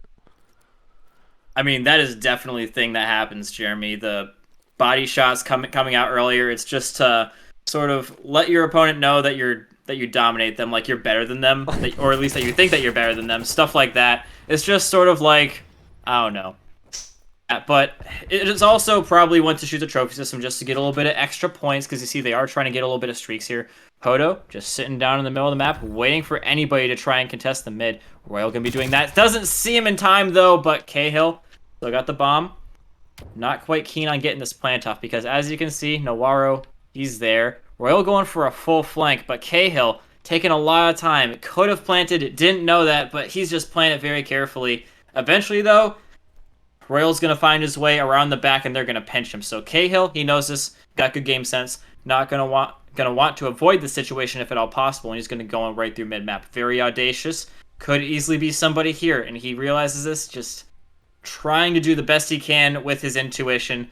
He's got to make this plant, though, eventually, Jeremy. And you see Royal on the opposite end of the map. No one can really stop him from doing this plant right now. So Cahill, now's his best shot to get this bomb down. And even though he has a really good opportunity, he really doesn't have that much time. And it's really a last-minute decision, because at any moment, like right now, you know, Royal could run up on Cahill and just completely ruin the plant. And I think that's what's about to happen. But, no way. Royal got it. I was starting to doubt it a little bit, but it looks like they're able to get, you know, the kill and now the defuse. Yeah, that was a little bit scary there, I'm not gonna lie. And Royal, he's like, bro, I'm done. Just hops off the edge of the map.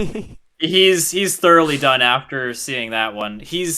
I'm sure he's happy he got the kill, but also slightly disappointed in himself for the length of time it took him to get the kill. Right. But, I mean, hey, a kill's a kill, man. They all count, and you won the round, so you're chilling. You're chilling. Hey, I don't see diamond skins or dark matter, whatever people call it, or whatever Activision calls it. So, you know, that's the ultimate dub. You know, you may get the kill, you may get the dub, but unless you put in the 3 million hours to get the skins, then that's what matters. I mean, I'm pretty sure most of these people are playing scrims and not just, you know, regular games, which is probably the reason why. Wilkish coming in here, trying to make his presence known, but not to where he gets killed. And that might be what happens. Is Hodo gonna light him up in the rear? A pinch is real. That is why you need mid control, especially if you're going on the attack. Jeremy, is something that we've been seeing a lot of the teams neglecting, especially when you're going for this B bomb site is just going out with reckless abandon straight into the clutches of the enemy without getting any mid control. You're just getting funneled in. You saw one of them getting roasted there in the back by Hodo. Other one weak as can be, and quite the easy finish there for the player waiting. I do believe that was Venet there that got the final kill, but was made very easy by Hodo in the middle of the map. Definitely got to start to see these attackers starting to make some more conscientious efforts to take the middle. So as far as conscientious decisions go, my question, since I don't play COD, is I keep hearing you guys talking about skill or kill streaks and when to use them, and what maps are good to have them in. And so is Raid one of those maps that it's something very vital for the players to use? Oh, absolutely. It's one of the most viable maps for streaks just because there's not really any ceiling. There's not really any place you can hide from the streaks. They all come from above. So if you have a roof above your head, I'll hold off on that thought for now. Is Hodo going in for a solid kill? Wilkish, the only one left. Hodo right around the corner, but doesn't want to risk it. Rather have Hodo come to them. Wilkish trying to get out with his life and somehow does it again. I'm having flashbacks to the last round. Goes in for Crizzy, unprepared, and fries her with the Diamatti. Huge round for Wilkish. But yeah, as I was saying, just to finish off that point earlier, Jeremy, is this map, you don't really have anywhere you can well and truly hide from the streaks. A lot of the objectives are right out in the middle of the open. So, yeah, I mean, especially if you're the defenders, like, you can definitely catch people out, especially with the ping. There are also a lot of open windows for positions that you like to hide behind, so you can curve the cruise missile in, or if you place the artillery correctly, you can kill the person inside of it. This is a very good map for streaks, bottom line. Gotcha. Okay, I guess that makes sense. I'm just kind of surprised we haven't seen too much of playing with it. I mean, it's primarily just gunfights and grenades. I mean, that's basically the game, right? But I don't know, it kind of surprises me that I haven't seen more of it so far.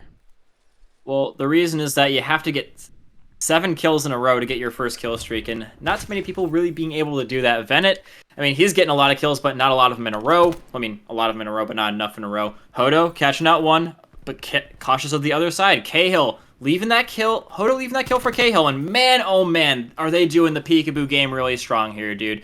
Just baiting and switching each other. Hodo slides around the corner, really hurts Wilkes, and you see Cahill killing the guy up top. Knows Wilkes is weak because of the good communication coming out from Hodo. Fries him in the back, and then while the other guy who was in the approach to be starting to make their way back to try and deal with Cahill, Hodo pops out and shoots him in the back. So just overall great play coming out from DePaul University from a communications perspective.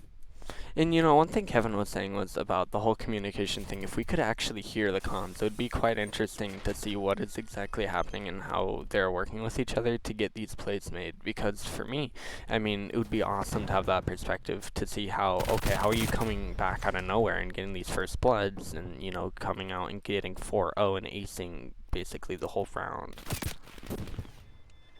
Yeah, Cahill trying to go in for a little bit of a plant there, but not quite able to do it. They do lose Hodo in the process, but literally exactly what Royal did right there is what killed Hodo. But Cahill, wise to it, does end up taking him down. Wilkish hopping up on the rock as well. Audacious as it gets. Man has no fear. And he gets him again. He just gets him again and again. Venet, he's going to be getting spied out and taken down by Wilkish, so apparently some good comms coming out from Oklahoma State as well. But Crizzy knows generally where these two are at.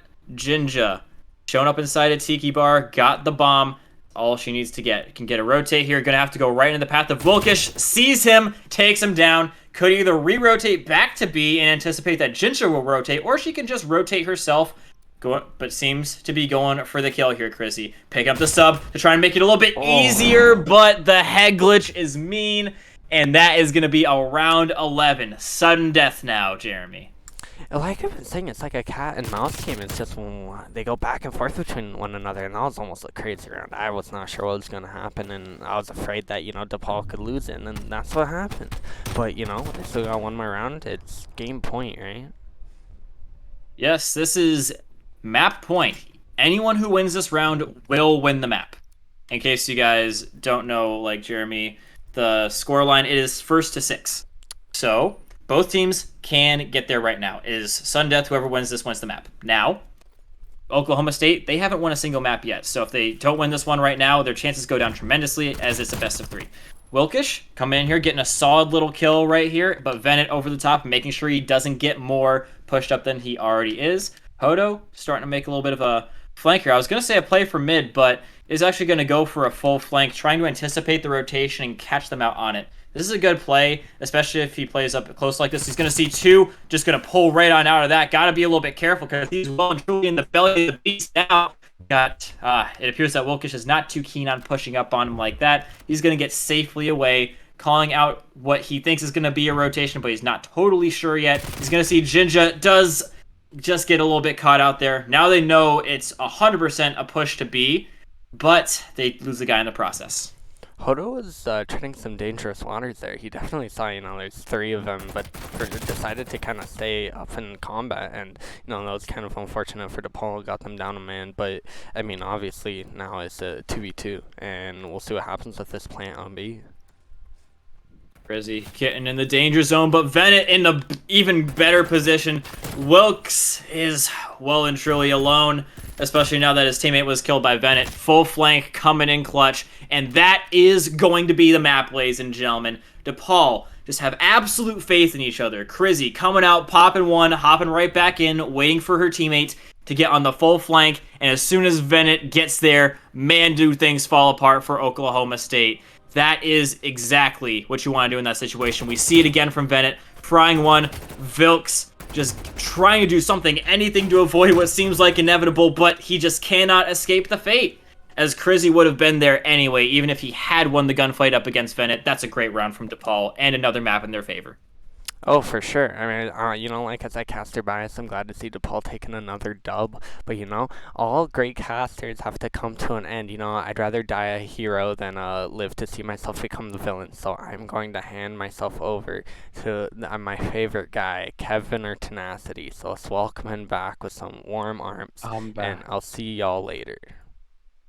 Yeah, I'm back. Some technical issues. I think that that my air conditioner went off and it triggered the breaker or something, because my computer just froze and then turned off. So that was really cool. Yeah, we're super excited to see that DePaul took a 2-0 edge here. Game 5, round 11. I got to catch the back end of that game, and man, that Crizzy 1v2, I think that was doable if she keeps that SMG out. Super impressive that she even got that close to winning that, because I know that I would have been bricking it. I would have gotten nowhere near as close, of course, but that's why they're playing and we're casting, I guess, right? Oh, absolutely. Dude, that's not a situation that a lot of people win, but Crizzy almost did. It just goes to show how good of a player she is. And now we're getting this next lobby set up here as well, ladies and gentlemen.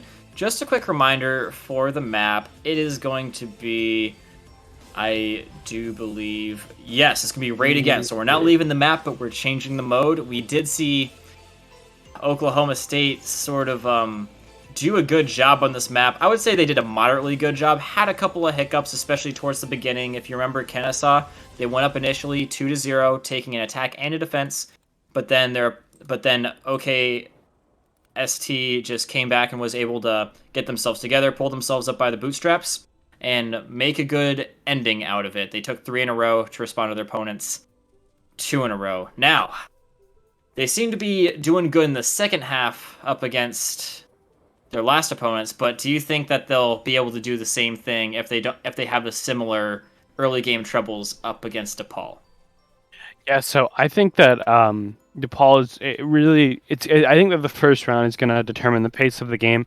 I think that depending on who's attack, I believe that Oklahoma's attack. So attack first. I think that they really need to do something to shock DePaul. They've been doing a lot of haymaker plays, a lot of kind of wild card plays. Going to the offsite, right? Going to be on raid control, for instance, first round, right?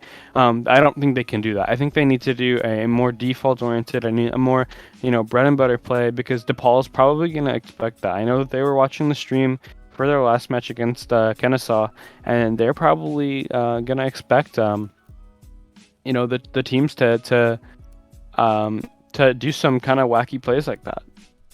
But I do think that DePaul will probably adapt, and I can see this map going either way. I know DePaul, their best game mode is control, at least stat line wise. So I would expect them to take this map, but I do see it kind of going the distance, kind of a round 5 kind of nail biter kind of game. I think so too. It's more than likely, in my opinion, that this goes to round number 5, unless DePaul can just have some really great early game success on the attack, which, I mean, like you said, the attacking side really does set the pace because it lets the people on the defense know just how well they have to do on the attack to get the final defense, and you're saying the pace just like that. Jinja coming out with the Krig, absolutely fries one, 6 health remaining, love to see it. But still pushing on through, one absolute champion. Just going to try and turn on Venet, but not quite going to be an easy task when you're at that low health. Nawaro trying to turn the corner, but Venet ending at even less health than Hodo. These guys are the low health kings, just surviving on not a whole lot there towards the end. Venet continuing on a Nawaro, and they've already got 1 tick here. Looking like a pretty good start here for DePaul, even though it's been a little bit scrappy overall. Yeah, Venet. Absolute monstrous performance this tournament. You know, you see him dropping 40s, and I think in several maps. I know in definitely in one map at least. I think it was a control game mode that they played earlier against OKST. But yeah, super impressive here on a 5 spree. I think he died once, and then he died once, and then he's been on a tear since. He's kind of getting close to their streaks as well. Something to look out for. This map, as we mentioned earlier, is super streak welcoming, right? Your score streaks are going to put in a ton of work for you. You see Kevin Cahill on a really good flank here. Doesn't quite get the second one to Tiki. Gets him one shot though and gets a ton of information. Krizzy with a huge 2-piece. That's 3 kills in DePaul's favor. They're going to start spawning them out on the jungle side of the map. And they're going to start getting this B control as soon as they kill Royal here. But Royal, ever pesky, as we know, he just refuses to die in some scenarios, right? Venet here, going to get 1. Can he get a second one close on jungle? Gets him 1 shot with the pistol. Oh my god. Absolutely fries that second player, Volkish. But it doesn't really matter, though, you know. OKST starting to stabilize, but just like that, as soon as they kind of get their foot in the door in terms of, getting some control on this side of the map, DePaul's right back into it. And look at that, though. DePaul already has a tick at B. They're halfway to their second tick.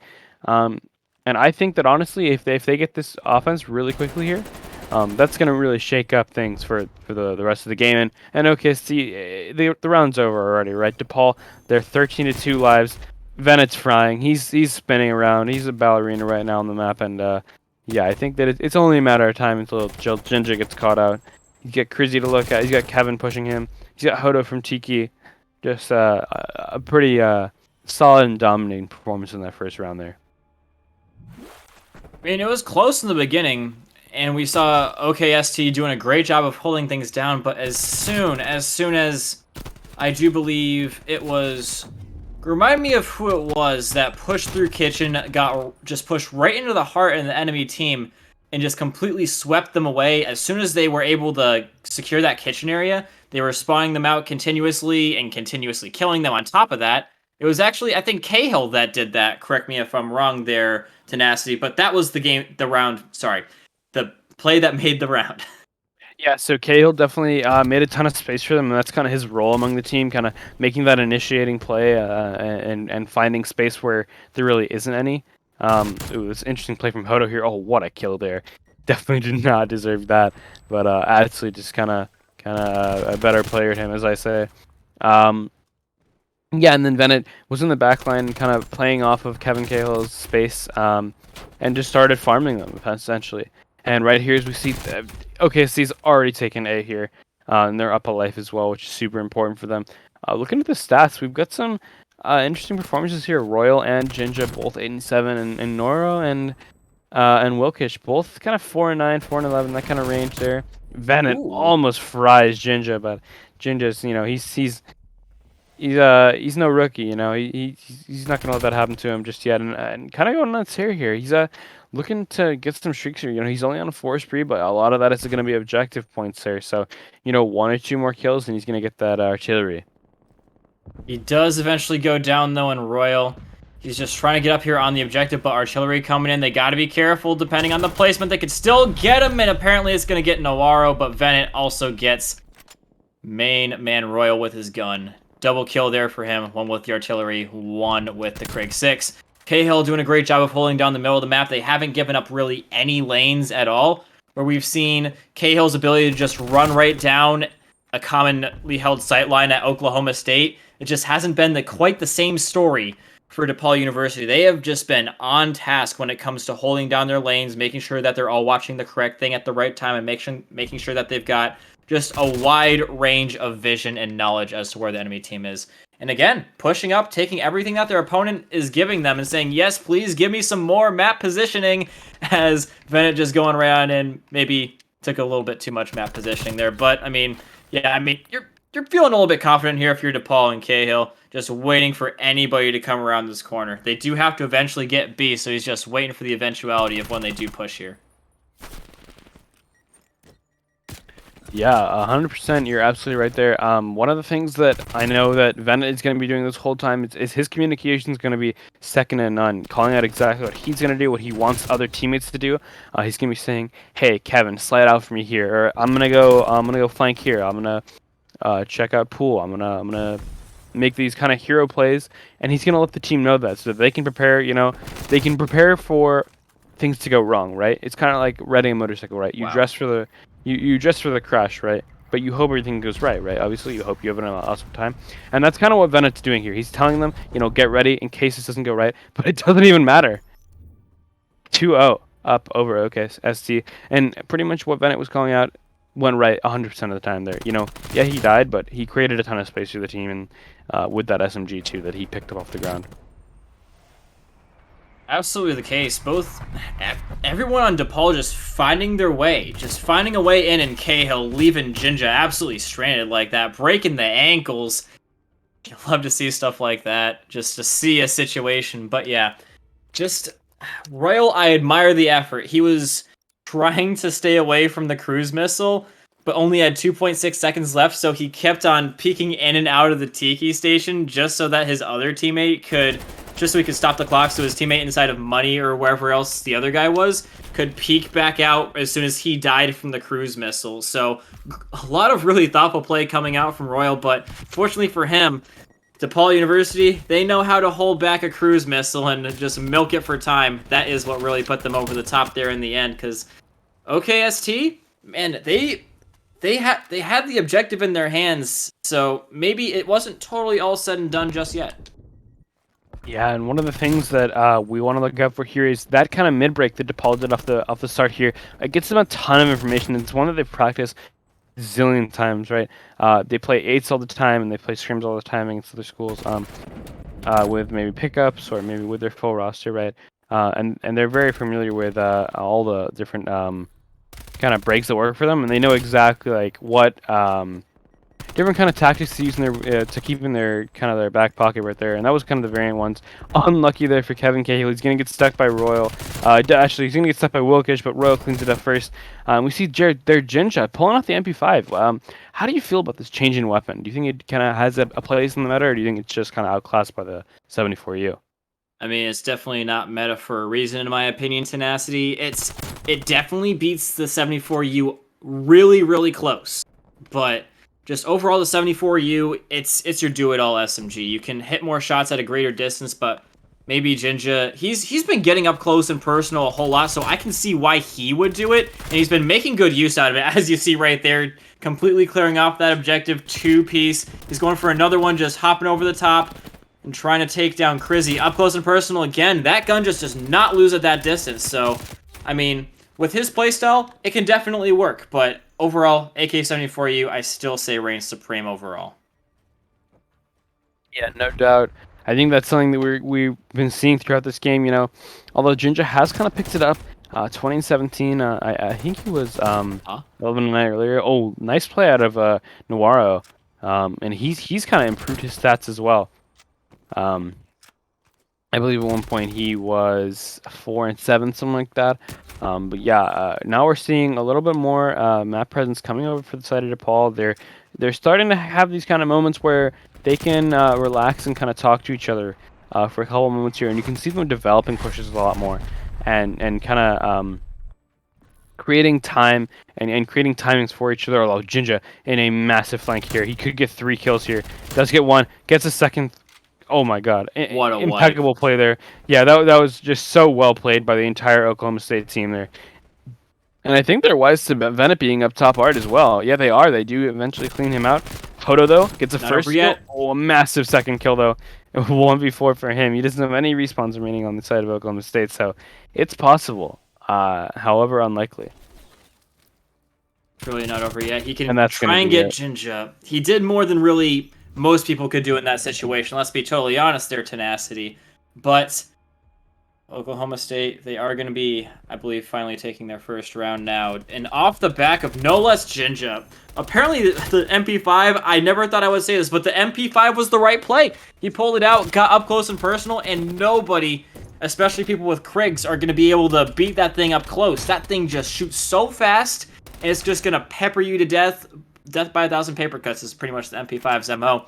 But yeah, that flank as well, Jinja, he wasn't... I don't think he was really close to being positive going into that round, but now he is. He's got the most kills on his team now, so Jinja, he pops off when he needs to, Tenacity. That's just been the moral of the story for Oklahoma State, is that Royal usually pops off most of the time, but Jinja goes in and does things when he really needs to. I'd be interested to know what players on DePaul that got streaks, if they still have them. Because I do believe that we saw Cruzman's will get called in. I'd love to see if anyone has an artillery or anything like that, because that'll be super key in maintaining control over this game. And kind of bailing them out of any bad situations they get themselves into. We do see here Crizzy kind of taking a weird gunfight there on the stairs, almost gets the second one, and gives it, pretty much tees it up to Hodo to get that trade on a Royal. That's 3 kills going on the side of DePaul University. Oh. And that's 4 kills there. Venet absolutely just smoking Wilkesh. And the trophy too, taking a little bit of damage as well. So yeah, they're going to make their focus over on the A site, and they're just going to try and set up a spawn trap here. We saw Venet earlier in the day, kind of just sitting on the yellow Lambo, just kind of farming the players. They're spawning over by pool, forcing them to spawn on the harder side of the map to take. Yeah, Jinja trying to get back in here and have more game impact again, but in that distance, the MP5 is going to get wrecked. So, yeah, maybe switching back to the 74U now that you're not able to really play those tight angles anymore. Venet can be trying to do something over on the Bravo objective, but yeah, all he's really doing is slowing down the enemy team, and that's pretty much all you really have to do if you're DePaul University at this point. 20 seconds left, and Hodo trying to get the 40 bomb before it all ends. Those are 40 real kills. Not assists or EKIA counts as kills. Those are real, tried and true kills. So just doing a whole lot of stuff here. Hodo trying to get it, trying to go in here and just fry Royal, but Cahill gonna snag that one from him. Jinja trying to make something happen with the MP5, and something is actually gonna happen. They do get control over A, but not a whole lot of wiggle room to mess up going into this B push. He's gonna see another one, but oh, gets fried again. Hodo, I think, hit only headshots there.